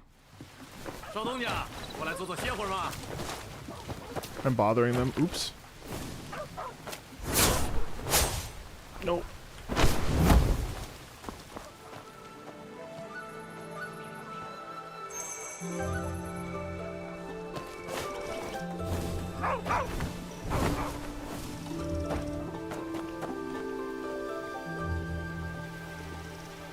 Oh God.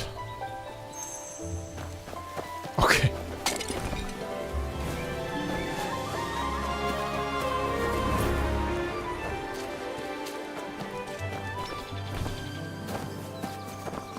Where's this chest? Oh, and a cat.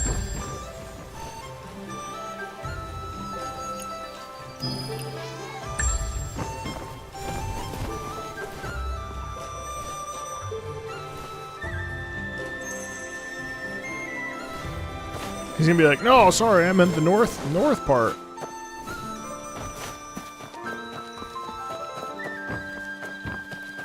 He's gone. Whoa, what are they doing?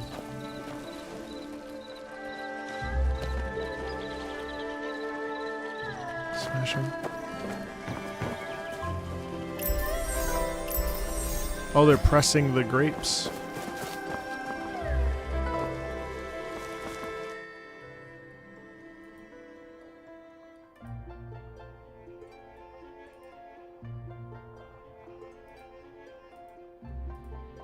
They're messing with him, yeah.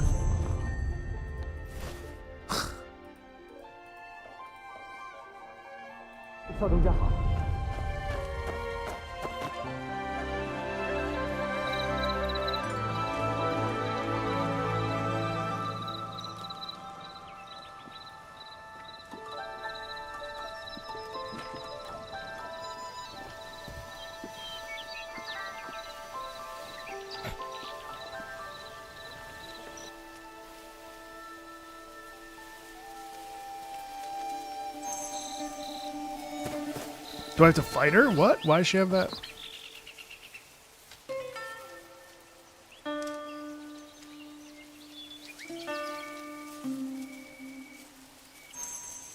Bait? Oh my God.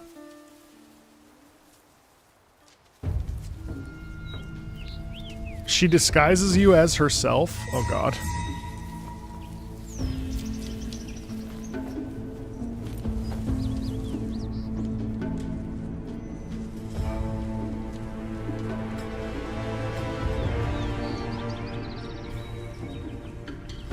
Can I give you a gentle touch?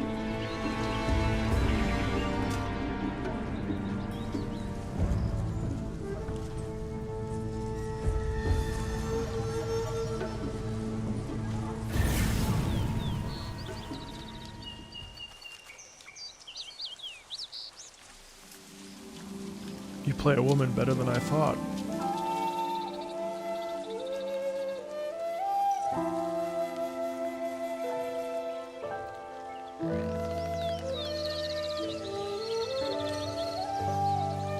What a funny little side story. What?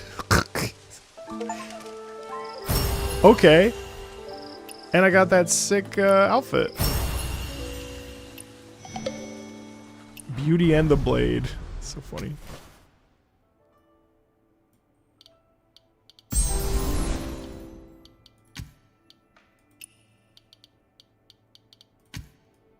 I mean, it's obviously not my favorite outfit, but I mean, the fact that it's just here. Pretty cool. Damn.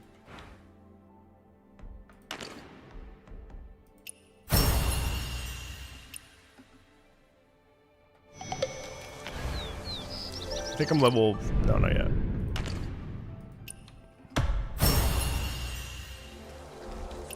Oops.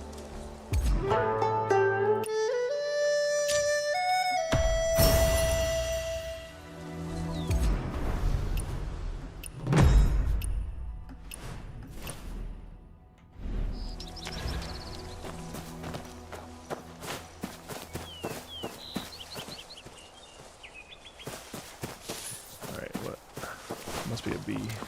Oh no, it's this.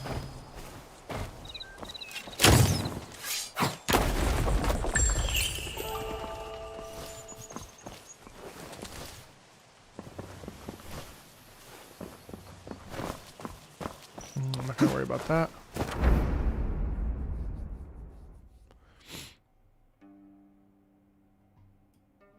Where am I?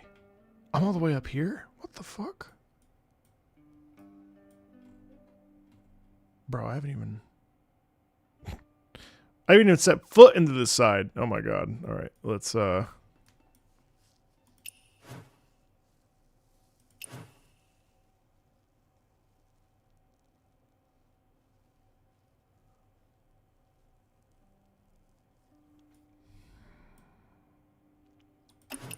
here. Still not a lot of info on Halo, huh? Yeah. I really don't know what to think of Halo.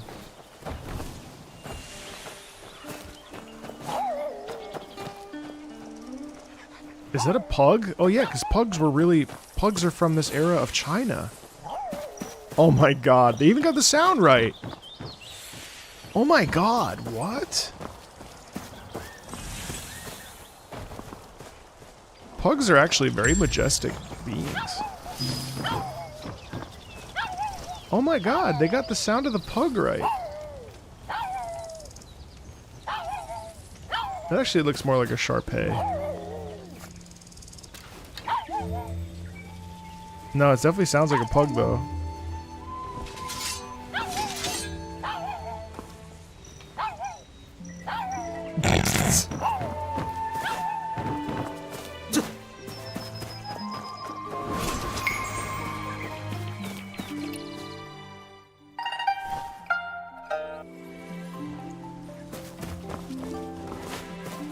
Proto-pug. Chad, I'm gonna be real. 2.8 Wuwa feels as bad as 1.0. Really? Why ever 4? I'm gonna stream it early tomorrow morning. Because I want to have my weekend, so I'm gonna stream it tomorrow morning early. I just said that twice. Just roll with it.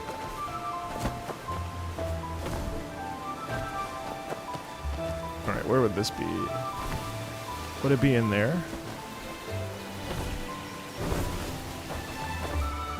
Does it just feel like another waifu simulator, or do you like? Does it feel like a meaningful? I mean, Chisa seems like an interesting character.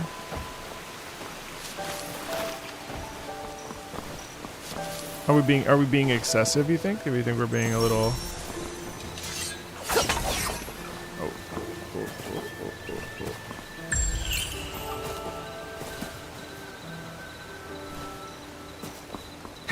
Okay. The pacing feels dreadful. Oh god. This is a side quest.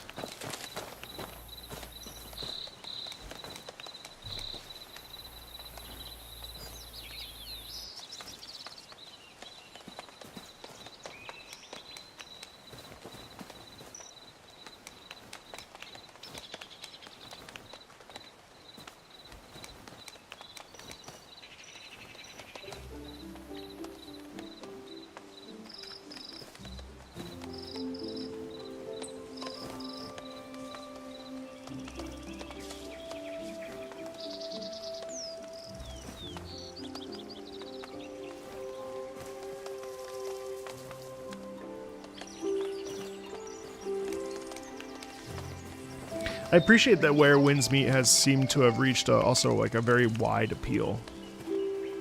Oh, did that man just yell at me? The fuck? I was listening to his story. Oh. What, are you here to yell? I literally didn't even say anything.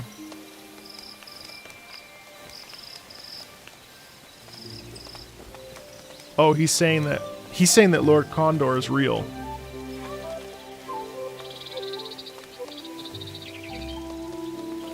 Hey, Eloy.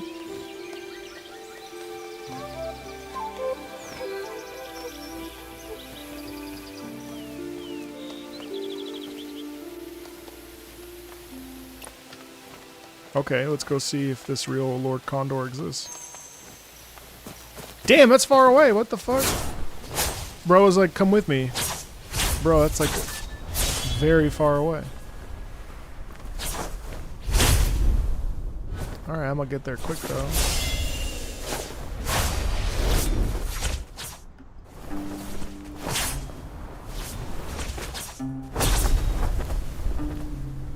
You're locked behind the story. Wait.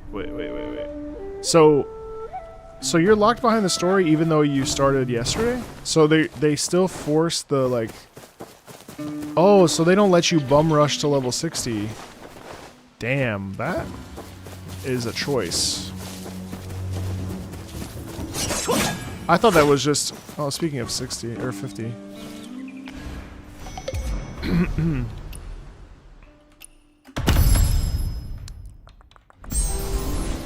Peak of Mastery. It's so easy to level up, though. It's okay though, because you can you can save your XP. So the more you play, playing will you know. I remember I boosted to level 40 like almost instantly. 6, 7, and 7.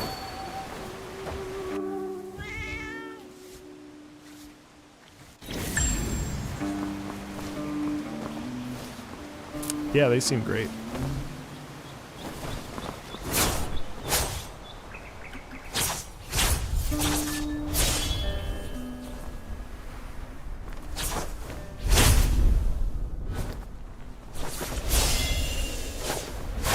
Yeah, I didn't realize that they were time gating everything. I thought it was only like temporary.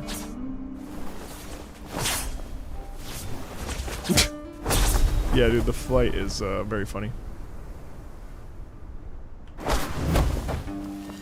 Oh, went so fast, didn't load the textures.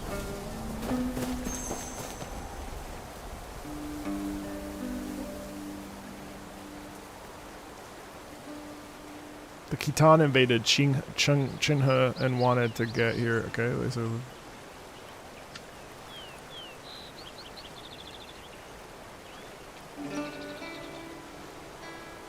Condor cares about this much about what he looks like.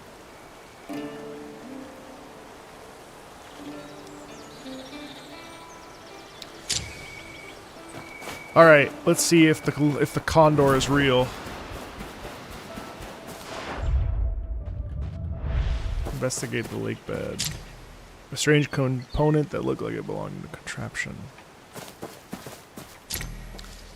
Corroded scimitar. Shadow and touch. Okay.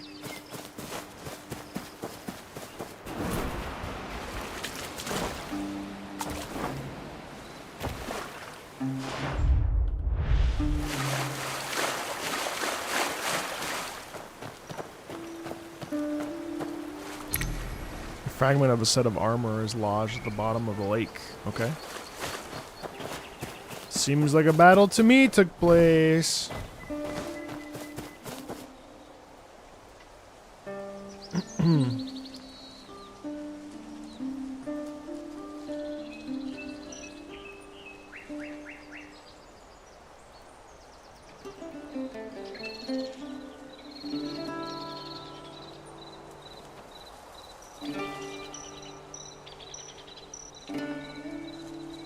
Someone claimed they were saved by the guy? Okay. Oh my god, it's so far away. Alright. Teleport my ass there. Damn, it's so far. Alright, that's fine.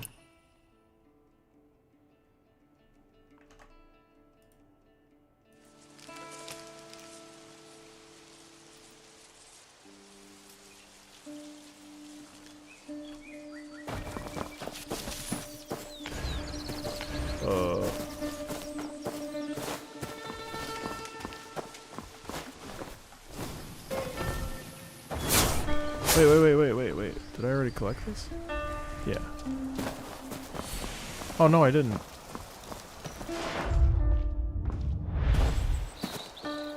Oh, shit.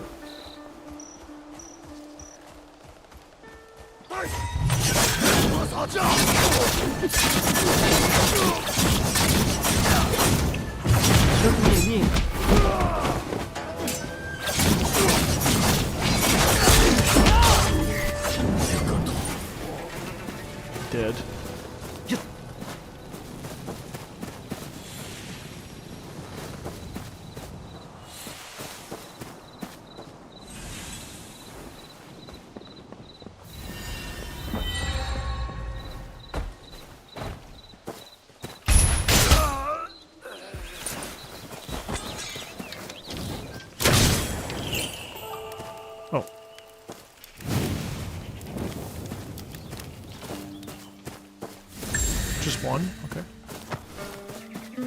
Wild Main Marsh.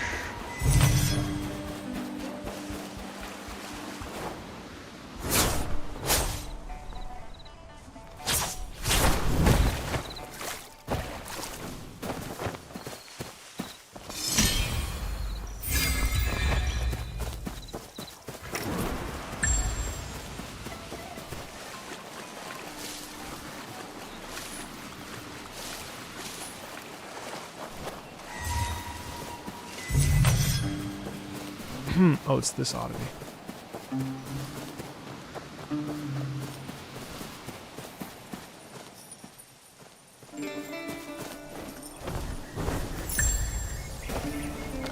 Gotcha. What's this?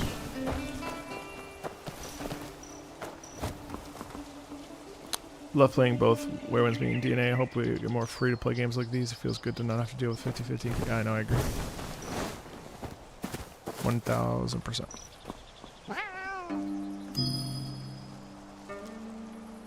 Chase. Using lightness. Oops, wrong way.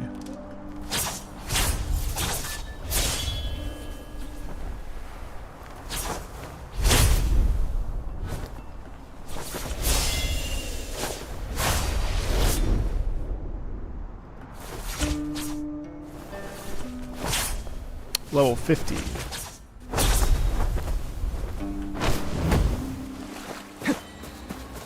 Where is he?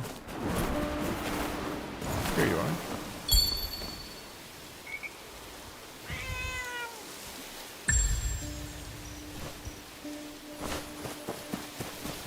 Alright, let's go back to where I was.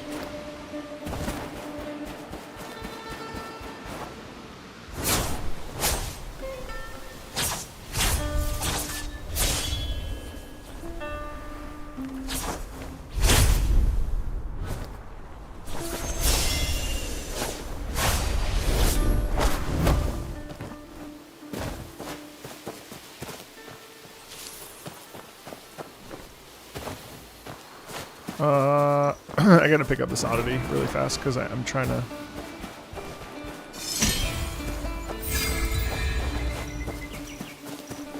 Oh, here. Easy.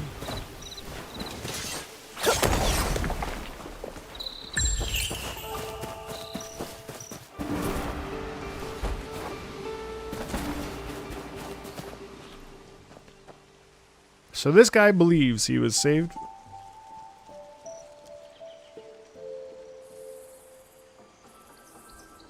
Lord Condor showed up.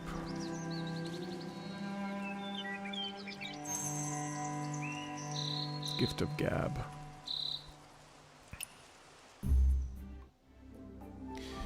Gift of Gab is pretty crazy.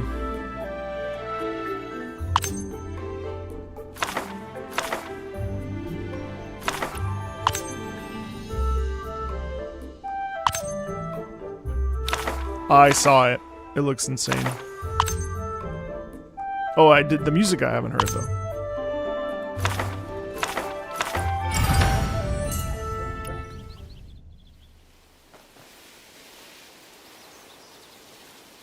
So his eyes were closed. Yo, Hal, what's up? Let's storm the lair. Okay, where is it now? Why is this highlighted? Why is it? Oh, because... No, actually, I don't know. I don't know why there's a white ring. Okay. Hey, Al, I'm well, thanks. No, I haven't 100%. I've tried. I've been trying, but some things are really hard to find. So I just don't. Oh. Lightness. High speed. Ooh. Oh, so what's the difference? There is no difference. Oh, I'm selling these. Excuse me.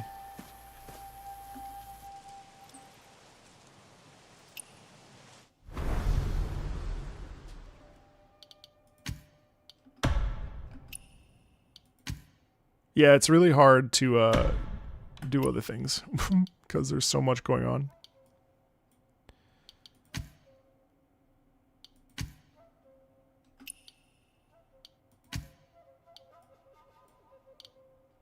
Don't sell that stuff.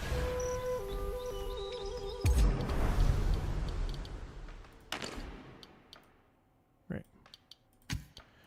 This is a better mount, but I like this mount much more.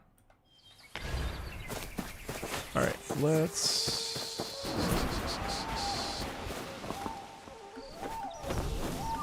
Oops.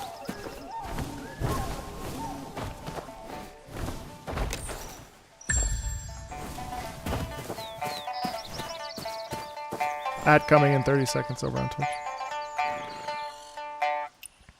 Ah, on the, okay, here we go.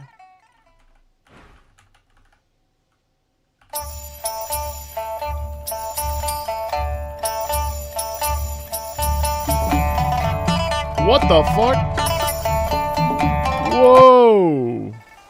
This guy was not fucking around. Fuma. Or Huma. Try that again.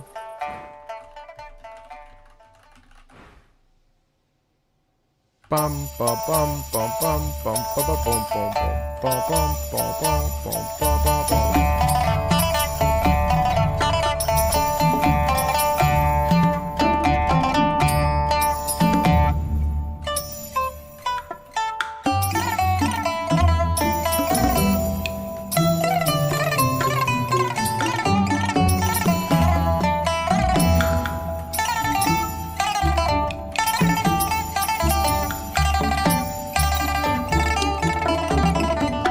It would help if I actually hit the right buttons.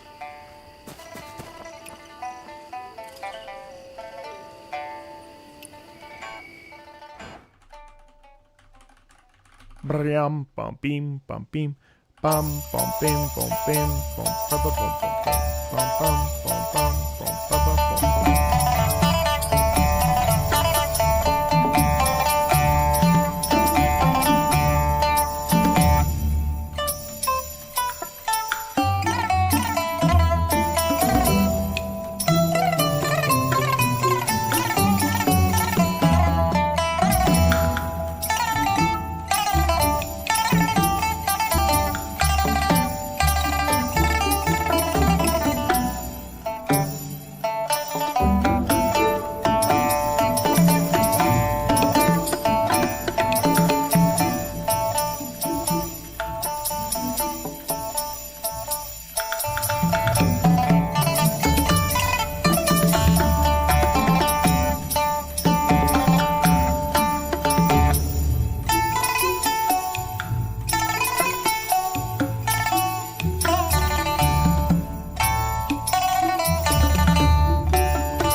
Wow, that's rough.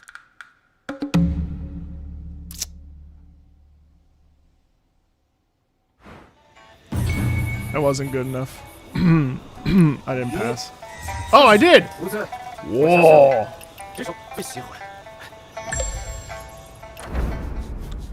The thing was hard. Oh my god. Actually, I love that.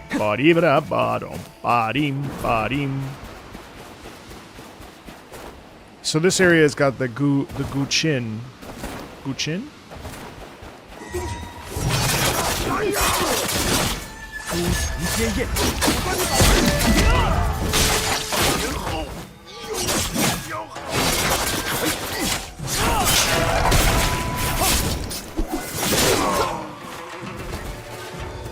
Bum ba dum bum ba da dum bum bum.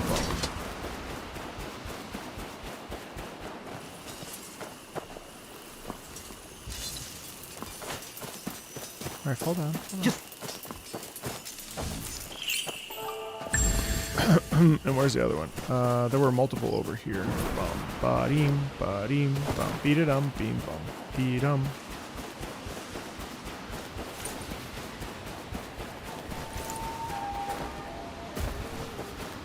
This one up here.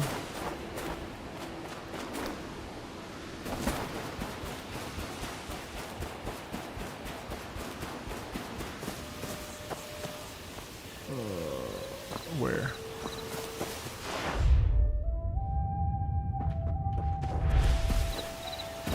Oh, here. The dagger? Yep.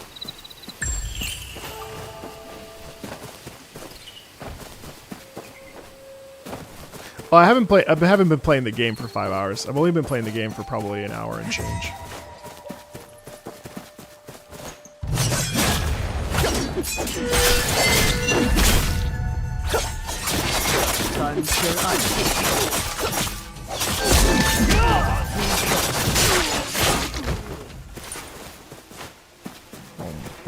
But it's pretty normal for me to.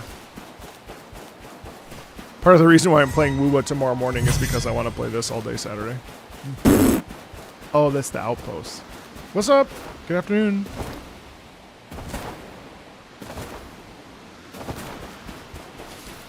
Oh yeah, always. This game is like my exact kind of game. Yeah, I can't think of anything else right now. It's pretty incredible. I think I crossed 30 hours right now.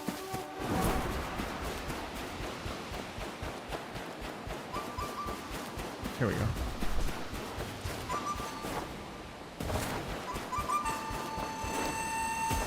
Should be right there.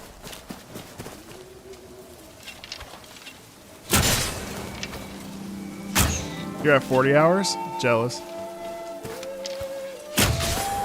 I love it. I love it. I love everything about it, honestly. It is a delight. It is a delight and a half to play. I mean, it could be smoother, you know, like some of the movement is a little jank at times, but like, it's so minimal. Like, I grew up playing like real jank-ass Assassin's Creed movement games. Like, I feel like this is no big deal compared to that. And I loved those games. And I just love also that it's live service. You know, I love the fact that like it's gonna get updated a lot. I love that. I love that I'm gonna you know, be able to like play a new region. You know, like, ew, the fucking snakes are so nasty.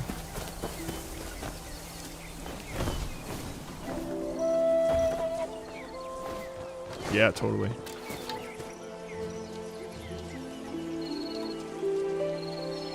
That's awesome. Yeah, Tuki, of course. Feel free to stop by anytime. Great to have you. Be well.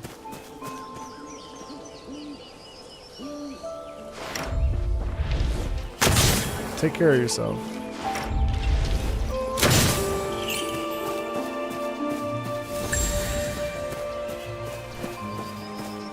Funny, yeah, I agree.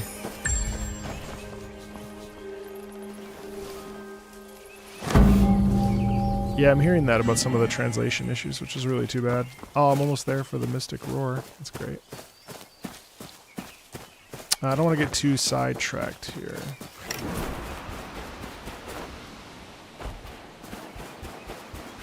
You weren't sure about the MMO stuff, like you didn't want it, or you were looking for it? Because I'll tell you, yeah, it's very cultural, yeah.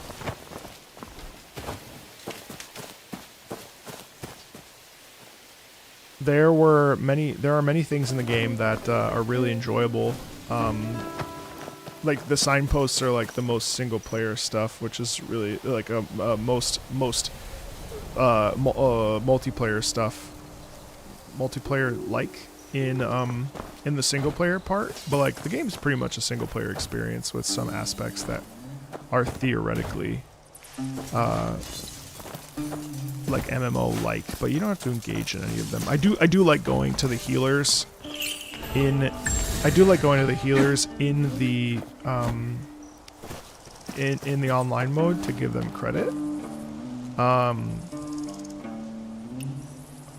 So that's really fun.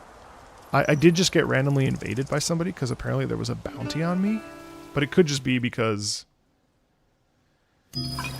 Yeah, no, the signposts by default were terrible. I'm glad they figured that out really fast. Especially because that could go badly for streamers. Not that that's why they should prioritize it, but, you know, it's a little concerning. No, I'm sectless. I really like the outfit that you get from being sectless. And I also am working on being a bounty hunter soon. I really want to get the bounty hunter outfit, and I also want to get the exploration outfit.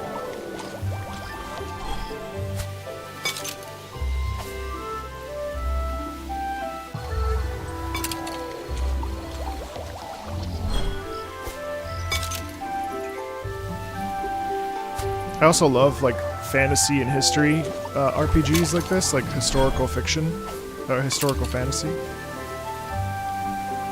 I don't know if you can have more than one profession at a given time. Chat might know. Oh my god, this guy's right on my ass. What the fuck?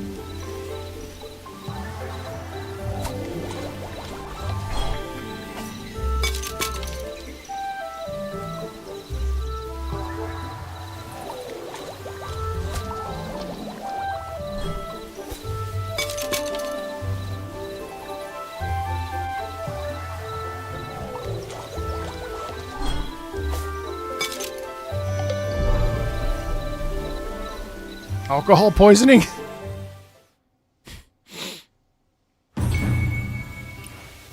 Pitch pot.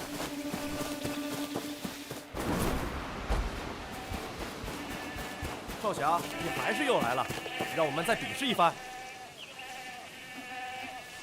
Who are you?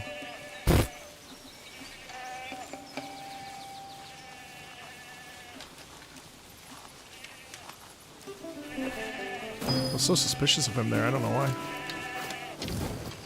你我二人就以此剑猎人为主，只要少侠猎的你我死，就算少侠赢。Shit.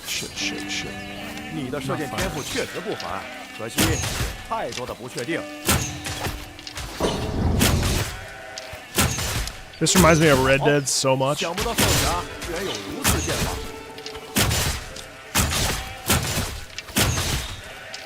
好，想不到少侠居然有如此剑法。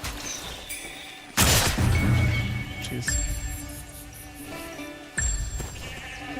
If I'm drunk enough, I'll learn a mystic art. Wow, I've already cured my alcohol poisoning? That's crazy. Crazy. Let me go. I think I have enough to get the thing I wanted to get today.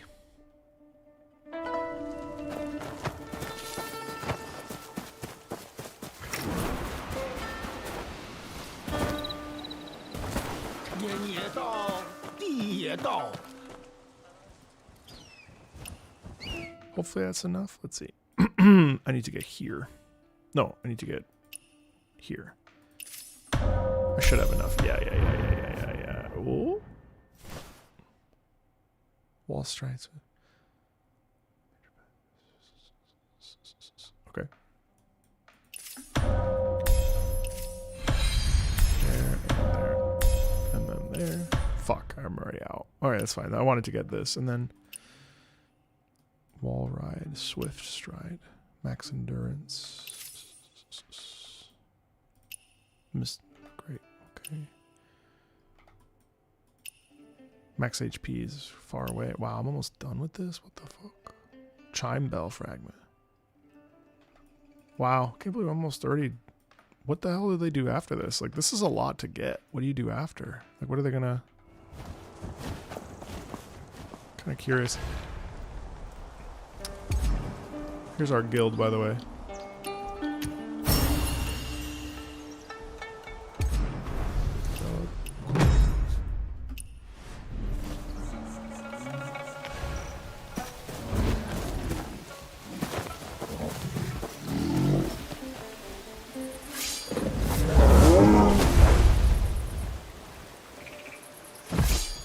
No, not yet, child.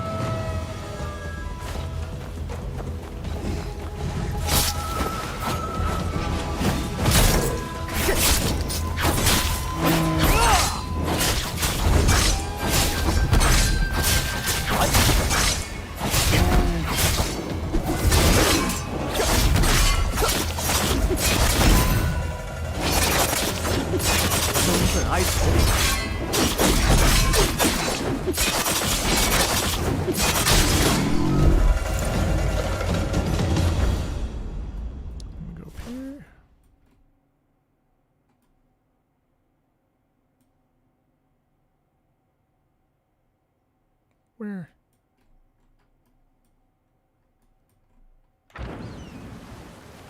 Well, I guess we'll go this way.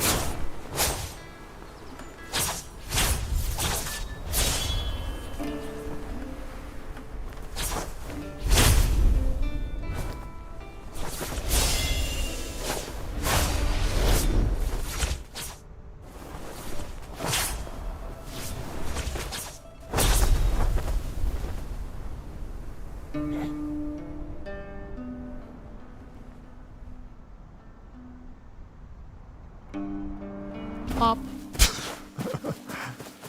Alright, so with this one now I can go up walls easily. Is that what this was? Looks like yes. Yeah. Cool. Hey, yo. Whoop. Whoop.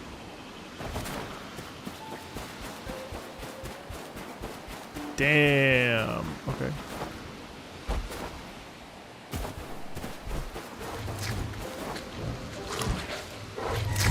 Oh shit.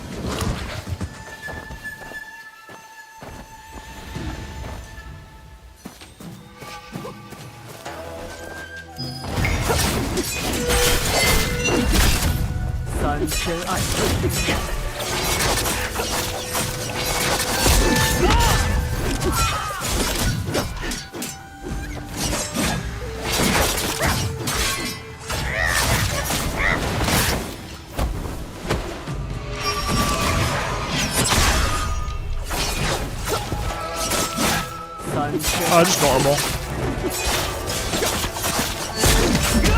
Normal difficulty. I'm just playing because it's fun, you know.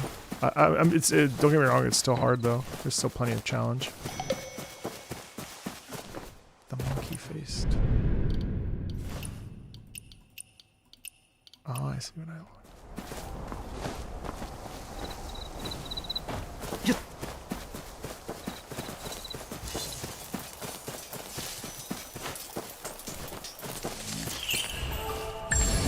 That. Alright, how does this work? Oh yeah, just climb, runs up the wall. Okay.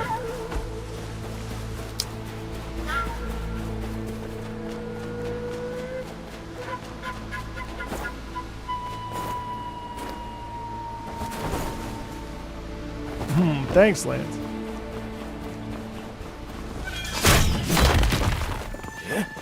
I've already done all this shit. I don't need to do this again.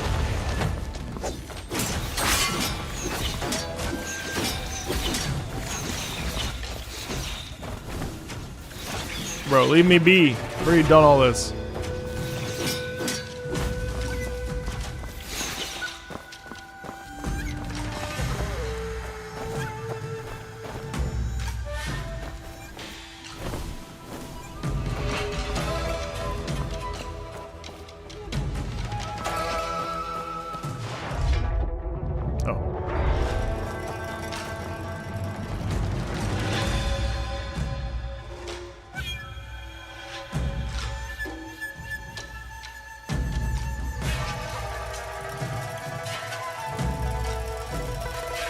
Oh, so he's mad because Lord Condor never came to rescue him.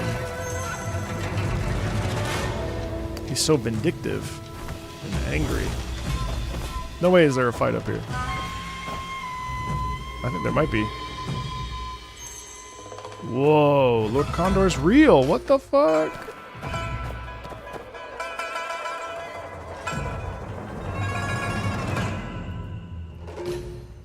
Oh my god.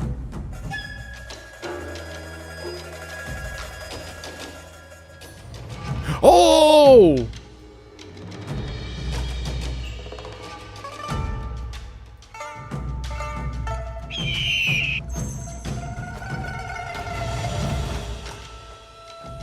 What?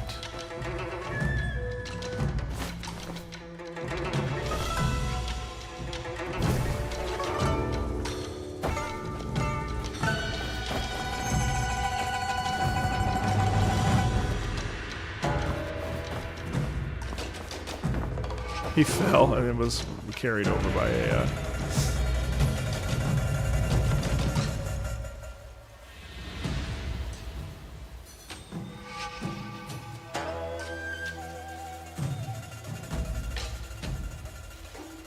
Wow, that's another great side quest. Holy shit, I love that.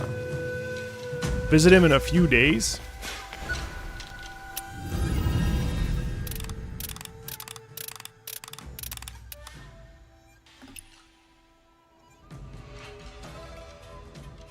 How about no?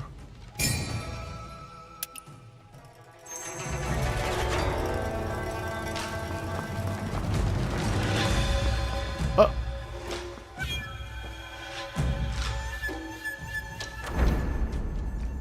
Where is he?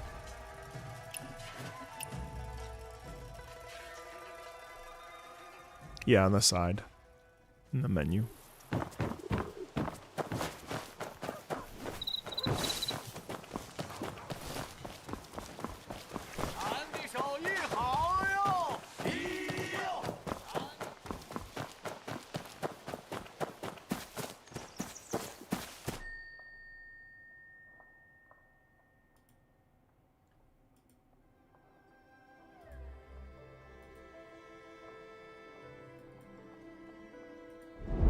Oh, he had to believe it to see it. That was a very nice quest. Tales that soar.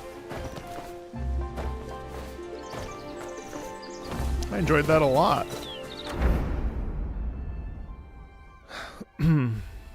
Let's be thorough and grab that.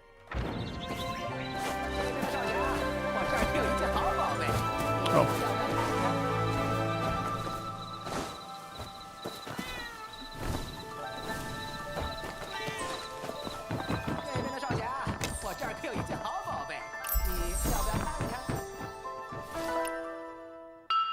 Also known as white ash, the substance secreted by the male larva of the white ash insect to slightest animal access.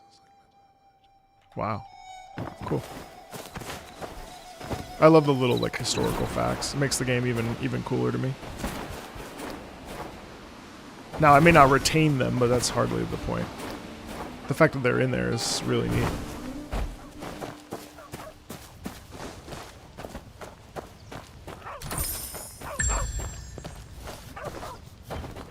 Yeah, the game's terrific.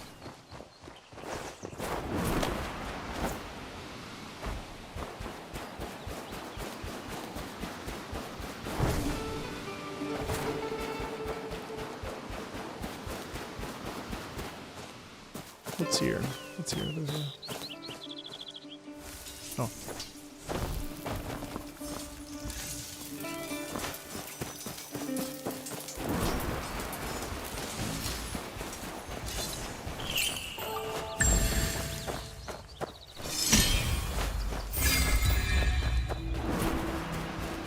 Like I like low-key feel compelled to do all of this too, which is really cool.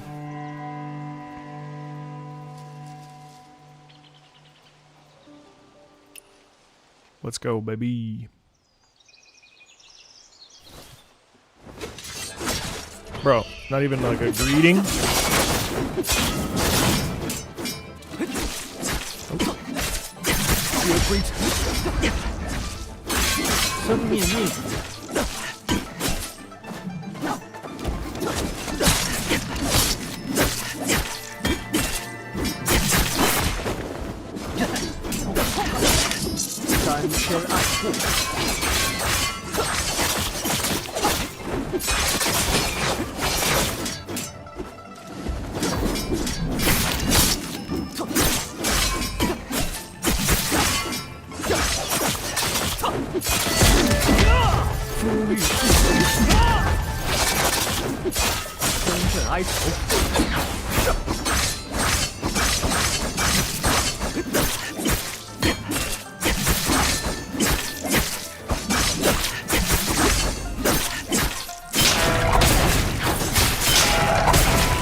So apparently Yu Peng Chen composed the music for this?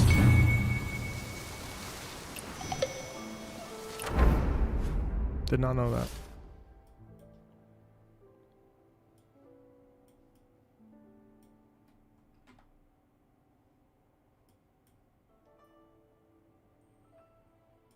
Yeah, pairing feels good.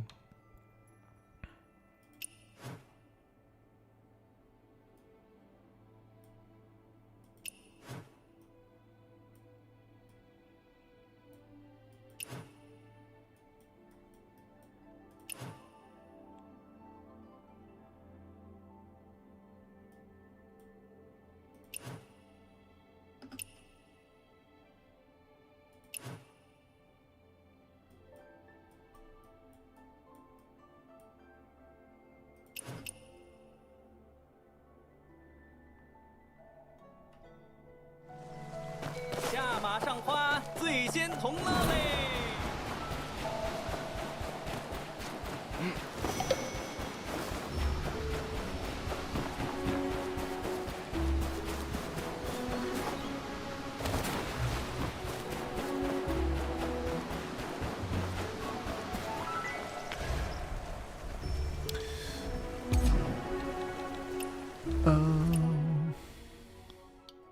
Chance to repair for free.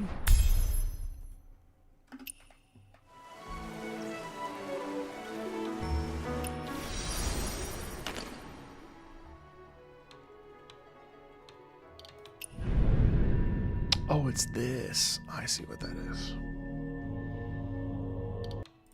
Obtain 9 stars. 2, 4, 6. Okay. Level 31. Wait, what? Tier 41. 41, 41, 41, 41, 41, 41.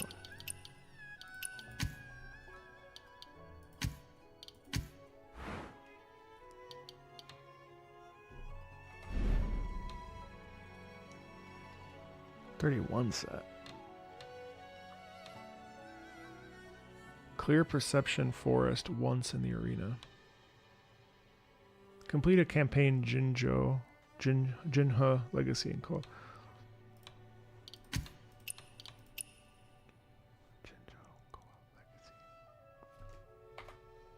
I'm not sure what a Jinjo Co-op Legacy is. Jinhe, excuse me. Kaifang.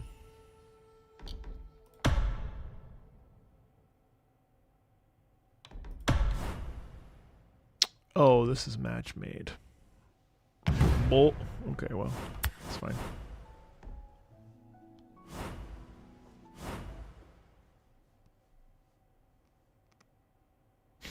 Jinjo, I don't know.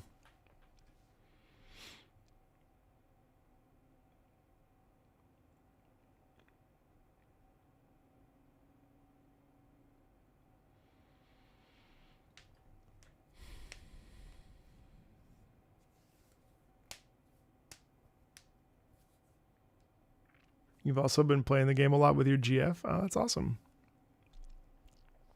It's a fun one, isn't it? It's a really fun one.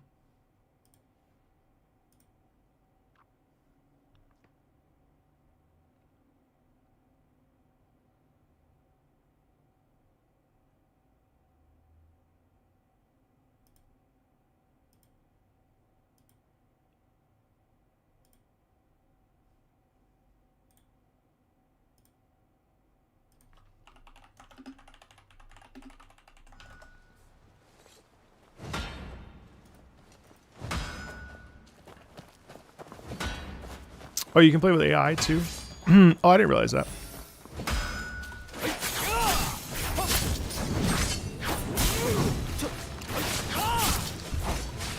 Yeah, they didn't they didn't cut any ideas out, did they?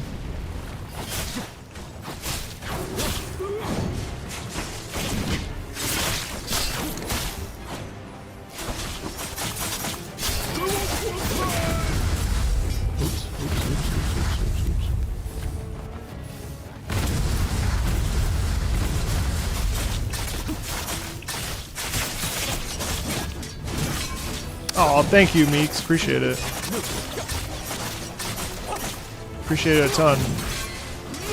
Do you like this game as an Elden Ring enjoyer?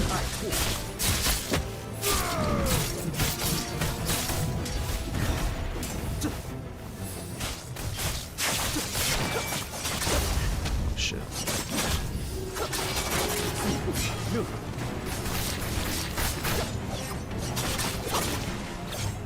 He's got to have both phases, I would assume.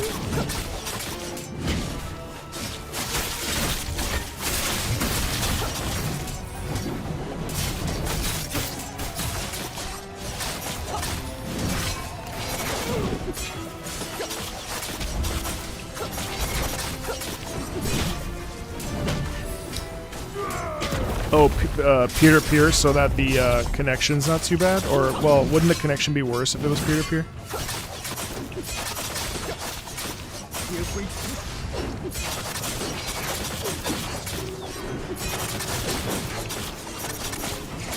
Do they always take so long?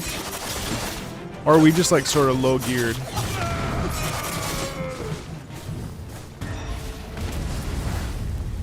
Oh, what? Oh my god, and what's this? Raid mechanics. Oh my god, alright, wait. Oh, like literally raid mechanics. Oh fuck, okay.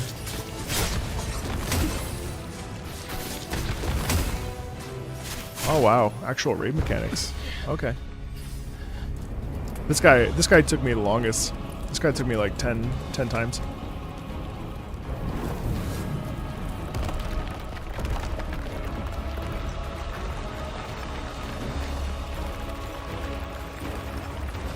Oh, bro really wants to watch the cutscene, I guess.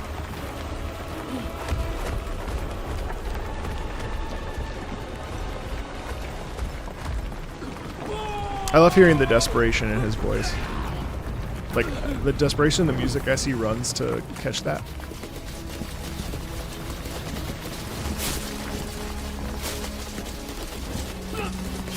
Let's go, let's go. How are they fighting him?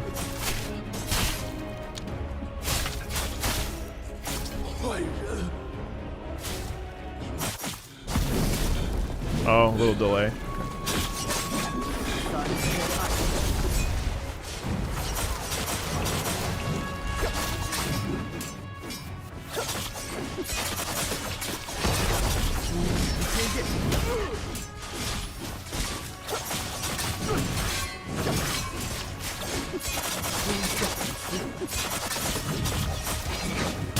Why is my damage so bad? 22,000? I'm at the bottom.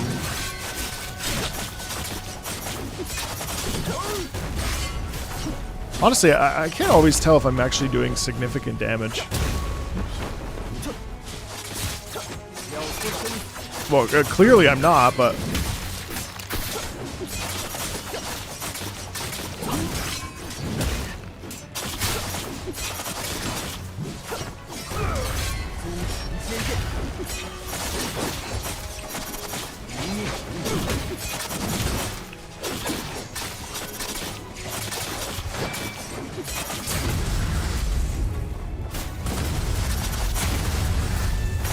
Yeah, this one's max leveled.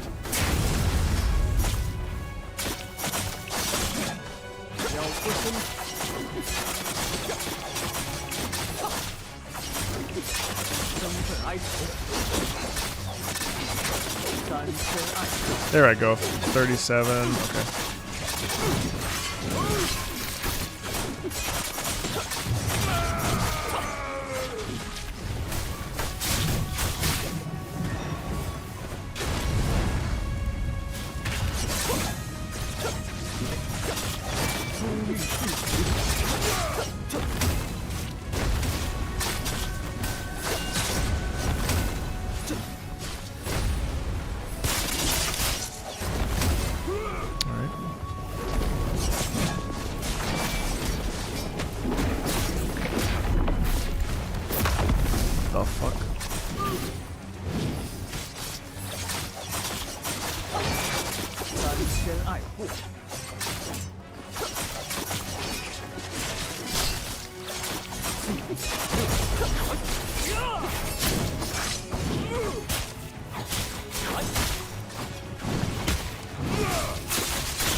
Yeah, it looked like you did, but I don't really know how that is all going down, to be honest.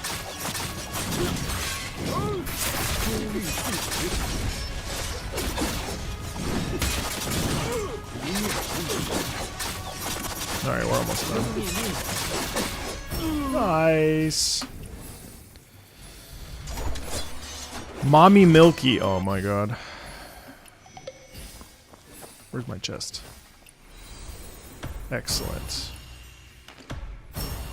Excellent. Excellent. Ooh, I get it tomorrow. Oh, hey, Mrs. Sticks, what's up? What's up? What's up? What's up? What's up? Milky Way bow. What's up? What's up?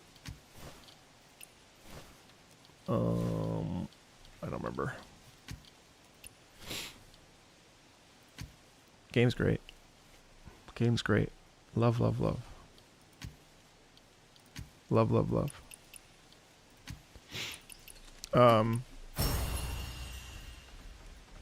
Oof. Gothic mommy. That's really funny. Yeah, no, the game is amazing. I haven't done a lot of co-op, which is fine. Oh, I see. Pending a breakthrough. Well, maybe this is why. Oh, because I need one more of these to level up. Oh, okay. And then the cap gets up to 50. I see. So I need to collect one more of these. Oh, I have so many. Let me just see what happens. Co-op is your jam. Yeah, you and I are going to have to find some time maybe to just sit down and have a powwow and go through it. Because I tried it with one of my mods and we did not have a good time. It just felt really meaningless. Did you put a hit on me today, by the way, Sticks? Mrs. Sticks?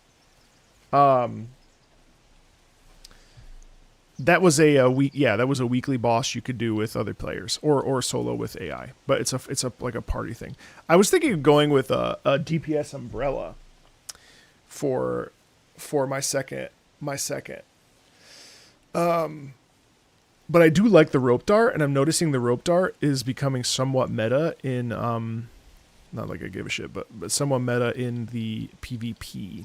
But yesterday the netcode was really bad, so I wasn't able to really dive in as much as I wanted to, which I was really bummed out by.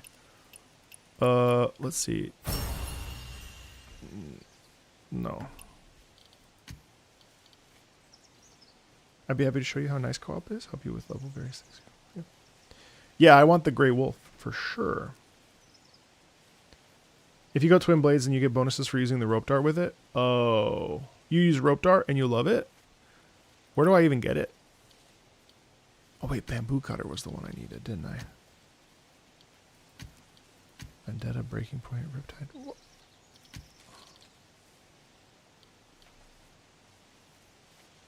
Main quests have been updated already. Oh, because it's 4 o'clock. Server reset.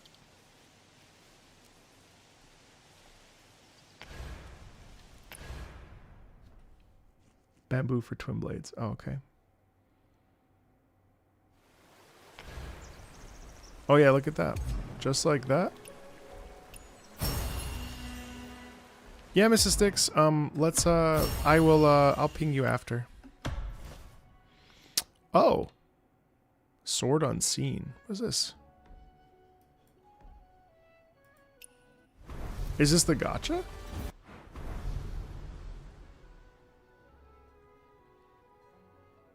Wait. I only have to draw. Oh.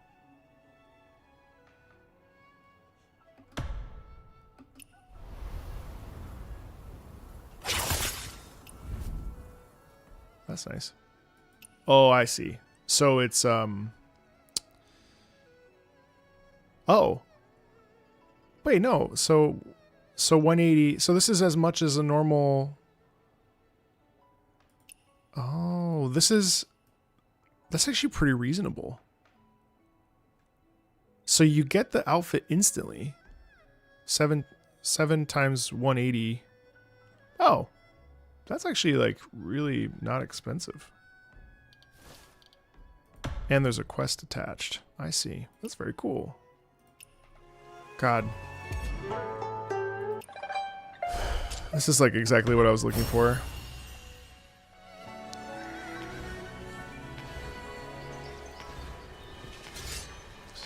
Sorry.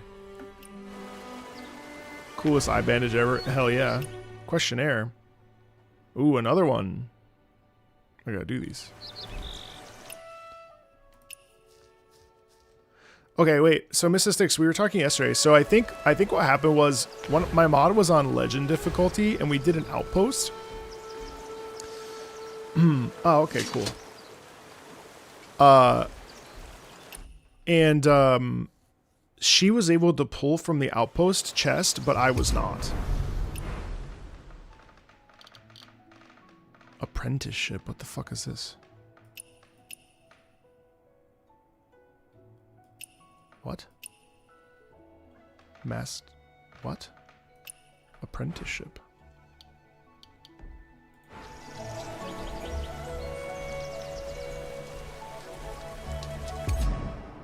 Yeah, that's why I was confused. I haven't done any of this yet. I've been taking my time.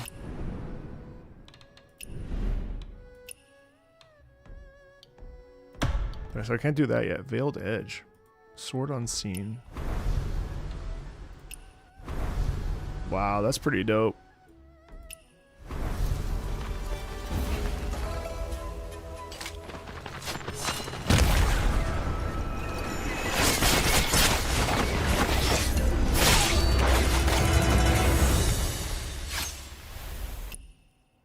It is amazing, yeah. Oh, I see.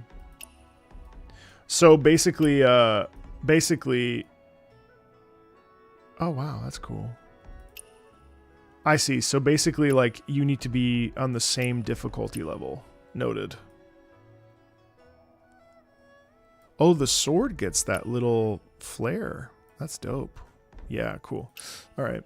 That's good to know. Oh, wait. Wrong. Oh, yeah, classic. This is the usual. Okay.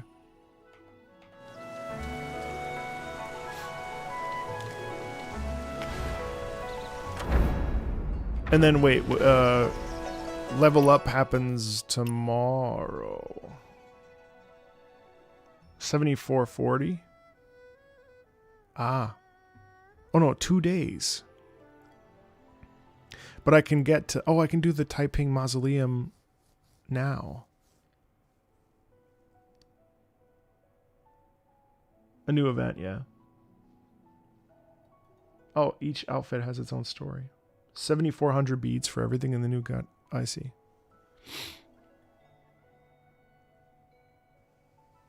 I prefer recommended because I enjoy just playing casually. Speaking of, so I can be ready for level 60. Actually, is this open now? No, in an hour. Plus, I'm not gonna do this yet because I need the net code is too cranky.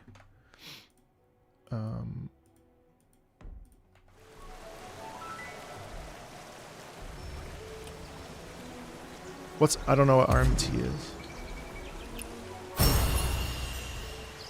What's that mean?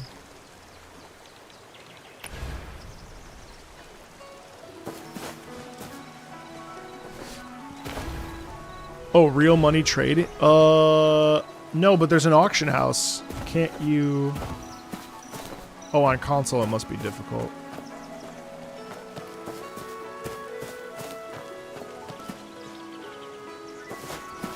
Can I walk on? Can I walk on water? Oh, I can. Oh shit. So cool.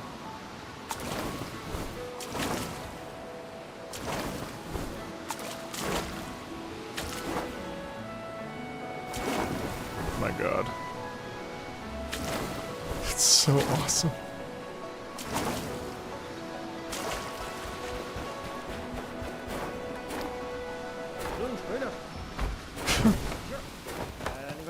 Yeah, dude. Yeah, dude, it's so cool.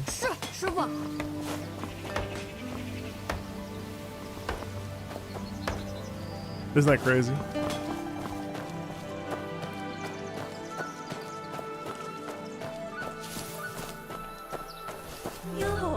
少侠用过饭没有？可以去我们村94吃点。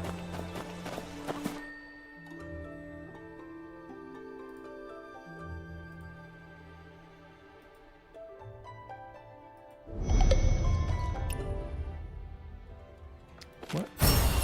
Really? You get...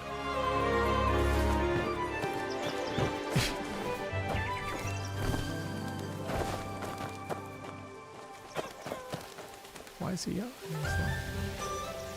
Oh, because I don't have the manual for the... Is this... Oh yeah, checkers. How do I get that? I got that from Oddities, if I recall. Yes, I believe so. I paid for this outfit, yeah. I'm playing with Chinese VO, and I've put in, at this point, probably 30 hours. Let's take a look. We'll take a look in a second once I'm... So this is an ability where if you hold down Shift, you can speed run, basically. Yeah, Chinese VO is very good. So when you submit Oddities, Ghostly, it's this one, Shadow Dash. So it's this is where you start. You just work your way over and just collect all the like oddities that you see around the world, and then you're able to progress. That's what I've been focusing on the most, to be honest.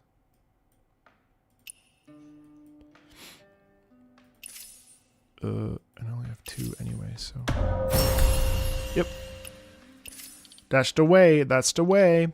I feel like, honestly, that's kind of my main priority right now, is just maxing out all these stats, because it increases my endurance, increases vitality, you know, all that other stuff. So it's been really convenient. Honestly, I haven't even wanted to complete, like, I don't know how I'm gonna 100% all this, because it's a lot. In terms of hours, since I was gonna log off here anyway, I think it's got to be 30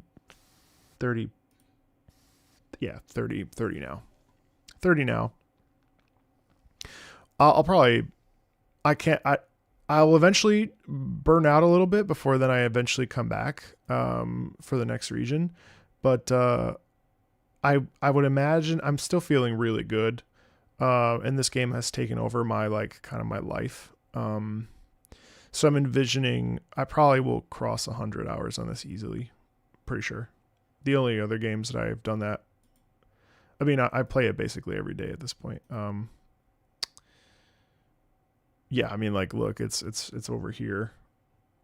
That's definitely the most I've played. Where is it? It's still...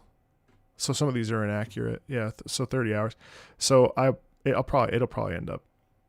I would imagine it'll probably end up here once I get to it. It's just so great. I really like it. It's just excellent. It's such an excellent game. With that, you guys, I'm going to hop off and go have dinner and, well, probably go play more. I've been playing a lot off stream because it's just so much fun. Tomorrow morning, we'll be streaming Wuthering Waves fairly early. I would expect a 7 a.m. stream for WUWA because at 11, we're doing our Patreon music live stream. So I will set that right now. And yeah, thanks a ton for hanging out. Thanks for listening to Super Smash Bros. Brawl earlier, if you were here. If not, see you tomorrow for Wuthering Waves, and then also our listening stream, and then Monday we'll be starting Xenoblade Chronicles Definitive Edition. So really excited about that. So take care of yourselves, be well, and I'll talk to you guys later.